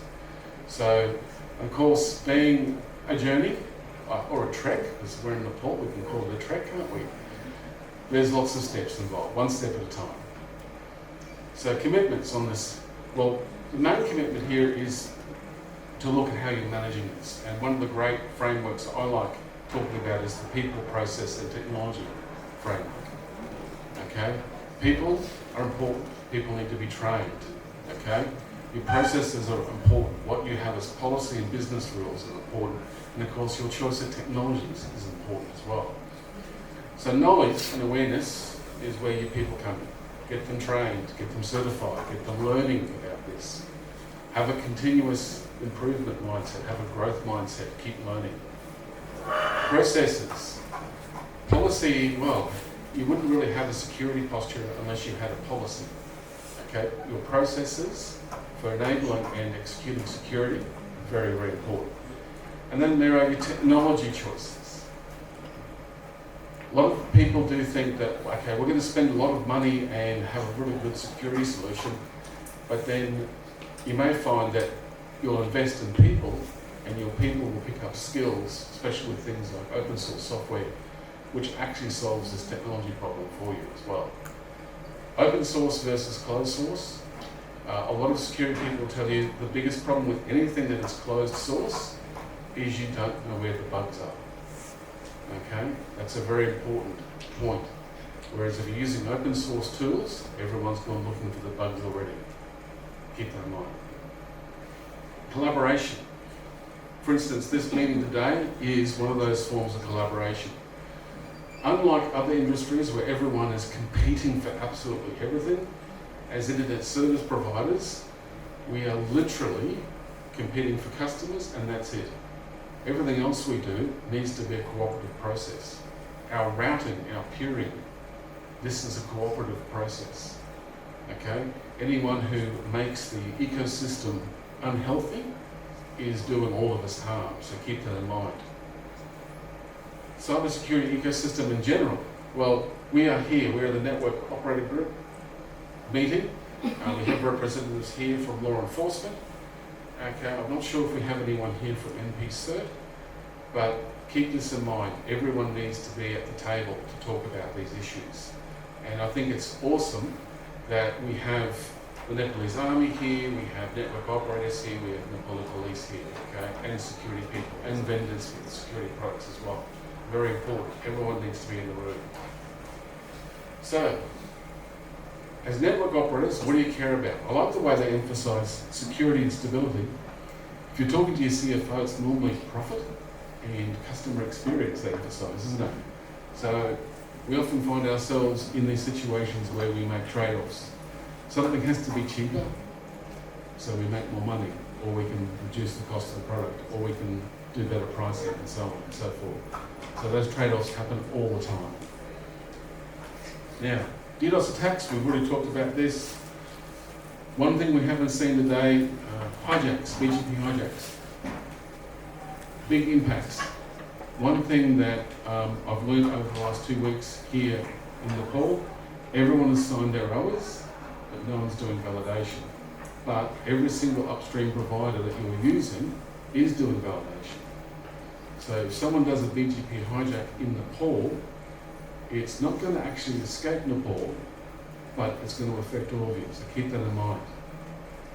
So, best practices for network operators. There are so many BCPs on this list coming up now. I'm tempted to race through the slides, but consider every BCP number that we're about to see on your shopping list, on your checklist for your network security. So, recommended security services and so 46 is where you start. And these are very basic things like don't have an open SMTP relay on your network, okay? Filter routes, okay? You should not trust anyone sending you BGP updates, even if it's your best friend in life. If they route leak, they hurt you, okay? Keep that in mind. Ingress and egress filtering. So we'll talk about BGP 38. This is the important one. This is one of those issues where when you're unhealthy, you make it hard and difficult for everyone else. So you should never let traffic out of your network that looks like it's not from your network, i.e. you want to filter the source. So when you send traffic out to the rest of the internet, it has to be from your network. It can't be spoofed, it can't be faked. Once you filter that network traffic, you'll be doing the rest of the internet a great service. And you should probably place that expectation upon everyone else you peer with, transit with, and so on, because it will clean up a lot of the traffic that we have to deal with, especially amplification attacks on DDoS. If everyone did BGP 38, those would not exist. End of story. Packet filtering. So again, this is something that's very difficult to do at scale, so you do it at the edge. For your customer-facing routers and networks, that's the best place to do it. So your customers can't spoof to you, and while it's transiting your network, you know it's clean, and you can hand it off to your peers and your transit providers. So again, we can look for various prefixes to filter. The obvious ones are things that aren't routable, things that should not be routed, okay, especially, and also look for that coming in. You're not going to accept 192.168 on a BGP feed from a peering point, are you? RPKI. I was talking about this before. We have phase 1 done for Nepal, and I've had some talks with a couple of you who are NPNOG members over the last 2 weeks. We need to get you guys working on a project next year in 2025, start doing validation. Okay, get validation up and running. MPIX, get your root servers running validation. Okay, that will help a lot. The minute someone has a root leak of any kind, okay, you're still very susceptible. One of my favourite ones to do with route origin, TCP 185. This is something that comes up a lot when I'm doing analysis of rows that are signed. What we're actually asking you to do with TCP 185 is if you announce something, you sign it. If you signed it, you're announcing it. You do not sign anything else. Okay? That means you have to do a lot more rowers to do your coverage of what you're advertising on BGP when you do so. NPNOG now has an API. You can automate this. Very, very easy. Okay? The live API came out on the 10th of October this year. So it's been there for just over a month, and we know already that people are automating their rower corrections. Okay?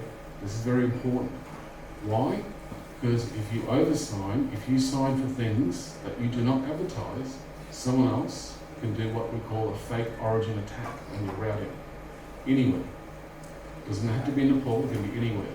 And what they do is they not just spoof your address range, they also spoof your ASN. And of course, with what RPKI does with that right now, it will validate. So you want something you do not advertise to be invalid, no matter what. So don't oversign. AS0 rowers. I would very seriously encourage you to make use of this. Maz had this in his presentation this morning as well. Okay, NPNOG has a towel for AS0. Why is it really useful? Because you don't know what's been allocated. BGP has no way of actually working out if that has been an allocated address space. But if you use the AS0 towel in your validation, you'll definitively know that that address space, while it looks public, shouldn't be out in the wild. You can immediately invalidate it and you don't let it, into your BGP routing tables. Very, very handy. IPv6 security. Definitely come and do some security work with us at some stage. We'll run this again next year online, and we'll probably do it again at several long meetings. IPv6 has the same security profile as v4 in all instances. Why? Because v4 and v6, while they don't coexist, are interchangeable. Okay, the internet wouldn't work if IPv6 required you to use a different web browser or a different BGP or a different OSPF.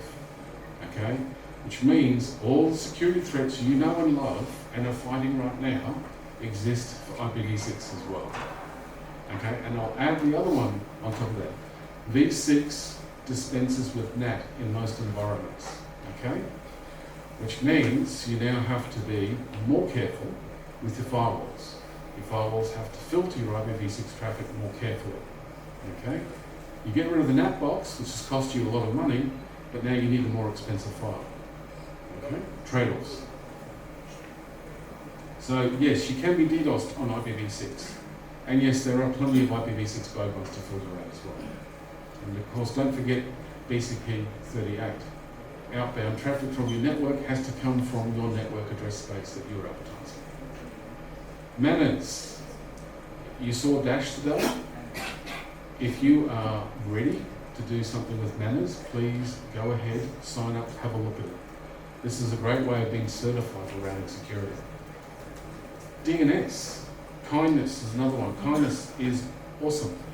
This is one of those acronyms I really love. Do DNS right. Okay? And it's an ICANN initiative. Manners was with ISOC, it's now with GFE. Those of you who have more work or do more work in the cybersecurity space will know who GFE is, okay? Yeah. So DNS security, yes. Be careful with the T6, okay? Start using DNSSEC. Use DNSSEC validation, okay? Start signing things in DNSSEC. Hey, .np is not signed. Okay? You have no DNS security in Nepal for your own top-level domain. You need to start working them over to get .np signed. Stop doing DNS queries and relays and everything else you do in clear text. Start doing it DOH. So DOH is DNS over HTTPS. Make your DNS queries secret. DOT, DNS over TLS. Very important. Enable that, okay, on all your resolvers and all your authoritative servers, so when you do any sort of DNS transaction anywhere at all, it's encrypted. Why? It's safer. Someone can simply snoop your DNS traffic and work out what you're doing. They don't have to be on the network with you to do that.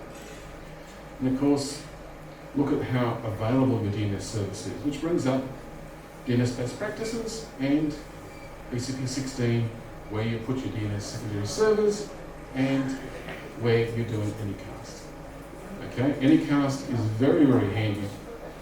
Okay, you will have multiple places where you have DNS resolvers in your network. As service providers, you have a DNS service you provide to your customers. Putting it on an Anycast address or a range of Anycast addresses and replicating it will make it more redundant and more reliable. BCP 140, recursive name servers. Do not leave your resolvers open to the world. They'll be abused and used to DDoS people. Keep that in mind. Logging. Now this is again very interesting because it's very pertinent to a few of our stakeholders in the room here. Logging is essential. It's essential for good cybersecurity because you need to be able to process logs and see what's going on. Okay? It is essential in several jurisdictions around the world for tracking down perpetrators. Our friends here from the Nepali police will probably be very grateful if you are logging things properly. Okay? Getting the time zones right, getting TCP ports right, UDP ports right on NAT logs. Okay? The thing that makes enforcement on the internet most difficult is there is a lack of network level information. Okay, keep that in mind. In Australia, we have something called mandatory data retention. Every single ISP has to keep a log of every single thing connected to through NAT. Okay, every single customer record associated with a port on TCP has to be logged. Hopefully, you won't be subjected to that anytime soon. It cost me in the last role I had in ISP quite a lot of money to deploy that. But it also meant that tracking down perpetrators on the internet became a trivial exercise for our police. Okay, and unlike Nepal, we have 22 different agencies in Australia with access to that. You know, we have crime commissions, anti-corruption commissions, state police, federal police, security apparatus. They all want access to that and they all use it. OWASP, those new in cybersec will recognise OWASP, the top 10. If you're going to start anywhere with mitigating something, you start with OWASP's top 10. And of course, zero trust. This has been mentioned here today a few times. I would say if you have anything in the public, including your office Wi-Fi, you would want to start looking at going zero trust. What does this mean? Treat your office, treat your network like it's an internet cafe and anyone can connect. Open Wi-Fi. Which means that when someone's connecting to it, you do not trust them. You do not give them access to your system. You do not give them access to anything. Okay, until they authenticate themselves. Okay, that means you have an SSO or Okta or something similar running to make sure. APNIC implemented this recently with Okta. So even if you're sitting in our office, unless you log in, you get access to nothing. Okay, zero trust. Security preparedness certs, yes, I think we need to have a more discussion at the NOG level about SANOG cert, the NP certs, I encourage you to do that. And of course, different varieties of certs.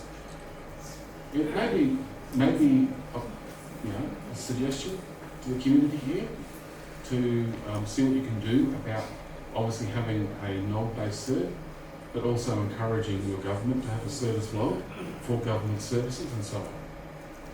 And of course, NOGs in general. So I think I'm in a captive audience here. I don't need to tell you how good NOGs are, do I? Okay, good. Okay, and a quick one about APNIC. Global, open, stable and secure internet. And I think I'll put the emphasis on secure. You cannot get open and stable and reliable into a sentence and not also have security in there, okay, as a necessary ingredient. And of course, internet development, which is what this is supposed to be about, this particular presentation. We are here to help with all this, with training, okay? We're also here to help with security stuff. We're also here to help with IXPs, root servers, Honeynet, Ripe Atlas. I'm here representing Ripe Atlas to a certain degree, so if you want to actually talk about probes in your network, talk to me. APNIC also helps out with MREP deployments. You also have Debbie here from PCH, that's ENF root. And the list goes on, we can help with all of those. APNIC Academy. Those of you who did our workshop in advanced routing this week, you saw virtual labs.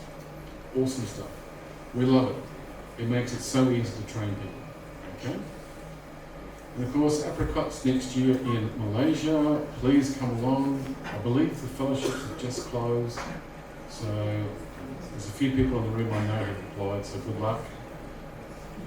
And final remarks, take it seriously. Start now. Hire good people, listen to them. Okay, all good advice. But thank you. Any questions? Any questions? Okay, yeah. A question and comments. As we were telling that in terms of manners, Span and NPNOG has worked out detailedly. So in terms of CERT itself, telco CERT is under the provision of Nepal Telecommunication Authority. So my question directly is I'm also representative in National Cybersecurity Policy Implementation Committee of Nepal. So the problem often we discuss is on the side of, especially in terms of there are many APT groups and also the zero-day attacks are also risingly up. So from your perspective, from APNIC and Australia, what are the, you obviously have tell about the best practices. Can you share some of the instances where these APT groups and new zero-day attacks are dealt properly? Well, I'll admit freely, first of all, I'm not the expert on that. I will point you to maybe make contact with Adley and Jamie at APNIC on that. It's not within our purview to track those groups per se. And if you do like join one of the organisations like Shadow Server, you will find that a lot of that information fits into the red light, yellow light, green light protocol. So green light meaning we can speak freely about it, yellow light means we only have people in the room to talk about it, or red light means it's me talking to you and no one else. So a lot of the information about APTs, that's red light or yellow light minimum. So even if I had that information, I probably wouldn't discuss it with you in an open forum anyway. Okay? No worries. Thank you. We can take a couple more questions after Philip. Thanks, Uli. Thanks for the presentation.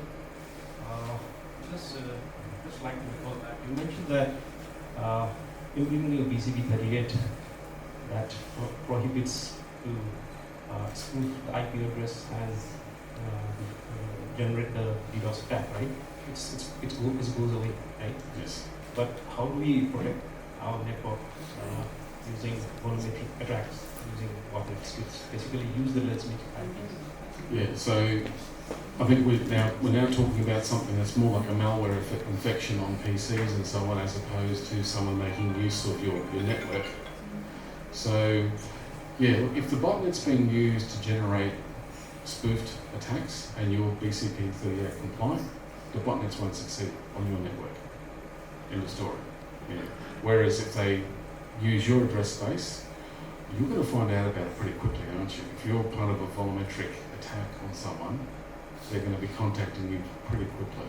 So I would not call it a drawback on BCP 38. I would call it a plus, because instead of you being blind to what's going on because you're not filtering, you are filtering, and now someone's going to give you the courtesy call saying, well, I think you're sourcing some of this volumetric attack on us. So yeah, and that's why you keep your IRT records up to date on the APNIC who is, so people can contact you and let you know that something is going on. Okay. I'd say too, on your end, I would encourage, as a network security part of network security on your operation, you want to see if a particular IP address or address range is receiving too much traffic. Given that you're mostly running customer access networks, if you're suddenly seeing a gig or 10 gig going to a particular IP address or IP address range off your network, you would have to classify that as a seriously unusual event and chase it down straight away. So again, that's doing your traffic studies, doing your traffic profiling, and looking at what's going out of your network. So it's an often ignored part of the equation. Any more questions? Thank you. Awesome. Thank you, Tony.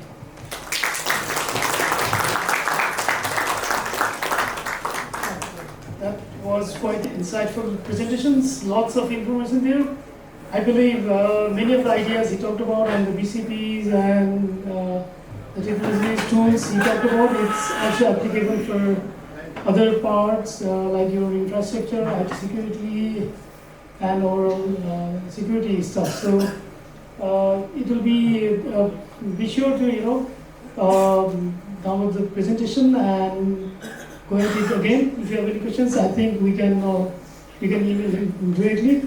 And thanks, Terry, for sharing an insightful presentation. Next, we have Neeraj and Parajuli from NREN talking about Ethereum implementation and how it's helping academic collaboration.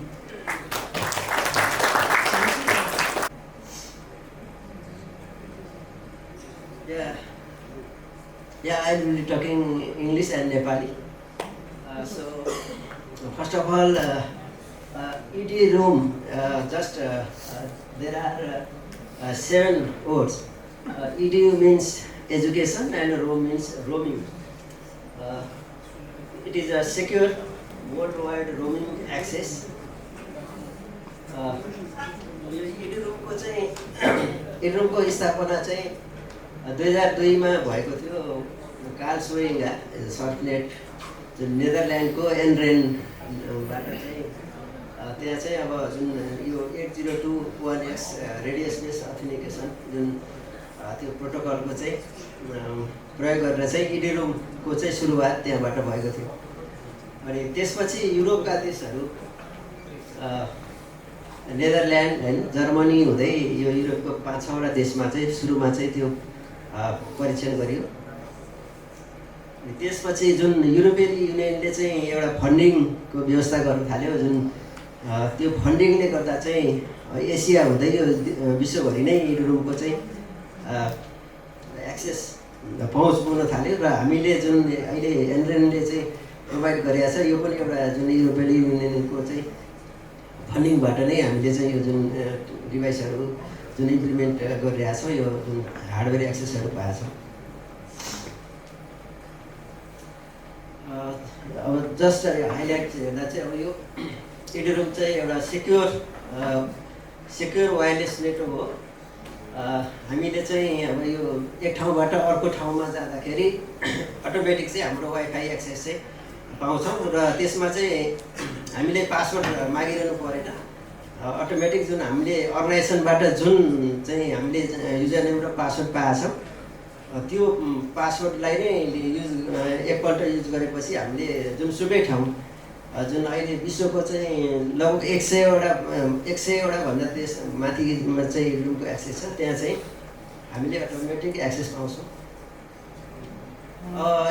अब यसमा चाहिँ यो चाहिँ सुरुवातमा चाहिँ जुन build गरियो जो स्टुडेन्टहरूको लागि, रिसर्चरहरूको लागि यो जुन कम्युनिटीहरू छ जो चाहिँ मुभमेन्टहरू हुन्छ अब त्यसको लागि चाहिँ यो एकदम सहज हुने भयो। अब इडुरुम नै किन चाहिँ हामी मोटिभेसन इडुरुम नै किन चाहिँ चाहियो भन्दाखेरि अब सुरुमा चाहिँ जुन एउटा त अब टेक्निकल पर्सनलाई चाहिँ अर्गनाइजेसनमा अब वाइफाईको चाहिँ वाइफाईको एसएसआइडी चाहिँ क्रिएट गरिरहनु पऱ्यो, फेरि डिलिट गर्नु पऱ्यो होइन। एउटा त्यो ठुलो चाहिँ एउटा टाउको दुखाइको विषयवस्तु थियो होइन इडुरुम। जुन अब इडुरुम आएपछि चाहिँ त्यो चाहिँ सहज भयो। जुन एकपल्ट चाहिँ युजर क्रिएट गरेपछि त्यो भयो सबै। जुन एडमिनिस्ट्रेटरलाई चाहिँ कुनै पनि कठिनाइ भएन, सहज भयो। अनि अर्को चाहिँ जुन मुभमेन्ट हुन थाल्यो है, अब ठाउँ ठाउँमा ट्रेनिङहरू हुन थाल्यो, विभिन्न प्रोग्रामहरू अर्गनाइज गर्न थालियो है। त्यो पछि चाहिँ यसको आवश्यकता चाहिँ महसुस हुँदै गयो। अब यहाँ बेनिफिटहरू देख्न सक्नुहुन्छ, यहाँ अब धेरै छ बेनिफिटहरू होइन। एउटा अब कन्भिनियन्स छ, सेक्युरिटी चाहिँ यसमा एडभान्स इन्क्रिप्सन छ, जुन रेडियस बेस अथेन्टिकेसन भएको हुनाले जुन रेडियसले चाहिँ त्यो डेटाबेसबाट चाहिँ जुन युजर डिबीबाट चाहिँ युजरको इन्फर्मेसन लिन्छ र त्यो भ्यालिड हो कि होइन भन्ने कुरा चाहिँ प्रमाणित गरेर चाहिँ इन्फर्मेसन पठाउँछ। त्यो भएर चाहिँ यसलाई चाहिँ अत्याधिक अब सेक्योर मानिन्छ। अनि अर्को कस्ट इफेक्टिभ छ। हामीले चाहिँ अब जुन इडुरुमको चाहिँ एक्सेस पाएपछि अब त्यसमा हामीले कुनै पनि पे गर्नुपर्ने अवस्था हुँदैन।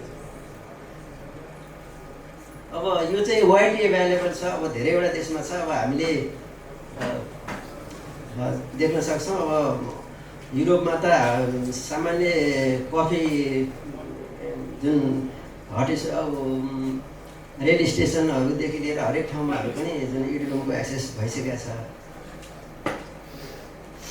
अब यसमा टेक्नोलोजी चाहिँ यहाँ देख्न सक्नुहुन्छ, इडुरुम चाहिँ I28021X टेक्नोलोजी हामीले युज गर्छौँ, जुन रेडियस बेस अथेन्टिकेसनहरू। अनि यसमा चाहिँ अब layer 2 port base network access भयो। अनि युजर जुन न्यासले चाहिँ जुन पोर्ट एज युजर जुन अथेन्टिकेसन छ भने त्यसको चाहिँ भेरिफिकेसन गरेपछि मात्रै चाहिँ हुन्छ। अर्को A888 छ, जुन अथेन्टिकेसन, अथोराइजेसन एन्ड एकाउन्टिङ, यो चाहिँ यसमा जुन टेक्नोलोजी युज भएको छ। अब यो हामीले चाहिँ कस्तो गरेका छौँ, अहिले हामीले अपडेट गरिरहेका छौँ जुन NPNOG-मा चाहिँ अहिले हामीले डेबियन बेसको चाहिँ डेबियन 2 बेस फिचर युज गरेका छौँ इडुरुम सर्भरको लागि। रेडियस फ्री रेडियस भयो, अनि माइस्क्वेल मारियाडिबी एनजिनएक्स युज गरेका छौँ र एप्लिकेसन चाहिँ यो डालो रेडियसलाई चाहिँ कस्टमाइज गरेर पोलारिस भनेर नाम दिएको छ। यो हामीले नै नाम दिएको हो। त्यो अब यो जस्ट यो कसरी चाहिँ यो 3 स्टेपमा कसरी काम गर्छ भन्ने कुरा छ। देख्न सक्नुहुन्छ यो जुन पहिला त हामीले रेडियस एउटा सर्भर सेटअप गर्छौँ र त्यसलाई चाहिँ जुन युजर डेटाबेस एलड्यापसँग चाहिँ कनेक्ट गराउँछौँ। अनि अर्को चाहिँ हामीले एक्सेस पोइन्टमा चाहिँ जुन रेडियसको कन्फिगरेसन छ, आइपी र नासको जुन पासवर्ड राख्छौँ त्यो चाहिँ एक्सेस पोइन्टमा हामीले राख्छौँ। अनि फेडरेट रेडियस हामीले कन्फिगर गर्छौँ। जस्तै नेपालको केसमा चाहिँ नेसनल रोमिङ अपरेटर एनआरओ भनेर राखेका छौँ। एनआरओले चाहिँ अनि जुन एफएलआर जुन रिजनल सर्भरहरूसँग चाहिँ जुन कनेक्ट पेयरिङको काम हुन्छ। यो रेडियस अथेन्टिकेसन कसरी हुन्छ भन्ने कुरा छ। यो जुन सिम्पल यो जुन सप्लिकेन्टबाट चाहिँ हामीले एक्सेस गरेपछि यो एपी स्विच अथवा एपी हुँदै चाहिँ हामीले यो जुन रेडियसको क्वेरी चाहिँ यसरी जुन युजर डेटाबेसबाट लिएर चाहिँ अब यो भ्यालिड युजर हो भने चाहिँ एक्सेस पाउँछ र होइन भने एक्सेस पाइँदैन। अब नेपालको केसमा चाहिँ हामीले अहिलेसम्म चाहिँ 45वटा अर्गनाइजेसनमा इडेडुम कनेक्सन गरिसकेका छौँ। जसमध्ये अब त्रिभुवन युनिभर्सिटीमा 220वटा एक्सेस पोइन्ट छन्। यो चाहिँ लार्जेस्ट हो, यो अहिलेसम्मकै सबभन्दा बढी होइन। त्रिभुवन विश्वविद्यालयमा चाहिँ हामीले त्यो इडेडुमको चाहिँ एक्सेस हामीले त्यहाँबाट जुन गेटबाट छिर्ने बित्तिकै नै पाउँछौँ।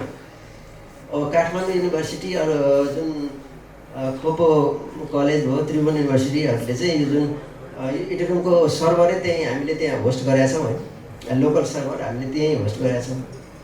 अनि यहाँले जुन इडेडुमको कहाँ इडेडुम छ भन्ने कुरा हेर्न चाहिँ हाम्रो यो वेबसाइट छ edudum.org.np छ।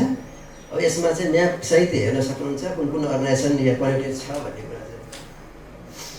अब यहाँ देख्न सक्नुहुन्छ यो कुन ठाउँमा कति चाहिँ इडेडुमको जुन भइरहेछ एक्सेस है भन्दाखेरि काठमाडौँमा धेरै छ। यहाँ झन्डै 14-15वटा अर्गनाइजेसन छन् भने अब काठमाडौँपछि ललितपुर छ। अनि अरूमा चाहिँ लगभग 2-3 त्यस्तै छ रिजनल यो सिटीहरूमा चाहिँ हाम्रो इडेडुमको एक्सेस। अनि अर्को चाहिँ यो कुन अर्गनाइजेसनमा बढी छ भन्दा यो कलेजमा बढी छ र त्यसपछि युनिभर्सिटी हस्पिटलहरू होइन। त्यही अनुसार हामीले रिसर्च सेन्टरहरू नासहरू भयो, राष्ट्रिय आविष्कार केन्द्र, यिनीहरूमा चाहिँ जुन इडेडुमको एक्सेस छ। यसरी चाहिँ हामीले यो म्यापमा हेर्न सकिन्छ। यो इडेडुमको कभरेज यहाँ देख्न सक्नुहुन्छ। यो हामीले यो जुन गुगल म्यापलाई चाहिँ म्यापमा चाहिँ यो हामीले यसरी यो जुन इडेडुमको जुन डेटाबेसहरू यो कनेक्सन स्ट्याटसहरू चाहिँ यसरी राखेका छौँ। यो यहाँले चाहिँ edudum.org.np मा गएर चाहिँ यसरी हेर्न सक्नुहुन्छ। यहाँ देख्न सकिन्छ जुन सबैभन्दा धेरै चाहिँ काठमाडौँ आसपासमै छ होइन। अनि बाहिर पनि बिस्तारै ग्रोथ भइरहेछ। यो चाहिँ काठमाडौँ भ्यालीको हो। यहाँ देख्न सक्नुहुन्छ यो काठमाडौँ भ्यालीमा चाहिँ इडेडुमको एक्सेस निकै राम्रो देखिन्छ। यो एउटा चाहिँ यो सबभन्दा हाम्रो चाहिँ अहिलेसम्मकै सबैभन्दा ठुलो उपलब्धि मान्नुपर्छ। यो त्रिभुवन अन्तर्राष्ट्रिय विमानस्थलमा चाहिँ इडेडुम सेवा उपलब्ध छ। जसमा चाहिँ टिआइए जुन त्रिभुवन अन्तर्राष्ट्रिय टर्मिनल बिल्डिङमा 45वटा एक्सेस पोइन्ट छन् त्यहाँ। अनि डोमेस्टिक टर्मिनलमा 12वटा एक्सेस पोइन्ट छन् र यसमा चाहिँ 1 Gbps को चाहिँ इन्टरनेट जुन ज्ञानले चाहिँ प्रोभाइड गरेछ सिभिल एभिएसन। अनि हामीले सुरुवातमा चाहिँ अब इडेडुमको टेस्टिङ गर्दा चाहिँ हामीलाई वर्लिङले चाहिँ जुन सपोर्ट गरेको थियो त्यो वर्लिङबाट चाहिँ हामीले लगभग 6 महिना जति चाहिँ टेस्टिङ पनि गऱ्यौँ। त्यहाँ इडेडुम चाहिँ बाहिर पनि उपलब्ध थियो जुन बाहिर टर्मिनलहरूमा। अब यसमा हाम्रो केही च्यालेन्जहरू छ। अब इडेडुमलाई विस्तार गर्न अझै अलि काठमाडौँ बाहिर चाहिँ अलिकति कठिनाइ पनि छन्। जस्तै युजरलाई ग्रोथ गर्नु छ, युजर बढाउनु छ, हामीलाई युजरहरू एड गर्नलाई। अनि अर्को चाहिँ डिभाइस म्यानेजमेन्ट, डिभाइसहरू नै छैन। अब यो राउटर नै छैन, ठुलो जुन कोर राउटरहरू कुनै नेटवर्क नै छैन युनिभर्सिटीहरूमा है। अब त्यसलाई चाहिँ हामीले ग्रोथ गर्दै बढाउँदै चाहिँ लानुपर्ने छ। अनि युनिभर्सिटीहरूमा चाहिँ सकेसम्म हामीले त्यहीँ लोकल इडेडुमको सर्भरै त्यहीँ होस्ट गर्न चाहन्छौँ है। जुन अथेन्टिकेसनको लागि NPNOG10सम्म चाहिँ पुग्नु नपरोस् भन्ने छ हाम्रो चाहना। अनि अर्को ट्रेनिङहरू चाहिँ अब बिस्तारै हामीले बढाउँदै लगेका छौँ र ट्रेनिङहरू अर्गनाइज गर्दै जान्छौँ। That's all from my side. सबैजना अब यसमा चाहिँ सबैजनाको सहयोग अपेक्षा गर्दछु। क्वेसनभन्दा पनि त धेरै कुराहरू हाइलाइट भयो। जुन एडुराम प्रोजेक्टको चाहिँ जुन सुरुदेखि यहाँसम्म आउँदाखेरिको जुन जर्नी छ नि त्यहाँ धेरै अप्स एन्ड डाउन च्यालेन्जेसहरू थियो, त्यसलाई सेयर गरिदिनु चाहिँ मेरो अनुरोध। हजुर। Any more questions? टाइम अभावले गर्दा अब अरू यही एक्सप्लेनेसन हामीले लानुपर्छ होला। Thank you निरजन।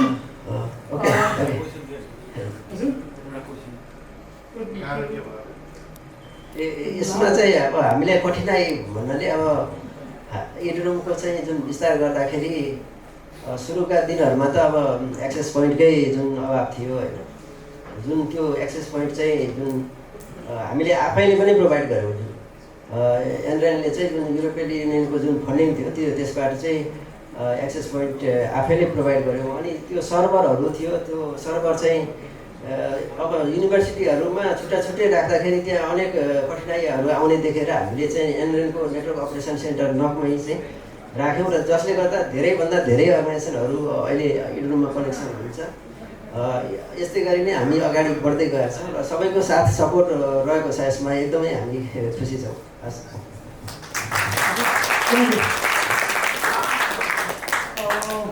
Thank you, Nirazan, for sharing the journey and experience.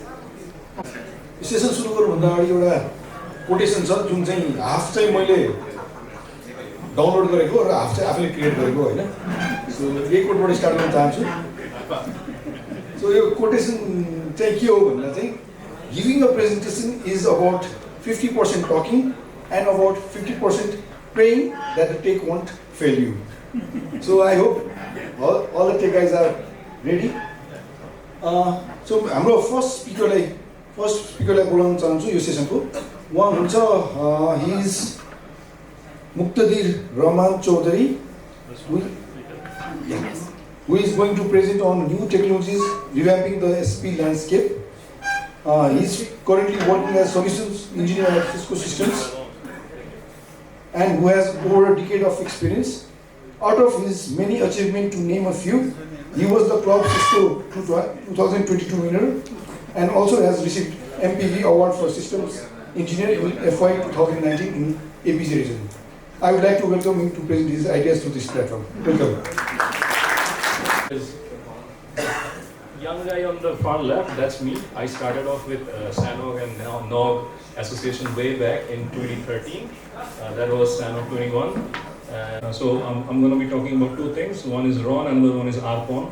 So rolls with the tongue very well. So basically it's a routed optical network and a routed passive optical network. So the whole idea was I think few sessions earlier, someone was talking about the sustainability and how we can actually make an impact with the service provider network, ISP network. So pretty much these two topics is something that we see in last 2 years are making a dent or at least trying to improve the situation. So without wasting further time, let me just go into RON. RON is basically routed optical network, but what that routed optical network is. So in general, we have been building transport network for a while. It's been more than a couple of decades that we are building IP, DWDM, and OTN-based networks to carry traffic from one place to another. Right?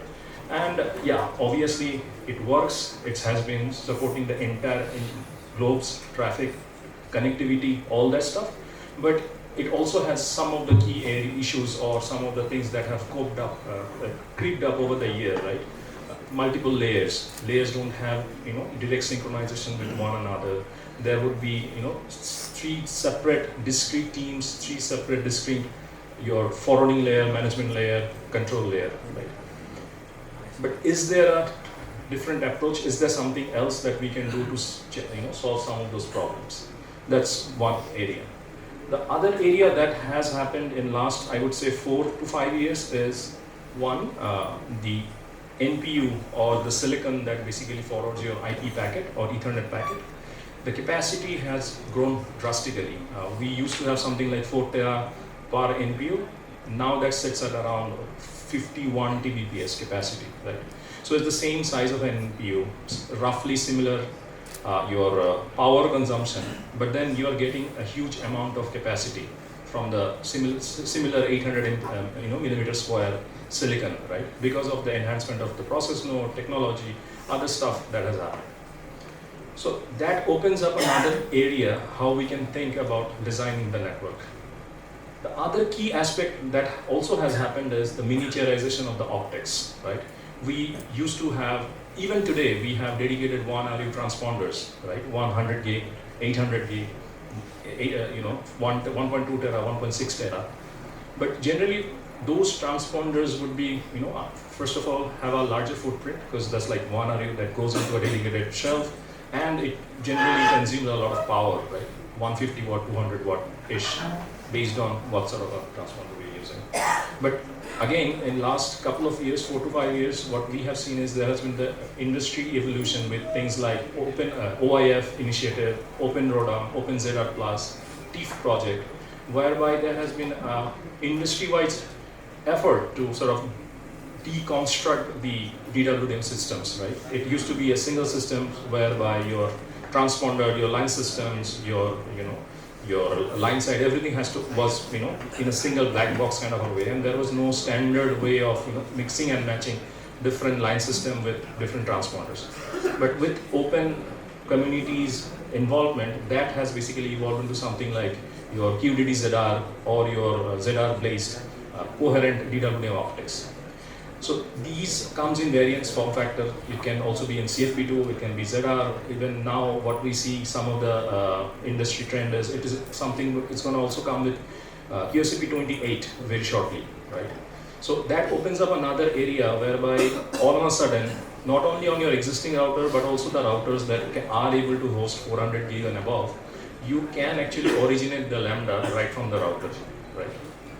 And the third shift that has happened is, if you look at the kind of a network that we used to build where it was mostly 10 gig, the cost of, if we want to build a traditional network with 3-tier model, the cost of the router versus the optics, it was mostly biased toward the router cost. But now if you want to carry that same architecture for a 400 gig network, when I say 400 gig network, that means all your NNI links are 400, or you're using 400 gig lambdas, right, for your NNI connectivity. All of a sudden, that economies of your entire TCO goes up for a flip. Your routing cost becomes probably 10 to 20%, and rest becomes all your optical cost. So, is there a better way to probably reduce that cost, right? Not only cost, but also power footprint, because sustainability is on everybody's top of mind. So that's where this whole idea of routed optical network came to be. Disclaimer, it's not a specific technology, rather I would term it as a framework. Different OEM call it by a different name, but at the end of the day is exactly the same. Someone call it CORA, coherent optical routing, someone call it routed optical, someone call it routed optical network. Essentially, it's all the same. So what we're trying to achieve is basically a simplified network architecture whereby your coherent optics gets plugged into a router, so your transponder functionality gets decoupled from a traditional DWDM system, and that transponder functionality gets built into a router, and then in turn we have a very simplified line system. Ideally, you can have hop-by-hop architecture that generally simplifies the most of the complexity, but obviously there are going to be scenarios where you need to integrate with your existing DWDM system, or even you would want to do something like a lambda bypass to achieve higher capacity, just more than hop-by-hop kind of architecture. But however, any way you look at it or slice it or dice it, if you look from some of the industry research papers that are available, you are looking somewhere roughly around 40 to 60% TCO savings. Obviously, based on what kind of model you are going for, that savings is there. We can either go for a full hop-by-hop architecture, whereby generally the TCO savings is on the higher side, or we can even do simplified line system or lambda bypass. In that case, since you are also going to be investing some line systems, obviously your TCO savings as compared to a traditional might not be 60. It might be 40, it can be 35, based on different scenarios. Now, I'm again stressing the fact that it's one part. Obviously, I said it's a framework, so I'm just initially talking about how the physical part looks like. Then I'll also briefly touch upon the software stack, where also it is simplifying your how we build the network. So this is generally how we typically build a network. You'll have a router, you'll have gray optics, you'll have some sort of patch code. Again, on the it gets connected on your DWing system line side. You'll again with a gray optics, you'll have a transponder where your lambda is going to originate. You'll also have some sort of a optics for the transponder, and then it will go fit to your ROADM-based system or line system. Right? Now, what we are essentially saying is, because the silicon is capable and we have miniaturized the SFPs, we don't need all those middle layers, right? We can basically remove that, and we can basically simply plug these coherent optics directly into the router. So that's like a straightforward simplification, right? No brainer. But RON as a whole, as a framework, doesn't stop there, right? This is something we were also doing in the days of what we used to call IP over DWDM, right? But RON has taken it farther, because with simply plugging in DWDM optics into a router, you're probably solving a part of the network issues. Because with traditional IP MPLS, we cannot solve the sub 50 millisecond failover. We cannot solve some of those, real world traffic engineering issues. Yes, RSVPT is there, but like when we try to scale it, because of the inherent scaling issues, it becomes a challenge, right? So with RON, we are not only talking about, collapsing the layer, introduction of coherent optics into the router, but at the same time, we are preaching and we are talking about adopting some things like segment routing, be it like with your NPLS as a data plane or as IPv6 as a data plane for your transport, and also EVPN for your services layer, right? So that you can also do all those, active, passive, all those kind of layer 2 services that are needed in day-to-day high-speed traffic delivery. And what that in turn gives us, it gives us a very simplified network. You are only dealing with a single layer, a single management plane, single control plane, single data plane. So all those automation, all those programmability, that gets much more simplified. Because the days when we were having 3 layers, even if you want to do some sort of automation, some sort of programmability, at the end of the day, you were actually doing it at 3 different layers, right? Because though you were provisioning an IP service on the top, but then just to augment the capacity in the layers below, either on the DWDM layer or on the OTL layer, you also have to do some sort of a provisioning. Right? Now, when we are doing hop-by-hop based architecture or simplified architecture, yes, you can simply provision the services on top of the IP. So generally, you would be needing a couple of the key components. Number one, you would need high capacity NPUs or routers. Why? Because previously we were doing all the restoration and protection on the optical layer, right? So we were needing the capacity on the router to do the, active, passive, 1+1, 1+1+R. Those things were getting taken care of the optical layer. But all of a sudden, when we are bringing it up to the routing layer, obviously you need that excess capacity available at the router or the NPU to do all those protection. Obviously, coherent optics, they come in wide shape of forms. You can use CP2DCO, QDTZR, even QCP28, whatever choose fits your specific requirement. Simplified line system. So we are looking at something like your ETFAs, your ILAs, your DCM, if you choose to go with PAM4 based optics.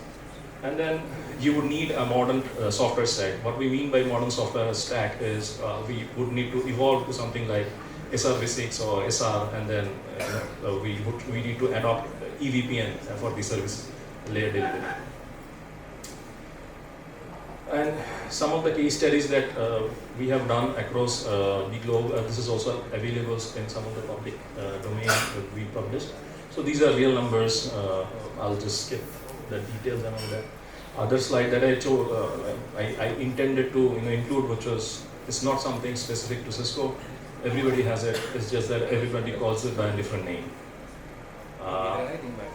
So another point I wanted to touch is, so then where do we start? Is it like, okay, it's a new thing, we have to throw everything away? The answer is probably not. So based on your scenario, you can start in either one of these three cases. If it is a greenfield, it makes no brainer. That means if you are building a new location, new sites or new region where you really don't have any DWDM or IP presence, then it's a no-brainer. You should adopt to this kind of architecture for simplicity.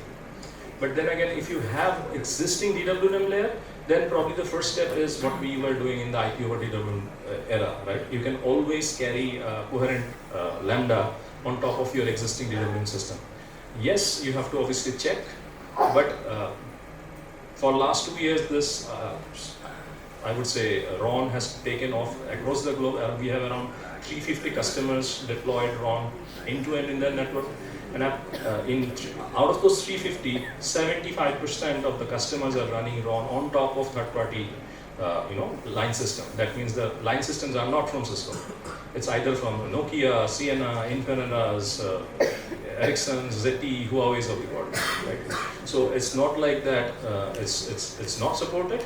It's just that generally, customer has to take that initiative and talk to also the line system vendor to get that handshake done, right? And then obviously we also have our own line system, simplified line system, so we can also help out on that front. Now, obviously, on top of mind, the factor is simplicity. The more you simplify the network, the more you simplify the protocol stack. That's gonna save a lot of TCO for all the customers. And then on top of that, some of the DCO pluggables that consume almost 1/10 of the power. The dedicated transporter that I was mentioning was like 150 watt per 100 gig per lambda, whereas this 400 gig DCO only consumes around 18 to 20 watts.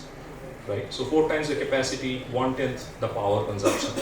So those are real world scenarios, real world examples. So now when we are in an era where we need to deliver more power for cooling, for servers and all that, we have to think how do we build network smartly so that we can deliver the capacity, but at the same time we consume less power. Right? Because probably that power is needed someplace else. So that was a short brief on routed optical network. Now I'll sort of quickly roll on to another one, which is basically sounds similar, route RPON, but again in the lines of consolidation multiple layer. Right? So this mostly addresses some of the access issues. Right? Mostly for ISPs and GPON based deployment, we have something like on the topology which looks something similar on the left. Right? You would have a routed layer for carrying the traffic from all the access sites to a BNG location or VRAS location generally. And then you will also have your dedicated OLT chassis where all your GPON network is terminated and then gets connected to your router. But in last 1.5 years, what has happened is we see a lot of convergence is also happening on that front. A lot of standardization has happened. That's the reason why we are seeing a lot of convergence is happening. So nowadays what we see is instead of having 2 boxes for all these sites, you can actually have a router. And then instead of having those OLT chassis, you can have pluggables which are smart and which are enabling you to design software-defined broadband network. So how does that fit in, right? Because generally, if you look at a metro architecture, you would be having some sort of router which is also catering to your typical business VPN connectivity needs. If anyone is doing wireless, that is also typically gets hooked up to that particular router. And then from that router itself, we can also support the GPON based connectivity. So it fits right into your existing transmission network architecture. So you don't need to redo anything. Rather, you're collapsing another access layer with the router itself. So what are those components? Obviously, you would need a router. And then these routers are something which are also able to host application. Nowadays, a lot of the routers have the capability because most of them are Linux based. So most of the routers have Linux based capability to host containers.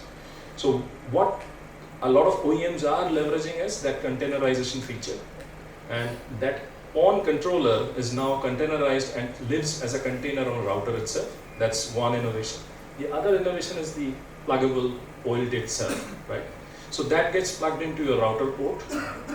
And then from there, you will probably also have some sort of PON managers sitting somewhere in the centralized location as a VM, through that which you can actually provision all those PON. And till now, it's more like a XDS PON, so starts at 10 gig, and some of them are going to be coming up with 25 gig shortly. And the other piece would be service assurance. There are OEMs are also deliberating how they can embed service assurance in some of these OLT or ONU devices, so that when a service gets initiated for a customer, you can also do remotely service testing or assurance and provide assurance that whatever SLAs that are getting committed to for those customers are actually being met. Right? So some of those details, obviously there are different variants available. I just included this to give you an idea. It's just a typical SFP plus pluggable, which has those specific feature set which can be leveraged to do all the PON, and generally it supports 1:32 and 1:64 kind of a split, right? Which is also typical of your existing system. It's also standardized, so I mean, typically this kind of a OLT pluggable would also work with your typical G9207 standard ONU and ONT devices, right? So it's not like that. It's a closed coupled or closely standardized. You have to have, if you want to do pluggable OLT, you also have to get the ONT or ONU from the same OEM. No, the answer is no. As long as they are adhering to this standard, it's fine. Thanks. I'm almost at the oh sorry, I'm going in the wrong direction. Sorry for that.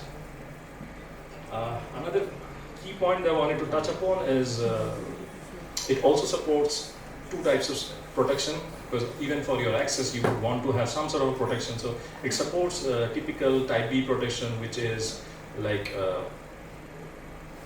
single chassis protection. That means you will have two ports connected to your splitter from a same router, which is generally the easiest one. At the same time, it also supports your router level redundancy. So from your same splitter, you can have uplinks to two different routers. One will act as active, and the moment that connectivity is down or the router is down, it will switch over, and the other router will act as a, it will take over basically, multi-chassis protection. So even for your access, your protection is ensured, right? So these are the things that we see are coming up, and something that can help to consolidate multiple layers, both at the access as well as your transmission network, because at the end of the day, consolidation and simplification is the name of the game. With that, I thank you for listening in, and would happy to take some queries or questions.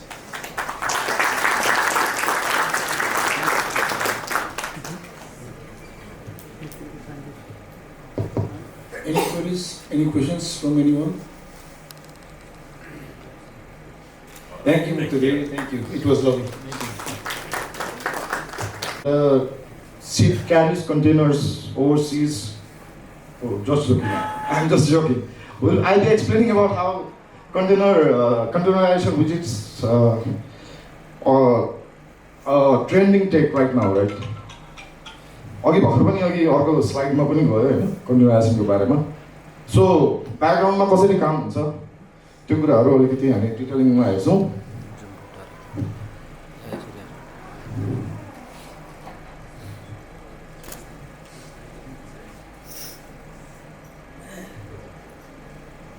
सो म चाहिँ यो slide चाहिँ skip गर्नु पर्ला जस्तो है, कुनै दाइले डिटेलमा introduction दिइसक्नु भयो हैन. सो वर्ल्ड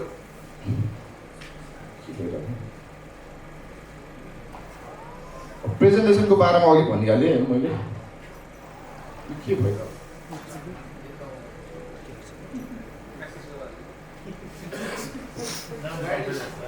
स्लाइडै स्किप भयो कि होइन, स्लाइडै स्किप भयो क्या त्यहाँको. ठिक छ, त्यो स्लाइड अलि स्किप भयो. म त्यसमा के लेखेको थिएँ अहिले यहीँ भन्छु होइन. कन्टेनराइजेसन सिस्टममा अपरेटिङ सिस्टम लेभलबाट चाहिँ ब्याकग्राउन्डमा के हुन्छ अलि टेक्निकल डिटेल्सहरूमा छ. आजको मेरो टक चाहिँ अलि टेक टकै छ है. ब्याकग्राउन्ड स्टोरीहरू खासै छैन, डाइरेक्ट टेक टर्म्सहरू युज गरेछ होइन. सरी. अनि यहीँबाट प्रेजेन्ट गर्छु है म सरी मलाई हेर्न गाह्रो हुँदै थियो ए ओके कन्टेनर्समा चाहिँ they just isolate the processes होइन by sharing the same operating system kernel अनि लिनक्स नै हो मोस्ट अफ देम हुन त सपोर्ट अरू उयसमा पनि छ होइन तर अहिलेको वर्ल्ड वाइड ऊ हेर्दाखेरि चाहिँ लिनक्स नै हो है कन्टेनराइजेसनको त्यसैले लिनक्स कर्नलमा चाहिँ कन्टेनराइजेसनलाई चाहिँ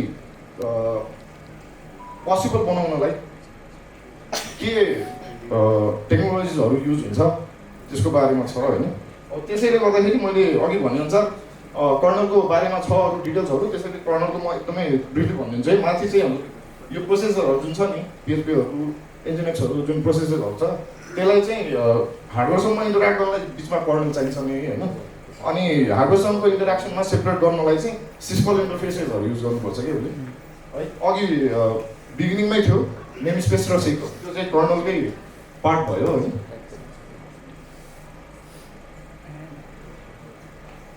अनि नेम स्पेसेसहरू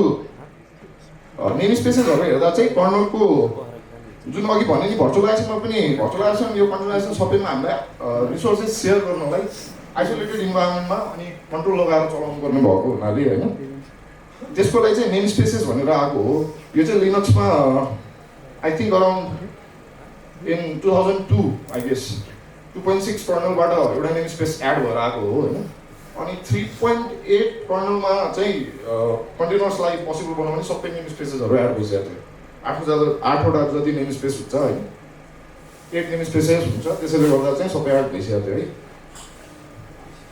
अनि अब यसले के गर्छ भने चाहिँ माथिको जुन प्रोसेसरहरू हेर्नुभएको छ है हजुरले त्यसलाई चाहिँ स्पिन अप गर्नलाई चाहिँ क्लाइन्ट युज हुन्छ जसले चाहिँ कर्नलको चाहिँ 3टा सिस्कल्सहरू युज गर्छ क्या क्लोन सेक एनएस एन्ड अनसेयर नेम स्पेसेसहरू प्रोसेसेसलाई नेम स्पेसेसमा राख्नलाई है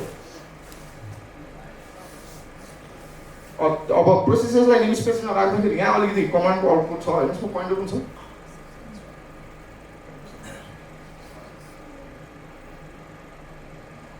यसमा हामी कमान्ड लाइनको अलिकति मैले आउटपुट राखेको छु होइन प्रोसेसेसलाई चाहिँ जुन प्रोक फाइल सिस्टम हुन्छ नि यहाँ लिनक्समा युज टु भएकोहरूलाई थाहा हुन्छ होइन प्रोक फाइल सिस्टममा चाहिँ एभ्री प्रोसेसमा कुन कुन नेम स्पेसमा छ त्यो प्रोसेस भनेर त्यहाँ लिस्ट हेर्न मिल्छ कि त्यसको लागि चाहिँ अब प्रोक फाइल सिस्टमसँग इन्टरेक्सन गरेर कमान्डलाई नै आउटपुट निकाल्नलाई चाहिँ एनएस भनेर छ लिस्ट नेम स्पेसेस कमान्ड चाहिँ युज हुन्छ है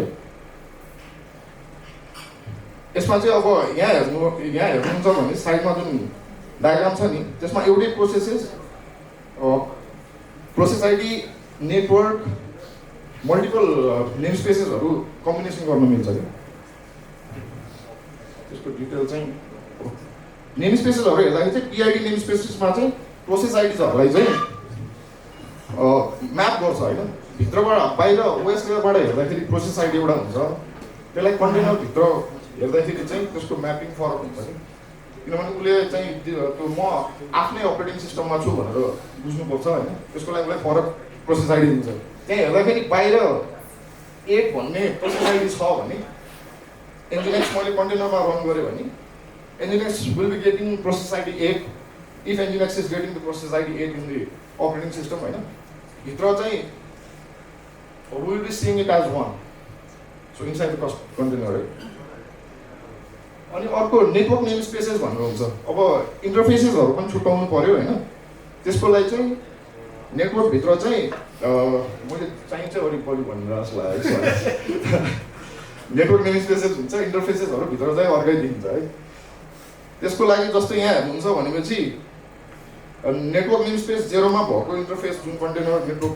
नेम स्पेस 0मा छ त्यसमा इटिएच 0 भनेको अर्कै कन्टेन्ट के अरे इन्टरफेस हुन्छ अर्को प्रोसेसमा पनि इटिएच 0 नै देखिन्छ तर सेम इन्टरफेसेस होइन कि उनीहरूको आफ्नै लागि बनेको इन्टरफेसेस हो अनि त्यसको लागि सेयरिङ कनेक्सन गर्नु पर्यो कनेक्टिभिटी चाहियो मल्टिपल कन्टेनरमा भनेको चाहिँ भिएथ भर्चुअल इथरनेट त्यो पनि कर्नलकै फिचर हो है कर्नलकै फिचर हो भर्चुअल इथरनेट युज हुन्छ भिएथ पेयर्सहरू बनाउँछ कि उसले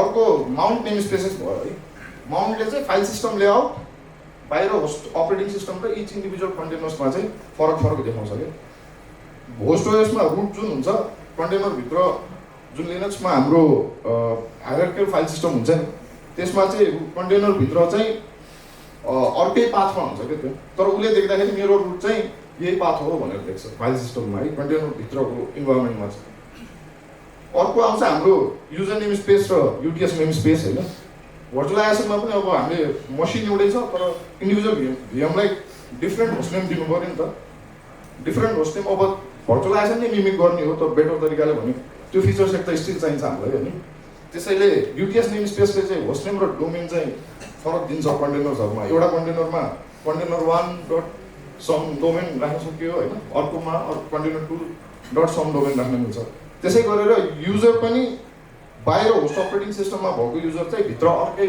युआइडी भएर म्याप हुन्छ क्या त्यसको हामीलाई युज केस चाहिँ एउटा इक्जाम्पल लिने हो भने चाहिँ होस्टमा कुनै अनप्रिभिलेज युजर छ होइन कन्टेनरमा चाहिँ उसलाई चाहिँ हामीले प्रिभिलेज युजर नै हो भनेर देखाइदिन्छौँ रुट भनेर देखाइदिन्छौँ बाहिर होस्ट अपरेटिङ सिस्टममा चाहिँ त्यो के अरे प्रिभिलेज युजर चाहिँ हुँदैन अनप्रिभिलेज हुन्छ भनेपछि उसले रिसोर्सेसहरू एक्चुअल एक्सेस गर्दाखेरि फुल प्रिभिलेजेसहरू पाउँदैन त्यो युज केसको लागि पनि युजर नेम स्पेस युज हुन्छ है अब सिएलआईको अलिकति आउटपुट थियो मैले यहाँ पोइन्टर चाहिँ युज गर्न पाइनँ होइन त्यहाँ हामीले हेर्न सक्छौँ है अहिले मैले चाहिँ इक्जाम्पल लिँदाखेरि यसमा एनएसहरू कति छ अब यसमा डकर रिलेटेड डकर इन्स्टलवाला भएको भए डकरको आउँथ्यो तर मैले डकरको भित्र के हुन्छ भनेर प्रेजेन्ट गर्नु खोजेको हुनाले डकर इन्स्टल नभएको भिएमको बेलाको आउटपुटहरू राखेको छु यसमा डकर इन्स्टल नहुँदाखेरि पनि नेम स्पेसेस चाहिँ हुन्छ क्या त्यहाँ डकर अहिले डिफ्याक्टिभ स्ट्यान्डर्ड भए पनि कर्नलकै फिचर हो भनेर प्रेजेन्ट गरे हो होइन अघि मैले भनेको अनुसार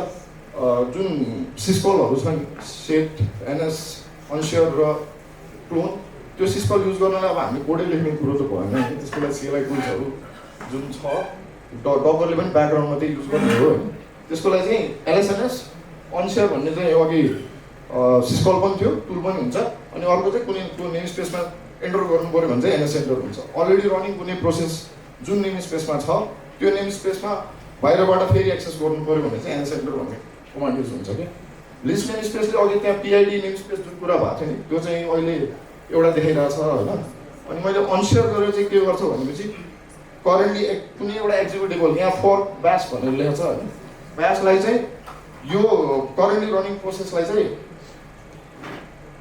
आफ्नै नेम स्पेसेसहरू क्रिएट गरेर त्यो प्रोसेसलाई त्यहाँ एट्याच गरिदिन्छ है त्यसैले यहाँ हेर्दाखेरि अघि मैले त्यो पिआइडी चाहिँ फरक आफै कन्टेनरले आफ्नै पिआइडिजहरू देख्छ भनेर भनेको थिएँ नि होस्टमा त प्रोसेस नै हुन्छ त्यो होस्ट ओएसमा प्रोसेसै रनिङ भइरहेछ उसले एउटा आइडी पाउँछ वान भनेको त हाम्रो इनिट हुन्छ जहिले पनि होइन सुरुमा बुट हुँदाखेरि जुन प्रोसेस रन हुन्छ त्यही हुन्छ कि वान चाहिँ अनि यसमा चाहिँ अब हेर्दाखेरि यहाँ इनिटै देखिँदैन है ब्यास कमान्डलाई मैले अनसेयर गर्दाखेरि ब्यास नै पिआइडी 1 भएर बसेको छ कि कन्टेनरले चाहिँ मेरोमा के अरे यो होस्टमा चाहिँ अहिले एउटा मात्र प्रोसेस रनिङ छ भनेर बुझिरहेको छ है उसले एक्चुअली ब्याकग्राउन्डमा धेरै प्रोसेस रन भयो पनि अनि अब मैले अहिले चाहिँ यता होस्टनेम सेट गर्छु होइन होस्टनेम कन्टेनरभित्र कन्टेनरको नेम स्पेसमा छिरेर मैले होस्टनेम चेन्ज गरेँ होइन अनि बाहिर आएर मैले अब माथि अनसेयरबाट अर्को नेम स्पेस बनाएँ नि त त्यो अनसेयरले नेम स्पेस बनाइदियो अघि एउटा मात्र थियो नेम स्पेस अहिले पिआइडीको नेम स्पेस अर्को पनि बन्यो है त्यो नेम स्पेसमा मैले यता एन्टर गरेँ एनएस एन्टरबाट नयाँ बनेकोबाट अर्को बाहिर सिएलआईबाटै होस्टकै सिएलआईबाट त्यहाँ हेर्दाखेरि होस्टनेम चाहिँ NPNOG10 भिएम चाहिँ एक्चुअल होस्टको भयो कन्टेनरभित्र चाहिँ कन्टेनर 1 भनेर देख्यो कि है नेम स्पेसेसले हामीलाई त्यही आइसोलेसनहरू प्रोभाइड गर्न हेल्प गर्यो यता अनि हाम्रो अब कन्टेनराइजेसनको कुरा गर्दा होइन कतिलाई त डकर नै हो जस्तै लाग्छ होला अहिले पनि होइन डकर नै डिफ्याक्टिभ स्ट्यान्डर्ड भइसक्यो कि कन्टेनराइजेसनको त्यसैले डकरको पनि डकरले चाहिँ ब्याकग्राउन्डमा के गर्दो रहेछ भनेर हेर्दाखेरि मैले यहाँ एउटा रनिङ कन्टेनरको पिआइडी सुरुमा लिएँ होस्टमा चाहिँ त्यो पिआइडी कुन हुन्छ भनेर लिएँ होइन प्रोसेस आइडी त्यसपछि त्यसको त्यो प्रोसेसको कुन कुन नेम स्पेसेसमा छ त्यो प्रोसेस भनेर लिस्ट गर्दाखेरि टाइप अफ नेम स्पेसेसहरू अघि जुन कुरा भएको थियो टाइमको चाहिँ मैले भनेको थिएन होइन टाइम अहिले रिसेन्टली नै इन्ट्रोड्युस भयो कर्नलमा एमएनटी युजर युटिएस भनेको होस्टनेमको लागि भयो अनि आइपिसी भनेको कम्युनिकेसनको लागि भयो अनि प्रोसेस आइडी अनि नेटवर्क नेम स्पेस त्यो प्रोसेस चाहिँ अहिले डकरको जुन एनजिनेक्स रन भइरहेको छ त्यो प्रोसेस चाहिँ अहिले यो नेम स्पेसहरूमा छ उसले आफ्नो आइसोलेटेड इन्भाइरोमेन्ट पाइरहेको छ है अब अर्को फिचर अब नेम स्पेसले आइसोलेसन त दियो होइन, होस्टको रिसोर्सेसहरूमा आइसोलेसन दियो, तर अर्को फिचरहरूले चाहिँ अब हामीले के गर्नु पऱ्यो, सेयर भइरहेछ नि त रिसोर्सेस होइन, सेयर भएपछि लिमिट्सहरू लगाउनु पऱ्यो, नभए होस्टको सबै रिसोर्स कुनै एउटा प्रोसेसले खाइदियो भने फेरि सिस्टम नै पुरै ह्याङ हुनसक्छ होइन। त्यसको लागि चाहिँ सी ग्रुप्सले चाहिँ अकाउन्टिङ गर्छ रिसोर्सको, पहिला लिमिट लगाउनलाई कति रिसोर्स युज भइरहेछ भनेर पनि लेख्नु पऱ्यो नि त, त्यसको लागि उसले रिसोर्सेसलाई अकाउन्ट गरेर पनि बस्छ, अनि लिमिट्सहरू लगाउनलाई फिचर सेट दिन्छ है हामीलाई कन्टिन्युएसन पोसिबिलिटीको लागि। अनि ठिक छ, यसमा चाहिँ तल थियो रिसोर्सेसहरू कुन कुन चाहिँ लिमिट लगाइरहेछ भनेर, त्यसमा चाहिँ के अरे सिपियु भयो, मेमोरी भयो, यो हुन त नोन नै हो होइन, रिसोर्सेस के लिमिट हुन्छ भने सिपियु मेमोरी भयो, डिस्क आइयो, नेटवर्क आइयोहरू पर कन्टेनरलाई लिमिट लगाउनु हुन्छ कि है। अनि सी ग्रुप चाहिँ हाम्रो होस्ट ओएसमा युजरले इन्टरेक्ट गर्नलाई चाहिँ भर्चुअल फाइल सिस्टमबाट एक्सपोज गर्छ होइन, उसले आफ्नो कर्नलको कोडमा त्यो चाहिँ भर्चुअल फाइल सिस्टममा एक्चुअली हामीले कुनै डिस्क माउन्ट गरेको चाहिँ होइन, कर्नलको डेटा स्ट्रक्चर्सहरू चाहिँ उसले फाइल सिस्टममा एक्सपोज गरिदिन्छ क्या सी ग्रुपले चाहिँ त्यो माउन्ट पोइन्ट। अनि उसले माउन्ट गर्दाखेरि फाइल सिस्टम टाइप नर्मली हजुरले ext4 होइन, माउन्ट टाइपमा चाहिँ ext4 अनि XFSहरू देख्नुहुन्छ, यहाँ चाहिँ टाइप हेर्दाखेरि सी ग्रुप 2 भनेर छ है, फाइल सिस्टमको टाइप चाहिँ उसले त्यसमा माउन्ट गर्दाखेरि सी ग्रुप 2 फाइल सिस्टम चाहिँ नर्मली चाहिँ sysfs सी ग्रुपभित्र राख्छ। V2देखि V1मा अलिक फरक हुन्थ्यो, V2देखि चाहिँ sysfs सी ग्रुपमा माउन्ट गरेर आउँछ है उसले। त्यही त्यो फोल्डरभित्रको कन्टेन्ट हेर्दाखेरि कन्टेनराइजेसन कसरी रन भइरहेछ, के लिमिट लागिरहेछ, सबै कुरा थाहा पाउनुहुन्छ। डकरले फेरि म ब्याक टु डकर आएँ, प्रेजेन्ट गर्न सजिलो हुन्छ, कन्टेनराइजेसन डकरसँग रिलेट गर्न सजिलो हुन्छ भनेर डकरमा मैले एउटा कन्टेनर रन गरेँ यहाँ एनजिनएक्स भनेर, मेमोरी मैले 20 MB लिमिट लगाएँ। कमान्ड लाइनबाट जुन रन भएको छ नि, अब त्यो कमान्डले जुन कन्टेनर रन गर्यो उसको प्रोसेस आइडी मैले पहिला लिएँ होइन, अघि भनेको अनुसार प्रोक फाइल सिस्टममा त्यो प्रोसेस आइडीले कुन चाहिँ सी ग्रुपमा छ त्यो प्रोसेस आइडी भनेर यहाँ मैले पत्ता लगाएँ, पहिला सी ग्रुप कुन असाइन गरेको छ उसलाई आफ्नो सी ग्रुप असाइन गर्छ कन्टेनर्सहरूलाई होइन, कुन असाइन गरेछ भनेर यहाँ लिस्ट गरेँ। त्यसपछि चाहिँ एक्चुअल त्यो लोकेसनमा गएर sysfs सी ग्रुप अनि त्यहाँ आएको लोकेसनलाई हेर्दाखेरि पछाडि चाहिँ यहाँ memory.max भनेर जुन छ नि, त्यस्तै गरेर cpu.max होइन, अनि जुन अरू लिमिटहरू आउँछ त्यो फाइल्सहरू त्यहीँ भित्र हुन्छ। हेर्दाखेरि ठ्याक्क त्यहाँ हजुरले चाहिँ अघि माथि राखेको 20 MB लिमिट जुन छ होइन, त्यो 20 MB लिमिट नै त्यहाँ लिस्ट भयो कि बाइट्समा हो, त्यो चाहिँ माथि 20 MB छ 20 MB। यो चाहिँ मैले किन राखेको भन्दाखेरि डकरले एक्चुअली त्यहाँ हामीले हेर्दाखेरि त मेमोरी लिमिट लगाएको छ, एक्चुअली ब्याकग्राउन्डमा चाहिँ कहाँनिर हुन्छ त्यो कुरा भनेर हेर्नलाई चाहिँ यसरी हेर्नुहुन्छ भनेर। मेरो स्लाइड चाहिँ सक्यो होइन, अब यसमा के छ भनेपछि यो actually day to day use गर्ने कुराहरू चाहिँ होइन, त्यसैले अब सायद बोर चाहिँ हुनु भएन कि जस्तो लाग्छ मलाई हुन चाहिँ, यो actually day to day use गर्ने होइन, तर सम ब्याकग्राउन्ड नलेजले हेल्प होस् होइन, एक्चुअली गर्दो के रहेछ जो इन्भल्भ हुनुहुन्छ कन्टेनराइजेसनमा उहाँहरूलाई अलिकति केही थपियोस् कि भनेर प्रेजेन्टेसन राखेको आज होइन। थ्याङ्क यू है सबैलाई। क्वेसन छ र कुनै टाइम यदि बाँकी छ भने मैले अलिक चाँडै भेटिदिनु खोजेँ अघि, बोर हुनुभयो भने चाहिँ हुन्छ। क्वेसन छैन, अलिकति लिदिउँ न टाइम नभए। ल thank you. Thank you Abhishek sir, तपाईँको टेक्निकल प्रेजेन्टेसन चाहिँ राम्रो थियो भन्ने बुझ्छु होला है, वर्डहरू खतरा थियो होइन, कन्टेनरले, डकरले, नेम स्पेसले, यही कुरामा एउटा कुरा चाहिँ अब्जर्भ गरेँ कि नेम स्पेसमा नै स्पेस छैन रहेछ कि है, एउटै वर्ड रहेछ क्या। ल अब let's move to next speaker होइन, मलाई पनि बोलाइहालौँ, अभिषेक सरले जस्तो म पनि अलिक कम टाइम लिनु खोजिरहेको छु। So for our next presentation, I would like to invite Mr. Amit Dheeraj Dave. I believe it's Dave. Yeah. So apologies if it's a mistake. For presentation on Ethernet Virtual Private Networks, EVPN. Thank you. Over to you.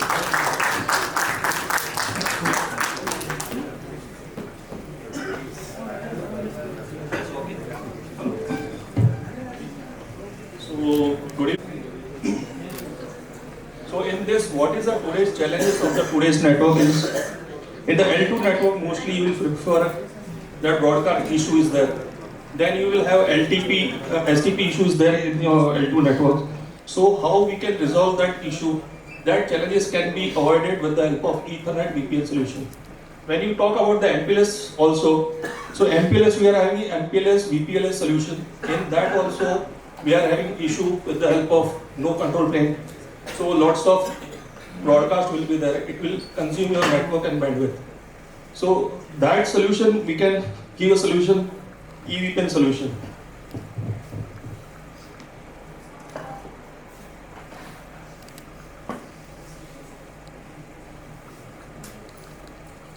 Hello.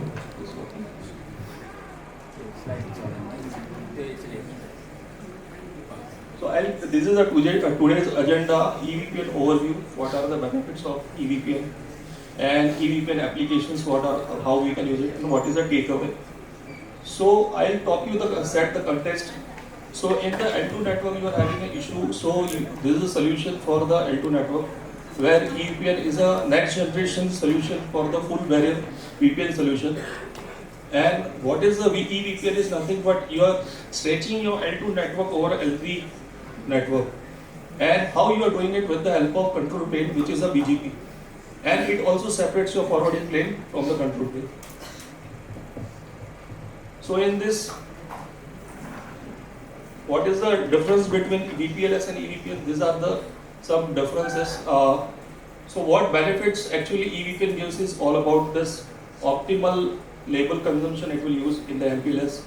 Also it will works on the load balancing. It will also give the fast convergence compared to VPLS, so with the help of mask withdrawal. And your bump traffic flooding also get reduced and get separated. Also it is IP, it works on the proxy ARP, and host MAC address mobility also possible. And last is the control MAC learning that can be possible with the help of BGP, export and import policy, and simplified configuration. So these are the advantage of EVPN over EVPN over. Hello. So why do we need EVPN? So in that we are having a superior multi-homing capability, and we are having improved security, control MAC learning with the help of BGP, L2 and L3 awareness in the L2 bridge domain, and reduction in the bump traffic because of your control plane protocol. And host mobility is one solution which can be provided. And L2 and L3 forwarding integration, whether it is unicast or multicast. And it can be used in WAN and DC environment also. And universal control plane framework for each kind of service, not only for VPLS. So that's what we are showing in this slide. So unified service delivery in the new world. So earlier it was just Ethernet was built only for the VPLS solution. But Ethernet VPN is emerged so much that it will now use for the different services. Like earlier in the old world, different protocol and used for the each services. So VPLS, BGP, UDP, VLL, BGP, LDP. So different services we are putting different protocols in the network. So in the current scenario, with the help of EVPN, we can run this all services with one control plane protocol, which is a EVPN. So that is the flexibility EVPN solution gives. Cloud layer from the data center to connecting the two interport connectivity in the data center. Third, it will be used in the unicast normal L3 VPN also. So this all solution can be possible with the Nokia MPLS router. And this is a takeaway, fourth one is here. So in this, you can see in the first, earlier VPLS, VPWS or any solution on the L2 network can be done with the help of that. But now with the EVPN also, you can run ELAN and E3 services, just you are multi-homing. So what is the advantage that you can do multi-homing at the access side also. So your OLT or any CP device you can connect on the P router, and you can use active-active. at a time. So it can be load balancing, you can provide these services. So that can be stretched with the help of BGP control plane protocol up to the